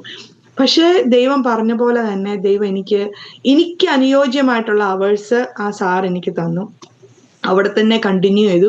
ദൈവം അവിടുന്ന് മാറാം. അതുകൊണ്ട് ഞാൻ പാർട്ട് ടൈം ആയിട്ട് ഫാർമസി ടെക്കായിട്ട് ആ ക്രോഗർ എന്ന് പറഞ്ഞ കമ്പനിയിൽ തന്നെ ഞാൻ ജോലി ചെയ്തുകൊണ്ടിരുന്നു. ഈ ഒരു അവസാനം ഇന്റേൺഷിപ്പിന്റെ സമയത്ത് ഞാൻ എൻ്റെ ബോസിനോട് ചോദിച്ചു, അന്നത്തെ ഫാർമസിസ്റ്റിനോട് ചോദിച്ചു, പുള്ളിക്കാരി 20 years ആയിട്ട് ആ കമ്പനിക്ക് വേണ്ടി ജോലി ചെയ്യുന്ന, ഇപ്പം ഡിസ്ട്രിക്ട് ഫാർമസിസ്റ്റ് ആകാനുള്ള അടുത്ത പോസ്റ്റാണ് പുള്ളിക്കാരി. അപ്പം ചോദിച്ചു, എൻ്റെ പ്രിസെപ്റ്റർ ആകാമോ? അന്നേരം പുള്ളിക്കാരി പറഞ്ഞു, ഓ എനിക്ക് ഭയങ്കര ഇഷ്ടമാണ് നിന്നെ, ഞാൻ നിന്റെ പ്രിസെപ്റ്റർ ആയിക്കോളാന്ന് പറഞ്ഞു. എൻ്റെ അന്നത്തെ ബോസ് അവരുടെ സൂപ്പർ ബോസിനോട് ചോദിച്ചു. അപ്പൊ പുള്ളിക്കാരൻ കണിശം പറഞ്ഞു, നോ, ഫോറിൻ ഗ്രാജുവേറ്റ്സിന് നമ്മൾ ക്രോഗർ കമ്പനി ഇന്റേൺഷിപ്പ് ചെയ്യാൻ സമ്മതിക്കുകയില്ല, നമ്മൾ അവരെ ഹയറും ചെയ്യുവാറില്ല എന്ന് പറഞ്ഞ് കംപ്ലീറ്റ് റിജക്റ്റ് ചെയ്യാം. അപ്പോൾ പുള്ളി പറഞ്ഞു എനിക്ക് എൻ്റെ ബോസിനെ ഇത് ചെയ്ത് ഒന്നും ചെയ്യാൻ പറ്റുകയില്ല, സോ അതുകൊണ്ട് എനിക്ക് നിനക്ക് ഇന്റേൺഷിപ്പ് ഇവിടെ ചെയ്യാൻ പറ്റുകയില്ല എന്ന് പറഞ്ഞു. ആ ഒരു ടൈമിൽ ഞാൻ പുറത്തൊക്കെ അന്വേഷിക്കുന്നുണ്ട്, കർത്താവ് ഞാൻ എവിടെ ഇന്റേൺഷിപ്പ് ചെയ്യുന്നത്, എവിടെയെങ്കിലും ചെയ്യണമല്ലോ, അന്നേരം പലയിടത്ത് അന്വേഷിക്കും. പക്ഷെ എൻ്റെ മനസ്സിന് ഉള്ളിൻ്റെ ഉള്ളിൽ ഇല്ല, ഗോഡ് ഹാസ് എ പർപ്പസ്, നിന്നെ ഇവിടെ നിർത്താൻ ദൈവത്തിനൊരു പർപ്പസ് ഉണ്ട് എന്നിങ്ങനെ പറയുവാൻ. എന്നാലും ഞാൻ അത് ഇഗ്നോർ ചെയ്തുകൊണ്ടിരുന്നു. അങ്ങനെയാണ് എൻ്റെ ഇപ്പോഴത്തെ ബോസ് സാം എന്നായിരുന്നു പുള്ളിക്കാരിയുടെ പേര്. സാം മാറിയിട്ട് ഇപ്പം ന്യൂലി ഗ്രാജുവേറ്റ് ആയിട്ടുള്ള ഒരു പയ്യൻ, പുതു പയ്യൻ അവിടെ ഞങ്ങളുടെ ഫാർമസി മാനേജറായിട്ട് വന്നു. അപ്പൊ ഞാൻ ഓർത്ത് 20 വർഷമായിട്ട് ജോലി ചെയ്യുന്ന ഫാർമസിസ്റ്റ് ചോദിച്ചിട്ട് പുള്ളിക്കാരൻ നോയാ പറഞ്ഞേ, പിന്നെ ഇപ്പൊ ഗ്രാജുവേറ്റ് ചെയ്ത് വന്ന് ഈ മാനേജർ ചോദിച്ചാൽ പുള്ളി ആര് യെസ് പറയാനാ. എന്റെ മനസ്സിൽ ഞാൻ ഇങ്ങനെ വിധിച്ചു. പിന്നെ ഞാൻ ആരോടും പറഞ്ഞിട്ടില്ലായിരുന്നു ഞാൻ ഇവിടെ ഫാർമസി പെർസ്യൂ ചെയ്യുന്നുണ്ടെന്ന്. ഞാൻ ക്വയറ്റ് ആയിട്ട് അന്നേരം പിന്നെ എന്റെ മനസ്സിൽ തോന്നി, ഓ അത് ശരിയല്ലല്ലോ, നമ്മളൊരു അധികാരിയുടെ കീഴെ നിൽക്കുമ്പം നമ്മൾ റിസൈൻ ചെയ്യുന്നതിന് മുമ്പ് അതിന് വാലിഡ് ആയിട്ടുള്ള റീസൺ പറയുന്നതാണ് ശരിയായ പ്രോസസ്സ്. അതുകൊണ്ട് ഞാൻ ഓർത്തു ഓക്കെ, ഞാൻ ആ പുള്ളിക്കാരനോട് ജോണി എന്നായിരുന്നു പേര്, ജോണിയോട് പറയാം സാർ എനിക്കിങ്ങനെ ഞാൻ 2 വീക്സും കൂടെ ഉള്ളൂ, എന്നുവെച്ചാൽ എനിക്ക് എക്സ്റ്റേൺഷിപ്പ് ഇവിടെ ചെയ്യാൻ പറ്റുകയില്ല എന്നിങ്ങനെ. അപ്പൊ ഞാൻ ഒരു ദിവസം ബോസിനെ കണ്ടിട്ട് പറഞ്ഞു, സാർ ഞാൻ ഇനി 2 വീക്സും കൂടെ ഉള്ളൂ, എന്നുവെച്ചാൽ ഞാനിങ്ങനെ ഫാർമസി ഇവിടെ പെർസ്യൂ ചെയ്യുന്നുണ്ടായിരുന്നു, പക്ഷേ ഈ എക്സ്റ്റേൺഷിപ്പ് സമ്മതിക്കും. അപ്പൊ പുള്ളിക്കാരൻ ചാടി പറഞ്ഞു, no no no no no don't quit yet, ഞാൻ എൻ്റെ ബോസിനോട് ചോദിക്കട്ടെ എന്ന് പറഞ്ഞു. അപ്പൊ പറഞ്ഞു ഇല്ല, സാം ഓൾറെഡി ചോദിച്ചു, ബോസ് നോ എന്നാ പറഞ്ഞു. അപ്പൊ പറഞ്ഞു നോ നോ നോ നോ, ഇപ്പൊ ഒത്തിരി ഷഫ്ലിങ് ക്രോഗറിൽ നടന്നു, അപ്പൊ ഇപ്പൊ നമ്മുടെ കോർഡിനേറ്റർ വേറൊരു കോർഡിനേറ്ററാ, ഹിസ് എ റിയലി ഗുഡ് ഗായ്, ഞാൻ ഡേവിഡിനോട് ചോദിക്കട്ടെ എന്ന് പറഞ്ഞു. അപ്പൊ ഞാൻ പറഞ്ഞു ഓക്കെ. അന്നേരം പിന്നെ ഞാൻ ഓർത്തു ഇപ്പൊ ഗ്രാജുവേറ്റ് ചെയ്ത് വന്ന് ഇപ്പൊ ഹയർ ചെയ്ത പയ്യൻ ചോദിച്ച ആര് യെസ് പറയാൻ എന്നിങ്ങനെ ഓർത്തു. 2 ദിവസത്തെ പുള്ളി അന്നേരം പറഞ്ഞു, നീ എനിക്ക് ഈവൻ ഇഫ് നിനക്ക് എക്സ്റ്റേൺഷിപ്പ് കിട്ടിയില്ലെങ്കിലും ഐ വിൽ മേക്ക് ഷുവർ നിനക്ക് ഇവിടെ തന്നെ ജോലി കിട്ടുമെന്ന് ഫാർമസിസ്റ്റ് ആയിട്ട്. ഞാൻ പറഞ്ഞു ഓക്കെ എന്ന് പറഞ്ഞു. 2 ഡേയ്സ് കഴിഞ്ഞ് എൻ്റെ ജോണി ബോസ് വിളിച്ചിട്ട് പറഞ്ഞു, നിനക്ക് ഇവിടെ തന്നെ എക്സ്റ്റേൺഷിപ്പ് ചെയ്യാം. ഡേവിഡ് യെസ് പറഞ്ഞു, ഞാനാ നിന്റെ പ്രിസെപ്റ്ററും. എനിക്കറിയത്തില്ല ഇത് എങ്ങനെയാന്ന് വെച്ചാൽ അതിന്റെ മുമ്പത്തെ ഇത്രയും വർഷങ്ങളുടെ പരിചയമുള്ള ഒരാൾ ചോദിച്ചിട്ട് നോ പറഞ്ഞു, ഇപ്പം കയറി വന്ന ഒരാൾ വന്നു, അതിന്റെ ഇടയ്ക്ക് ദൈവം ഒത്തിരി ഷഫ്ലിങ് നടത്തി, വന്ന ആള് യെസ് പറഞ്ഞു. ഞാൻ എവിടെയാണോ ജോലി ചെയ്തുകൊണ്ടിരുന്നത് അവിടെ തന്നെ ഞാൻ എൻ്റെ എക്സ്റ്റേൺഷിപ്പ് ചെയ്തു. ആ സാറ് തന്നെ എനിക്ക് സൈൻ ചെയ്തു തന്നു. അത് മാത്രമല്ല ആ സാറിന് അറിയാം ഞാനിപ്പോൾ ഒത്തിരി വർഷമായി ഇത് ചെയ്യുന്നു, ഒത്തിരി കാര്യങ്ങൾ അപ്ഡേറ്റഡ് ആയി. ആ സാർ എന്നും എനിക്ക് എൻ്റെ ബോസ് എന്നും വന്ന് എനിക്ക് ഒരു ½ an hour ക്ലാസ് എടുക്കുമായിരുന്നു അപ്ഡേറ്റഡ് ആയി. അവരങ്ങനെ ചെയ്യേണ്ട കാര്യമൊന്നുമില്ല. പക്ഷെ പുള്ളിക്കാരൻ ഒരു ½ hour എടുത്ത് എന്നോട് പറയും, ഇന്ന പോർഷൻ നീ വായിച്ചിട്ട് വരണം, നമുക്കത് റിവ്യൂ ചെയ്യാം എന്ന് പറഞ്ഞ് 1 വർഷം കൊണ്ട് എൻ്റെ ഇന്റേൺഷിപ്പ് കഴിഞ്ഞു. എനിക്ക് റിവ്യൂ ചെയ്തു എല്ലാം. അത് കഴിഞ്ഞപ്പോഴാണ് എനിക്ക് ഡെലിവറി അന്ന് ഞാൻ കുഞ്ഞുമായിട്ട് ക്യാരിങ് ആയിരുന്നു ഇന്റേൺഷിപ്പിന്റെ സമയത്ത്. 1 week before internship hours cover ചെയ്തു. ഞാൻ അവിടുന്ന് ജോലി നിർത്തി, എൻ്റെ ഫാർമസിസ്റ്റായി. എൻ്റെ എക്സ്റ്റേൺഷിപ്പ് കഴിഞ്ഞു. പുള്ളിക്കാരൻ ക്രോഗർ ക്വിറ്റും ചെയ്തു. പുള്ളിക്കാരൻ എപ്പോഴും എന്നോട് പറയുവാന്ന്, എന്തിനാ ഞാൻ ഇവിടെ ഇത്രയും ദൂരം ജോലി ചെയ്യുന്നതെന്ന് എനിക്കറിയത്തില്ല, ഒത്തിരി ദൂരെ നിന്നാണ് പുള്ളിക്കാരൻ വന്ന് ജോലി ചെയ്തുകൊണ്ടെന്ന്. അപ്പൊ ഞാൻ ഓർക്കും, എൻ്റെ മനസ്സിൽ ഞാൻ ഓർക്കും, അയ്യോ കർത്താവ് എനിക്ക് വേണ്ടിയിട്ടാ കൊണ്ടുവന്നതും, എനിക്ക് വേണ്ടിയിട്ട് ദൈവം അവേഴ്സ് സൈൻ ചെയ്യാനും ഒരാളെ അസൈൻ ചെയ്തു. 1 വർഷം കഴിഞ്ഞിട്ട് ഞാൻ ഓർത്ത്, കർത്താവ് എനിക്ക് ഒരു എക്സ്പീരിയൻസും ഇല്ല ഫാർമസിസ്റ്റ് ആയിട്ട്, എനിക്ക് ആര് ജോലി തരും? അപ്പം ഞങ്ങളുടെ നാട്ടിലുള്ള ഞങ്ങളുടെ പാസ്റ്ററും ആൻറ്റിയും, രാജേഷ് പാസ്റ്ററും സൗമ്യ എന്നാ പേര്. അപ്പം പാസ്റ്റർ ആൻറ്റിയും ഞാൻ പറഞ്ഞു, പാസ്റ്ററെ പ്രാർത്ഥിക്കണം ജോലിക്ക്. അപ്പം പറഞ്ഞു, ഇല്ല സിസ്റ്ററെ, ഒരു വെയിറ്റ് ടൈം ഉണ്ട്, ഇച്ചിരി കാലം ഒന്ന് വെയിറ്റ് ചെയ്യുമ്പോൾ ദൈവം ഒരു വഴി തുറക്കുമെന്ന് പറഞ്ഞു. അപ്പം ഞാൻ ഓർത്തു കുഞ്ഞിൻ്റെ കൂടെ ഇരിക്കാനൊരു ടൈം കിട്ടിയല്ലോ. അന്നേരം ഞാൻ വെയിറ്റ് ചെയ്തിരുന്നു. സമയമായപ്പം ദൈവം എൻ്റെ മനസ്സിൽ തോന്നി, ദിസ് ഇസ് ടൈം, ജോലിക്ക് പോകാറായി. അപ്പൊ ഞാൻ എവിടെ ജോലിക്ക് പോകുന്നത്, ആരോട് ചോദിക്കും? നേരത്തെ ബോസ് ഉണ്ടായിരുന്ന പുള്ളിക്കാരൻ ജോലി ക്വിറ്റ് ചെയ്ത് വേറെ കമ്പനിയിലോട്ട് പോയി, എനിക്ക് ആരുമില്ല ചോദിക്കാൻ. അപ്പം ദൈവം എന്നോട് പറഞ്ഞു, നേരത്തെ നിന്റെ ഇന്റേൺഷിപ്പ് ഓക്കെ ചെയ്ത ഡിസ്ട്രിക്ട് കോർഡിനേറ്ററിനെ നീ ഒരു ഇമെയിൽ അയക്കുമെന്ന് പറഞ്ഞു. അപ്പൊ ഇമെയിൽ അയച്ചു, പുള്ളിക്കാരൻ റെസ്പോണ്ട് ചെയ്തു. 2 months ബിഫോർ ആയിരുന്നെങ്കിൽ നിനക്ക് ഒരു പോസ്റ്റ് ഉണ്ടായിരുന്നു, പക്ഷെ എനിക്കിപ്പോൾ ഓപ്പണിംഗ് ഒന്നുമില്ല. പക്ഷെ ഞാൻ നിന്റെ പ്രീവിയസ് എല്ലാ ഫാർമസിസ്റ്റിനെയും ഞാൻ വിളിച്ചു ചോദിച്ചു, അവരെല്ലാം നിന്നെപ്പറ്റി ഒരു കാര്യമാണ് പറഞ്ഞത്. So I am highly impressed. അതുകൊണ്ട് ഞാൻ നിനക്ക് PRN പോസ്റ്റ് ഞാൻ ഓപ്പൺ ചെയ്യുവാന്ന് പറഞ്ഞു നിനക്ക് വേണ്ടിയിട്ട്. എന്നിട്ട് ഒരു റിലീഫ്, ഏതെങ്കിലും ഒരു ഫാർമസിയിൽ ഒരു ഫാർമസിസ്റ്റിന് എക്സ്ട്രാ ഹെൽപ്പ് വേണം, അപ്പൊ എന്നെ അയക്കും. അല്ലെ അവർ സിക്കായി അവരുടെ അവേഴ്സ് ഷിഫ്റ്റ്, അങ്ങനെ ഒരു പോസ്റ്റ് പുള്ളിക്കാരൻ ഓപ്പൺ ചെയ്ത് എന്നെ അങ്ങനെ ഹയർ ചെയ്തു. ആദ്യം എനിക്ക് വിഷമമായിരുന്നു, അയ്യോ എനിക്കൊരു സ്റ്റോർ കിട്ടിയില്ലല്ലോ, എനിക്ക് എന്നും പോയി വരാനുള്ളൊരു ഇത് പലയിടത്തായിരിക്കും പോകേണ്ടത്. പക്ഷെ പിന്നെ ആ ദൈവം അതും നന്മയാക്കി. അങ്ങനെയായിരുന്നെങ്കിൽ ഞാൻ സൺഡേസില്, ഫ്രൈഡേസിൽ, സാറ്റർഡേ സൺഡേ എല്ലാം ജോലി ചെയ്യണം, പിന്നെ ഈവനിങ് ഷിഫ്റ്റ്സ് എടുക്കണം. പക്ഷെ ഇപ്പൊ PR-നായോണ്ട് എനിക്ക് അവേഴ്സ് പറയാം, ഞാൻ 9 to 5 അവൈലബിൾ ഉള്ളൂ എന്ന് പറഞ്ഞാൽ അവർ ആ 9 to 5 എനിക്ക് സ്കെഡ്യൂൾ ചെയ്യുള്ളൂ. അപ്പൊ എനിക്ക് വൈകിട്ട് പിള്ളേരുടെ കൂടെ സ്പെൻഡ് ചെയ്യുകയും ചെയ്യാം, ഈ സാറ്റർഡേ സൺഡേ ഫ്രീയുമായി. അപ്പം ഞാൻ ഓർത്തു അതും ദൈവം നന്മയാക്കി തീർത്തു. അങ്ങനെ ഒരു ഓപ്പണിംഗ് വരാതെ PR-നാക്കി. അങ്ങനെ ദൈവം അത്ഭുതകരമായിട്ട് ദൈവം എന്നെ ഇത്രത്തോളം നടത്തി. ഈവൻ എൻ്റെ പ്രഗ്നൻസിയിലും ഒത്തിരി കോംപ്ലിക്കേഷൻസ് ഉണ്ടായിരുന്നു. എൻ്റെ മൂത്ത മോൻ ഉണ്ടായ സമയത്ത് കാല് മുഴുവൻ ഇങ്ങനെ വ്രണം വന്ന പോലെ, എന്ന് പറഞ്ഞാൽ ഒരു മനുഷ്യനും തൊടാനോ കാണാനോ ആഗ്രഹിക്കാത്ത രീതിയിൽ മുട്ടിന് താഴെ ചൊറിഞ്ഞു പൊട്ടി അങ്ങ് ഒലിക്കുമായിരുന്നു.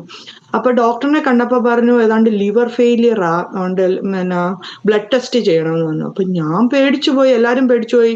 ഞാൻ ഓർത്ത് ദൈവമേ ഞാൻ ഇപ്പൊ മരിച്ചു പോവോ, അങ്ങനെ ഒരു ചിന്തയായി. പക്ഷെ ടെസ്റ്റ് ചെയ്തപ്പോ എല്ലാം നോർമലാ. പക്ഷെ എൻ്റെ മൂത്ത മോനെ ഞാൻ ഉണ്ടായി കഴിഞ്ഞപ്പം ഡെലിവറി കഴിഞ്ഞ് പിറ്റേ ദിവസം സ്കിൻ കംപ്ലീറ്റ് ക്ലിയർ ആയി, ദൈവം സഹായിച്ച് അങ്ങനെ ഫുള്ളായി. രണ്ടാമത്തെ മോന് ഉണ്ടായപ്പം, ജോൺ ഉണ്ടായ സമയത്ത് എന്നോട് ഡോക്ടർ പറഞ്ഞു പ്ലാസന്റ ഭയങ്കര തിന്ന, അതുകൊണ്ട് അവള് കുഞ്ഞു ബേബി ആയിരിക്കും എന്ന് പറഞ്ഞു. ന്യൂട്രീഷൻ ഒന്നും അധികം കിട്ടുകയല്ല, അതുകൊണ്ട് കുഞ്ഞു ബേബി ആയിരിക്കും എന്ന് പറഞ്ഞാൽ എന്നെ ഹൈ റിസ്കിലായിട്ടിരുന്നു. പക്ഷെ ഞാൻ എന്നും പ്രാർത്ഥിക്കുമായിരുന്നു, കർത്താവെ നീ എൻ്റെ ആരോഗ്യമുള്ള നല്ല കുഞ്ഞിനെ തരണേ, നല്ല കുഞ്ഞിനെ തരണേ. അന്നേരം പ്രാർത്ഥിച്ച് 8th month സ്കാൻ ചെയ്ത് നോക്കി ഡോക്ടർ പറഞ്ഞു ഇത് കുഞ്ഞു ബേബി ഒന്നുമല്ല, സാധാരണ ബേബിയെ പോലെ തന്നെ നോർമൽ ബേബി. എൻ്റെ മൂത്ത മോൻ 8 pounds ആയിരുന്നു, ഇവൻ 8.5 pounds ഉണ്ടായിരുന്നു. അപ്പൊ ഡോക്ടർ പറഞ്ഞതിന്റെ ജസ്റ്റ് ഓപ്പോസിറ്റ് ആയിരുന്നു എൻ്റെ രണ്ടാമത്തെ മോന്. മൂന്നാമത്തെ മോൾ ഉണ്ടായപ്പോൾ അവൾക്ക് ഷുഗർ ലെവൽ ഒത്തിരി കുറവായതുകൊണ്ട് അവളെ ICU കൊണ്ടുപോയിട്ടു. പക്ഷെ ഞാൻ എൻ്റെ പ്രാർത്ഥനയാണ്, കർത്താവെ എന്നെ ഡിസ്ചാർജ് ചെയ്യുന്നതിന് മുമ്പ് തന്നെ അവള് എൻ്റെ കൂടെ വരണേ ഇത്. പക്ഷെ എന്നെ ഡിസ്ചാർജ് ചെയ്ത ദിവസം അവളെ ഡിസ്ചാർജ് ചെയ്തില്ല. അവർ പറഞ്ഞു അവളുടെ ഷുഗർ ലെവൽ നോർമൽ ആയിട്ടില്ല, അതുകൊണ്ട് അവൾ ഇനി ICU കിടക്കണം. എനിക്ക് ഭയങ്കരമായിട്ട് കരഞ്ഞു. അതുകൊണ്ട് എൻ്റെ ഡോക്ടറിനോട് ചോദിച്ചു എനിക്ക് ഒരു ദിവസം കൂടെ എക്സ്റ്റെൻഡ് ചെയ്ത് തരുമോ ഈ ഹോസ്പിറ്റൽ. അപ്പൊ പറഞ്ഞു ഒരു ദിവസം കൂടെ തരാം, പക്ഷേ ഇൻഷുറൻസ് അല്ല പേ ചെയ്യുവല്ലാന്ന് പറഞ്ഞു. അങ്ങനെ ആ ഡോക്ടർ ഒരു ദിവസം കൂടെ ഹോസ്പിറ്റലിൽ എനിക്ക് നിൽക്കാൻ സമയം തന്നു. പിറ്റേ ദിവസം എൻ്റെ കുഞ്ഞിന്റെ ഡോക്ടർ പറഞ്ഞു അവളെ ഡിസ്ചാർജ് ചെയ്യാറായില്ല, ഷുഗർ നോർമൽ ആയിട്ടില്ല. അപ്പൊ ഞാൻ പറഞ്ഞു ഡോക്ടറിനോട്, പിന്നെ ഡോക്ടർ പറഞ്ഞു എനിക്ക് 3 days ലിമിറ്റ്, എന്ന് വെച്ചാൽ നിന്റെ നോർമൽ ഡെലിവറി ആയിരുന്നു, അതുകൊണ്ട് ഇനി എനിക്ക് എക്സ്റ്റെൻഡ് ചെയ്യാൻ പറ്റുമല്ല. പക്ഷെ ഒരു കാര്യം ചെയ്യാം, നിനക്ക് ഈ റൂം തരാം, പക്ഷെ നിനക്ക് ഒരു നഴ്സസോ ഒരു ഹെൽപ്പോ കാണുകയില്ല. പക്ഷേ മിഡ് നൈറ്റിൽ ഏതെങ്കിലും എമർജൻസി കേസ് വന്ന് റൂം വേണമെങ്കിൽ നീ മൂവ് ഔട്ടും ചെയ്യണമെന്ന് ഞാൻ പറഞ്ഞു. എഗ്രി ചെയ്തു. ഞാൻ പറഞ്ഞു ഓക്കെ. അങ്ങനെ ഞാൻ ഹോസ്പിറ്റലിൽ നിൽക്കുമായിരുന്നു. രാത്രി പോയി ICU കുഞ്ഞിനെ കാണും, വരും. അങ്ങനെ തന്നെ ഒറ്റയ്ക്ക് പോകും. വീട്ടില് എൻ്റെ മൂത്ത 2 പിള്ളേർ തന്നെ നിൽക്കുകയില്ല. എൻ്റെ ഹസ്ബൻഡ് ഉണ്ടെങ്കിൽ പപ്പായോ മമ്മിയോ വേണോന്ന് പറഞ്ഞ് അവര് വഴക്കുണ്ടാക്കി. അതുകൊണ്ട് ഹസ്ബൻഡ് എപ്പോഴും രാത്രി വീട്ടിലോട്ടും വരും. അങ്ങനെ ഇരുന്നു. പിറ്റേ ദിവസം ആയപ്പോഴും പറഞ്ഞു ഇനി എൻ്റെ ഫൈനൽ ഡേ, ഇനി എനിക്ക് എക്സ്റ്റൻഷൻ ഇല്ല. ഞാൻ പറഞ്ഞു എൻ്റെ കർത്താവ് എൻ്റെ കുഞ്ഞിനെ കൊണ്ട് എനിക്ക് വീട്ടിൽ പോകാൻ അനുവദിക്കാവുള്ളൂ. അന്നേരം രാവിലെ പറഞ്ഞു നോർമൽ ആയിട്ടില്ല, ഇനിയും ലേറ്റർ ഈവനിങ് ഒരു ടെസ്റ്റും കൂടെ ഞങ്ങൾ ചെയ്യാം, അത് നോർമൽ ആണെങ്കിൽ നമുക്ക് കൺസിഡർ ചെയ്യാമെന്ന്. അപ്പൊ എനിക്ക് ഇരിക്കാനും റൂമില്ല. ഞാൻ അവിടുത്തെ ലോബിയിൽ പോയി ഇങ്ങനെ രാവിലെ തൊട്ട് വൈകിട്ടത്തെ റിസൾട്ട് അറിയാൻ വേണ്ടി ഇങ്ങനെ വെയിറ്റ്. 6 മണിയായപ്പം റിസൾട്ട് വന്നു. ദൈവം സഹായിച്ച് നോർമൽ ആയിരുന്നു. അപ്പം പിന്നെ ഞാൻ പ്രാർത്ഥിച്ച പോലെ തന്നെ ദൈവം കുഞ്ഞിനെ കൊണ്ട് എന്നെ വീട്ടിൽ വരാൻ ദൈവം എന്നെ സഹായിച്ചു. അങ്ങനെ ലൈഫിൽ ഓരോ ഘട്ടം ഒത്തിരി കാര്യങ്ങൾ എനിക്ക് തോന്നുന്നു ഞാൻ മിസ്സായി പോയെന്ന് തോന്നുന്നു. പക്ഷെ ദൈവം എന്നെ ഓരോ ദിവസവും എന്നെ തെരഞ്ഞെടുത്ത ദിവസം തൊട്ട് ഈ ദിവസം വരെ ദൈവം കൺമണി പോലെയാണ് കാത്തത്. ഏതൊക്കെ ശത്രു തകർക്കാൻ നോക്കിയോ ദൈവം അതെല്ലാം നന്മയാക്കി തീർത്തിട്ടുണ്ട്. എൻ്റെ പേരൻസിനെയും ഇപ്പം അവരുടെ ജീവിതത്തിൽ ഓരോ നോക്കിയാൽ ഒത്തിരി അത്ഭുതങ്ങൾ. എൻ്റെ പെട്ടെന്ന് ഓർമ്മ വന്ന ഒരു കാര്യം, എൻ്റെ മമ്മിയെ ഒത്തിരി നിന്ദിക്കുമായിരുന്നു സ്കൂളിലെ ടീച്ചേഴ്സ്. മമ്മി നല്ല ഡൈ ചെയ്യുമായിരുന്നു. മമ്മിയെ കണ്ടാൽ ഭയങ്കര യങ് ആയിട്ടേ തോന്നുള്ളൂ. മമ്മി ഒരിടയ്ക്ക് ഡൈ ചെയ്യുന്നത് നിർത്തി. എന്ന് വെച്ചാൽ എനിക്ക് ആദ്യത്തെ കുഞ്ഞുണ്ടായി കഴിഞ്ഞപ്പം മമ്മി പറഞ്ഞു, ഞാനൊരു ഗ്രാൻഡ് മദറാ, ഇനി ഞാൻ ഡൈ ചെയ്ത് എന്തിനാ. എന്നിട്ട് പപ്പ പറഞ്ഞു, എടി നീ ഡൈ ചെയ്താലും ഡൈ ചെയ്താലും എനിക്ക് നീ ജോസമ്മ, പണ്ടത്തെ ജോസമ്മ തന്നെയാ, എനിക്ക് നീ അതേപോലെ സുന്ദരിയായിട്ടിരിക്കുവാന്ന് പപ്പ ഇങ്ങനെ പറയും. അന്നേരം മമ്മിയുടെ മനസ്സിൽ തോന്നുന്നു, ഇനി തൊട്ട് ഞാൻ ഡൈ ചെയ്യുന്നു, ഞാൻ ഒരു വല്യമ്മയായിട്ട് തന്നെ നടന്നേക്കാം എന്ന് പറഞ്ഞ് മമ്മി ഒരു തീരുമാനം എടുത്തു. അന്ന് മമ്മി പഠിപ്പിക്കുന്ന സമയമാണ്. അപ്പം അതും CBSE സ്കൂളിലാണ്, ഒരു നല്ലൊരു റെപ്യൂട്ടഡ് ആയിട്ടുള്ള ഒരു CBSE സ്കൂളാണ്. അപ്പൊ അവരെല്ലാരും കളിയാക്കാൻ തുടങ്ങി. മമ്മി ടീച്ചറെ പൈസ ഇല്ലാഞ്ഞിട്ടാണെ ഞങ്ങൾ ടീച്ചറിന് ഇച്ചിരി പൈസ തരാം, പോയി ഡൈ ചെയ്യും, എന്തൊരു വൃത്തികേടാ ഇപ്പം എന്നിങ്ങനെ പറഞ്ഞു. അപ്പൊ മമ്മി പറഞ്ഞു, അത് സാരമില്ല, എന്റെ മുഖമല്ല, നിങ്ങൾ നോക്കണ്ട എന്ന് പറഞ്ഞു മമ്മി ഒത്തിരി കളിയാക്കിയിട്ടുണ്ട്. അങ്ങനെ ഇരുന്ന ടൈമിലാണ് ഈ സ്കൂളിന്റെ പ്രൊമോഷനായിട്ട് അവരൊരു മൂവി, ചെറിയൊരു വീഡിയോ ഇറക്കണമായിരുന്നു. അതായത് സ്കൂളിൽ നടക്കുന്ന കാര്യങ്ങളെല്ലാം കൂടെ വെച്ച ഒരു ഇത്. അപ്പം അതിന്റെ ആ ഒരു പ്രൊഡ്യൂസറിന് ഒരു ടീച്ചറിനെ വേണം. ഈ സ്കൂളിൽ 12,000 ടീച്ചേഴ്സ് ഉണ്ട്. അന്നേരം അച്ഛൻ പറഞ്ഞു, ഇതിൻ്റെ അകത്ത് ഏത് ടീച്ചറിനോട് വേണമെങ്കിലും പോയി ചോദിച്ചോ, എനിക്കൊരു കുഴപ്പമില്ല, അവർ ആക്ട് ചെയ്യാൻ റെഡി ആണെങ്കിൽ ചോദിച്ചോളാൻ പറഞ്ഞു. അന്നേരം അവർ പല ടീച്ചേഴ്സിന്റെ ഇതിന് പോയി. പക്ഷെ അവർ പറഞ്ഞു, ഞങ്ങളുടെ മനസ്സിലുള്ള ഒരു ടൈപ്പ് ടീച്ചറിനെ ഞങ്ങൾക്ക് കിട്ടിയില്ല എന്ന് പറഞ്ഞു. അന്നേരം മമ്മി കോറിഡോറിൽ കൂടെ ഇങ്ങനെ, മമ്മി എപ്പോഴും സാരിയെ ഉടുക്കുള്ളൂ. മമ്മി നല്ല പെർഫെക്റ്റ് ആയിട്ടാണ് സാരി ഉടുക്കുന്നത്. സാരി ഉടുത്ത് മമ്മിയുടെ നരച്ച തലമുടിയും എല്ലാം ആയിട്ട് മമ്മി ഇങ്ങനെ നടന്നു. അപ്പം പറഞ്ഞു, ആ ടീച്ചറിനെ കിട്ടുമോ എന്ന് ചോദിച്ചു. അന്നേരം പറഞ്ഞു, അച്ഛൻ പറഞ്ഞു, ആ ടീച്ചറിനെ കിട്ടണമെങ്കിൽ ആ ടീച്ചറിനോട് പോയി ചോദിക്കണം, എനിക്കറിയത്തില്ല എന്ന് പറഞ്ഞു. അപ്പം മമ്മിയോട് ചോദിച്ചു. മമ്മി പറഞ്ഞു, ഓ എനിക്കോ, എൻ്റെ ഹസ്ബൻഡിനോട് ചോദിക്കട്ടെ. അപ്പൊ പപ്പ പറഞ്ഞു, എടി നിനക്ക് ടീച്ചറായിട്ട് ഒരു ബോർഡിൽ നിന്ന് എഴുതുന്നതിനൊന്ന് ആക്ട് ചെയ്യുന്നതിന് നിനക്കെന്താ, നീ എന്നും ചെയ്യുന്ന പണി അവിടെ നിന്ന് ചെയ്തോട്ടെ, അവര് വീഡിയോ എടുത്തോണ്ട് പോക്കോട്ടെ, വേറെ ഒന്നും ഇല്ലല്ലോ എന്ന് പറഞ്ഞു. അങ്ങനെ 12,000 ടീച്ചർമാരിലുള്ളതിൽ ആ വീഡിയോയില് മമ്മിയാ ടീച്ചറായിട്ട് അതിൻ്റെ അകത്ത് അഭിനയിക്കാൻ എടുത്ത്. ആ വീഡിയോ ഇറങ്ങിക്കഴിഞ്ഞപ്പം എല്ലാരും അവരുടെ ടോൺ മാറ്റി. അയ്യോ, ടീച്ചറിനെ കാണാൻ എന്തൊരു ഗ്ലോറിയാന്നറിയാവോ, ഓ ടീച്ചറെ നരച്ച തലമുടിക്ക് ഒരു പ്രത്യേക ഒരു ഐശ്വര്യം. അപ്പൊ അത്രയും നാളും നിന്ദിച്ചവരെല്ലാം മമ്മിയെ പിന്നെ മാറ്റാം. അങ്ങനെ എവിടെയൊക്കെ നിന്ദിച്ചിട്ടുണ്ടോ ദൈവം അവിടെ എല്ലാം മാനിച്ചിട്ടുണ്ട്. ഈവൻ എൻ്റെ പപ്പായുടെയും മമ്മിയുടെയും ഫാമിലി ആരും വിശ്വാസി വന്നിട്ടില്ല. പക്ഷെ എന്നാലും ദൈവം ഓരോ ദിവസം പ്രശ്നങ്ങളും ദുഃഖങ്ങളും എല്ലാം ഉണ്ട്, പക്ഷെ അതിലെല്ലാം ദൈവം ഓരോ ദിവസം ജയാളിയായിട്ട് ദൈവം നടത്തുന്നു. ഇത്രയും ടൈം തന്നതിന് ഒത്തിരി താങ്ക് യു. പാസ്റ്ററിനെ ആൻറ്റിയെ അനുഗ്രഹിക്കട്ടെ. Praise the Lord. ഒത്തിരി സന്തോഷം. അനുഗ്രഹിക്കപ്പെട്ട ടെസ്റ്റിമണി, പറയാൻ വാക്കുകളില്ല. ഞാൻ ഇടയ്ക്കൊക്കെ എൻ്റെ കണ്ണ് തുടയ്ക്കുമായിരുന്നു. ചില ടെസ്റ്റിമണികളിൽ ഒത്തിരി സങ്കടമുള്ള കാര്യങ്ങൾ പറയുന്ന ടെസ്റ്റിമണിയാണെങ്കിൽ നമുക്ക് കരച്ചിൽ വരും. പക്ഷേ ഇത് സന്തോഷത്തിൻ്റെ കരച്ചിലാണ്, സന്തോഷത്തിൻ്റെ കണ്ണുനീരാണ്. ഇടയ്ക്കൊക്കെ ഞാൻ സ്ക്രീനൊന്ന് മാറ്റിയിട്ട് ഞാൻ എൻ്റെ കണ്ണ് തുടയ്ക്കുമായിരുന്നു. കാരണം ദൈവം എത്ര നല്ലവനാണ്, എത്ര വിശ്വസ്തനാണ്.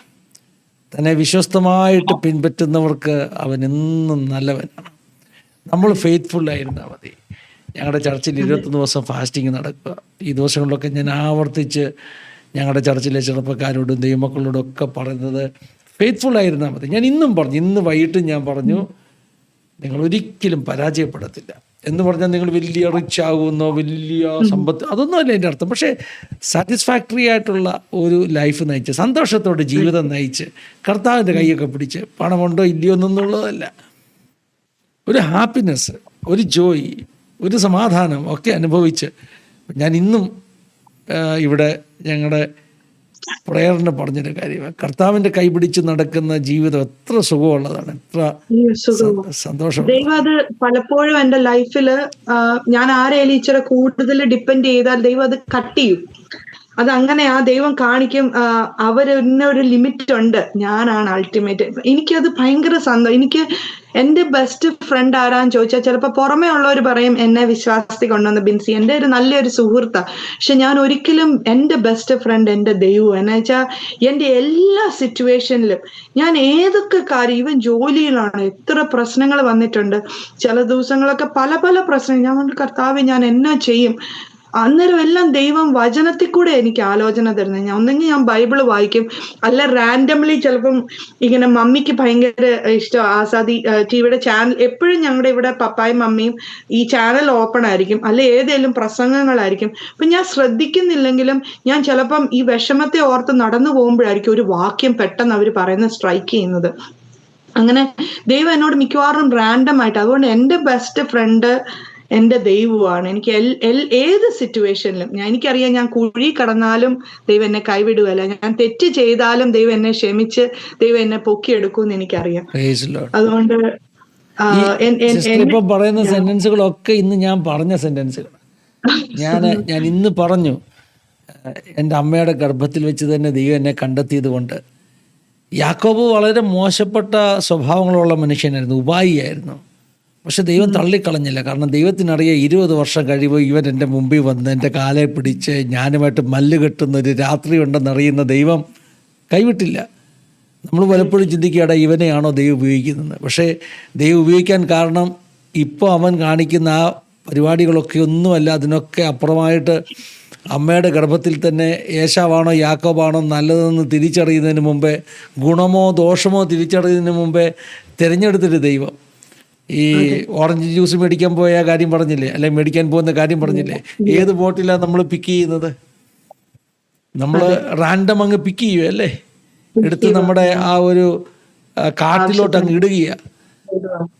തമ്പുരാൻ നമ്മളെ പിക്ക് ചെയ്തു, യോഗ്യതയൊന്നും നോക്കിയതല്ല. പക്ഷേ എനിക്ക് ഒരു യോഗ്യ ഞാൻ എപ്പോഴും ചിന്തിക്കും, കർത്താവെ ആ പിണ്ണാക്കിനായിട്ട് ഒരു ബന്ധവും ഇല്ലാത്ത എന്നെ നീ ഇത്രയും കൊണ്ടുവന്നു. ഞാൻ എപ്പോഴും ഞാൻ പറയും, ബിൻസിയുടെ 1 വർഷം കളഞ്ഞ് കൊണ്ടുവരാൻ മാത്രം ഞാൻ എന്തുള്ളു കർത്താവെ എന്ന് പറഞ്ഞാൽ ആ കൊച്ചിന്റെ 1 വർഷമാണ് പോയത്. അന്നേരം ബിൻസി ഇങ്ങനെ പറഞ്ഞു കേട്ടിട്ടുണ്ട്, ബിൻസി ദൈവത്തോട് കരഞ്ഞു ചോദിച്ചു, നീ അല്ലേ എന്നെ വാഗ്ദത്തം ചെയ്ത് നിന്നെ അവിടെ കൊണ്ടുപോകുന്നു. ആ ഒരു കാരണമാണ് ഞാൻ സ്റ്റെപ്പ് എടുത്തു വെച്ചേ. അപ്പം ബിൻസി ഒരു ആലോചന ഇട്ടു, അവിടെ ഉടുപ്പില്ലാത്ത ഒത്തിരി കുഞ്ഞുങ്ങളുണ്ട് അവിടെ, അതുകൊണ്ടാണ് ഞാൻ നിന്നെ തിരിച്ചുവിടുന്നത്. അപ്പൊ ബിൻസി പറഞ്ഞു, അതിനാണോ, എന്നാ ഞാൻ പോവാം.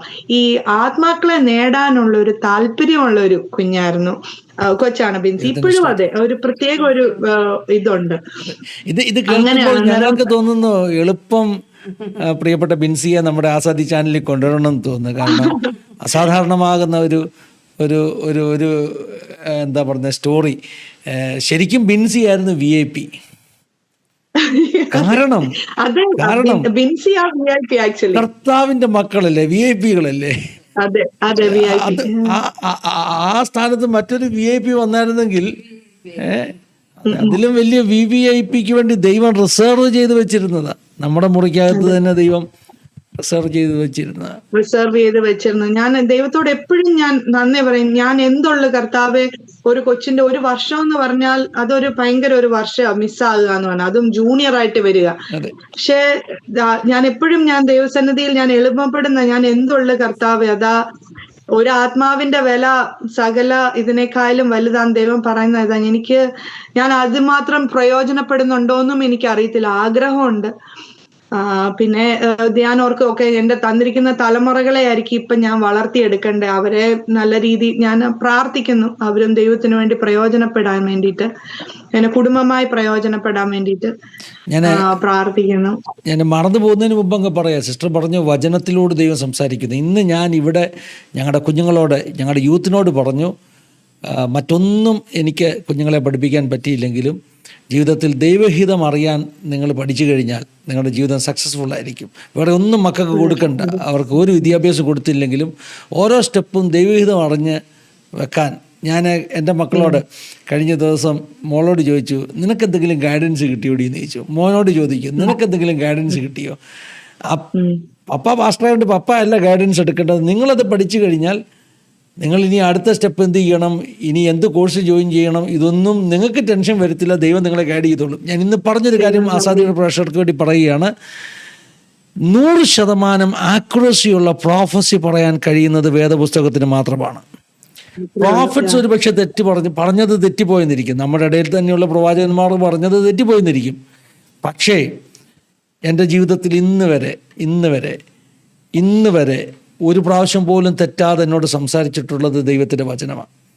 100% കാരണം ഇന്നലെയും ഇന്നും ഒത്തിരി അനുഭവങ്ങളുണ്ട്. വേദപുസ്തകത്തിലൂടെ പരിശുദ്ധാത്മാവ് എന്നോട് ഗൈഡ് ചെയ്ത ഒറ്റ കാര്യത്തിന് തെറ്റില്ല. അതുകൊണ്ട് വ്യക്തിപരമായിട്ട് നമുക്ക് പ്രാപിക്കാൻ പറ്റും. ഒത്തിരി കാര്യങ്ങൾ പറയാൻ എൻ്റെ മനസ്സിൻ്റെ അകത്തുണ്ട്. ഇറാഖിലെ സ്നാനം, നമ്മളോർത്ത് ക്യുവൈറ്റിൽ ഒത്തിരി പാസ്റ്റർമാരുള്ളിടത്ത് സ്നാനപ്പെടുമെന്ന്. പക്ഷെ ദൈവം അങ്ങനെയല്ല ചെയ്തത്. അതിന് അമേരിക്കയിൽ നിന്ന് ഒരു പാസ്റ്ററെ ദൈവം കൊണ്ടുവന്നു, അതും മലയാളി അല്ലാത്ത പാസ്റ്ററെ. അപ്പം ദൈവത്തിന് അസാധ്യമായിട്ട് വല്ലതുണ്ട്? ഒന്നുമില്ല. എത്ര അനുഗ്രഹിക്കപ്പെട്ട ഒരു സാക്ഷ്യമാണ്. ഞാനിങ്ങനെ പറയാൻ പോയി ഞാൻ വാചാലനാകും. അതുകൊണ്ട് ഞാൻ എൻ്റെ വാക്കുകളെ വൈൻഡപ്പ് ചെയ്യുകയാണ്. പ്രിയപ്പെട്ട സോണിയ സിസ്റ്റർക്ക് തന്നെ നമ്മുടെ പ്രേക്ഷകർക്ക് വേണ്ടി ഒന്ന് പ്രാർത്ഥിക്കാം കേട്ടോ. ചുരുക്കമായിട്ടൊന്ന് പ്രാർത്ഥിച്ചാട്ടെ നമ്മുടെ വ്യൂവേഴ്സിന് വേണ്ടി. കർത്താവെ സ്തോത്രം, സ്തോത്രം. ഈ നല്ലൊരു സമയം നീ തന്നതിനായി സ്തോത്രം. കർത്താവെ എൻ്റെ നീ എന്നെ നടത്തിയ വിധങ്ങൾ എനിക്ക് പറയുവാൻ എനിക്ക് ഇത്രയും ബലം നീ തന്നതിനായി സ്തോത്രം. നീ എന്നെ തെരഞ്ഞെടുത്തതിനായി സ്തോത്രം. ഈ കേട്ടിരിക്കുന്ന ഓരോരുത്തരെയും ദൈവം ഇങ്ങനെ ഉപയോഗിക്കണമേ കർത്താവെ. ഞങ്ങൾ എവിടെ ആക്കിയാലും കർത്താവെ, ഇവിടെ ചിലപ്പോൾ നമ്മൾ ഭവനത്തിൽ അമ്മമാരായിരിക്കാം, അല്ലെ ജോലി സ്ഥലത്ത് പോകുന്നവരായിരിക്കാം, അല്ലെ യാത്ര ചെയ്യുന്നവരായിരിക്കാം. ഞങ്ങൾക്ക് ഓരോരുത്തർക്കും ഓരോ താലന്തുകൾ നീ തന്നിട്ടുണ്ട് കർത്താവെ. ആ താലന്തുകളെ ഞങ്ങൾ ഉപയോഗിക്കുവാൻ കർത്താവെ, അത് വ്യാപാരം ചെയ്യുവാൻ, അനേകരെ നേടിയെടുക്കുവാൻ. നീ ക്രൂശിൽ ഞങ്ങൾക്ക് വേണ്ടി മരിച്ചു. അനേകർ, ഈ ലോകം എല്ലാവർക്കും വേണ്ടിയിട്ടാണ് നീ മരിച്ചത്.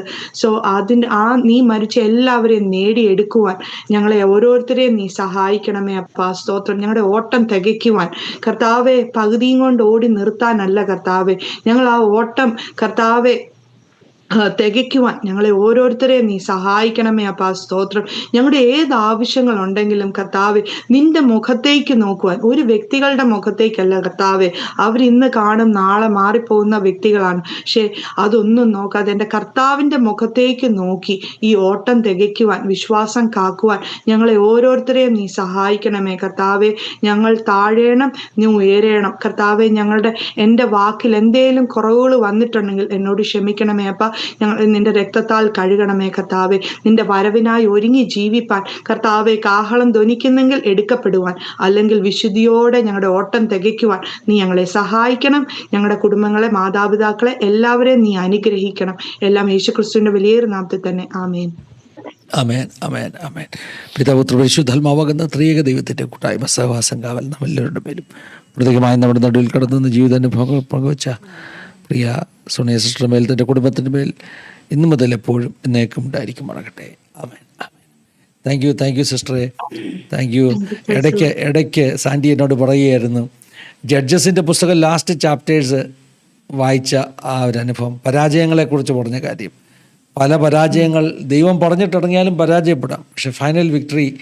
ഇന്ന് സാൻഡി വായിച്ച വേദഭാഗം അതാണെന്ന് ഇന്നലെ കണ്ടിന്യൂസ് വായിച്ചു വരുക. ഇന്നലെ അതാ വായിച്ചത്. അതെ വേദഭാഗം വായിച്ചതെന്ന് പറയായിരുന്നു. അപ്പോൾ അനേകർക്കത് ദൈവം എന്നോട് എപ്പോഴും അങ്ങനെ, ഞാൻ റാൻഡം ആയിട്ട് ഒരിക്കലും വായിക്കും. എനിക്ക് എന്തെങ്കിലും പ്രശ്നം ഉണ്ടെങ്കിലും എനിക്കൊരു ഗൈഡൻസ് വേണമെങ്കിലും ഞാൻ ഒരിക്കലും റാൻഡം ആയിട്ട് തുറക്കുകയില്ല. ഞാൻ ഏതാണോ കണ്ടിന്യൂസ് വായിച്ചുകൊണ്ടിരിക്കുന്നത് അത് തന്നെ വായിക്കും. അവിടുന്ന് ദൈവം ഇടപെടും, അല്ലെങ്കിൽ ദൈവം എന്നോട് ഇടപെടുന്നത് ഞാൻ പറഞ്ഞല്ലോ, ടി വിയിൽ എപ്പോഴും പപ്പായും മമ്മിയും, ഇവിടുത്തെ ചേച്ചന്റെ പപ്പായും മമ്മിയും ഇതിങ്ങനെ ഒന്നെങ്കിൽ ഏതെങ്കിലും ടെസ്റ്റ് മണീസ് അല്ലെ വചനമായിരിക്കും ഇങ്ങനെ ഓണായി കിടക്കുമായിരിക്കും. അതിൽ എവിടുന്നേലും എന്നെ വന്ന് കറക്റ്റ് സ്ട്രൈക്ക് ചെയ്യും. അങ്ങനെയാണ് മിക്കവാറും ദൈവം എന്നോട് ഇടപെട്ടോണ്ടിരിക്കുന്നത്. അതുകൊണ്ട് ഓർക്കുമ്പോഴൊക്കെ എനിക്ക് വേണ്ടി ദൈവത്തിന് വേണ്ടി നിൽക്കാൻ, നീ ദൈവം വിളിച്ചിട്ടുണ്ടെങ്കിൽ നമ്മളെക്കുറിച്ച് എല്ലാം ദൈവത്തിന് ഓരോ പദ്ധതികളുണ്ട്, അതിനുവേണ്ടി പ്രയോജനപ്പെടുവാൻ പ്രാർത്ഥിക്കുന്നു. ദൈവം അനുഗ്രഹിക്കട്ടെ. ഇത്തരത്തിലുള്ള സാക്ഷ്യങ്ങൾ കേൾക്കുമ്പോൾ പെന്തക്കോസ്തിൻ്റെ പുതിയ തലമുറ പലപ്പോഴും അവരെ കർത്താവിൽ നിന്ന് ദൂരെ പോവുകയാണെന്നൊക്കെ ഞങ്ങളൊക്കെ സങ്കടത്തോടു കൂടെ പറയാറുണ്ട്. പലപ്പോഴും ലൂക്ക് വാംനെസ്, ജഡികത പെന്തക്കോസ്തിനകത്ത് നിറയുന്നെന്ന് നമ്മൾ പരാതിപ്പെടാറുണ്ട്. പക്ഷേ ഇങ്ങനെയുള്ള സാക്ഷ്യങ്ങൾ കേൾക്കുമ്പോഴാണ് നമുക്ക് വലിയൊരു ബലം. ഇന്നും കർത്താവ് ഒരു തലമുറയെ ഒരുക്കിയെടുക്കുന്നുണ്ടല്ലോ. രണ്ട് എക്സ്ട്രീംസാണ്. അഴുക്കാകുന്നവൻ അഴുക്കാടുന്നു, വിശുദ്ധീകരിക്കുന്നവൻ തന്നെ വിശുദ്ധീകരിക്കുന്നു. തലമുറയിൽ ചിലരൊക്കെ അങ്ങ് ദൂരേക്ക് പോകുമ്പോൾ മറുഭാഗത്ത് കർത്താവിന് വേണ്ടി ഭ്രാന്ത് പിടിച്ചതുപോലെ നിൽക്കുന്ന ഒരു പുതുതലമുറയെ കർത്താവ് എഴുന്നേൽപ്പിച്ചുകൊണ്ടിരിക്കുന്ന ഒത്തിരി സന്തോഷമുണ്ട്. ദൈവം സഹായിക്കട്ടെ. പ്രേക്ഷകരോടുള്ള നന്ദി പറയുക. സിസ്റ്റർ ദൈവം ധാരാളം അനുഗ്രഹിക്കട്ടെ. നന്ദി പറയുക. ഞങ്ങൾ താങ്ക് യു മോളെ. ഞങ്ങളുടെ എല്ലാം നന്ദി സ്നേഹം അറിയിക്കുന്നത് വളരെ അനുഗ്രഹിക്കപ്പെട്ട സാക്ഷ്യമായിരുന്നു. സമയം പോയി ഒന്നും അറിഞ്ഞില്ല, അത്രയ്ക്ക് അനുഗ്രഹിക്കപ്പെട്ട സാക്ഷ്യമായിരുന്നു. പിന്നെ അതോടൊപ്പം തന്നെ അനിത സിസ്റ്ററാണ് നമ്പർ തന്നത്. അനിത സിസ്റ്ററിനോട് നന്ദി ഞങ്ങൾ അറിയിക്കുന്നു. Price. God bless you all. Have a wonderful time. Thank you for watching. God bless you. Praise.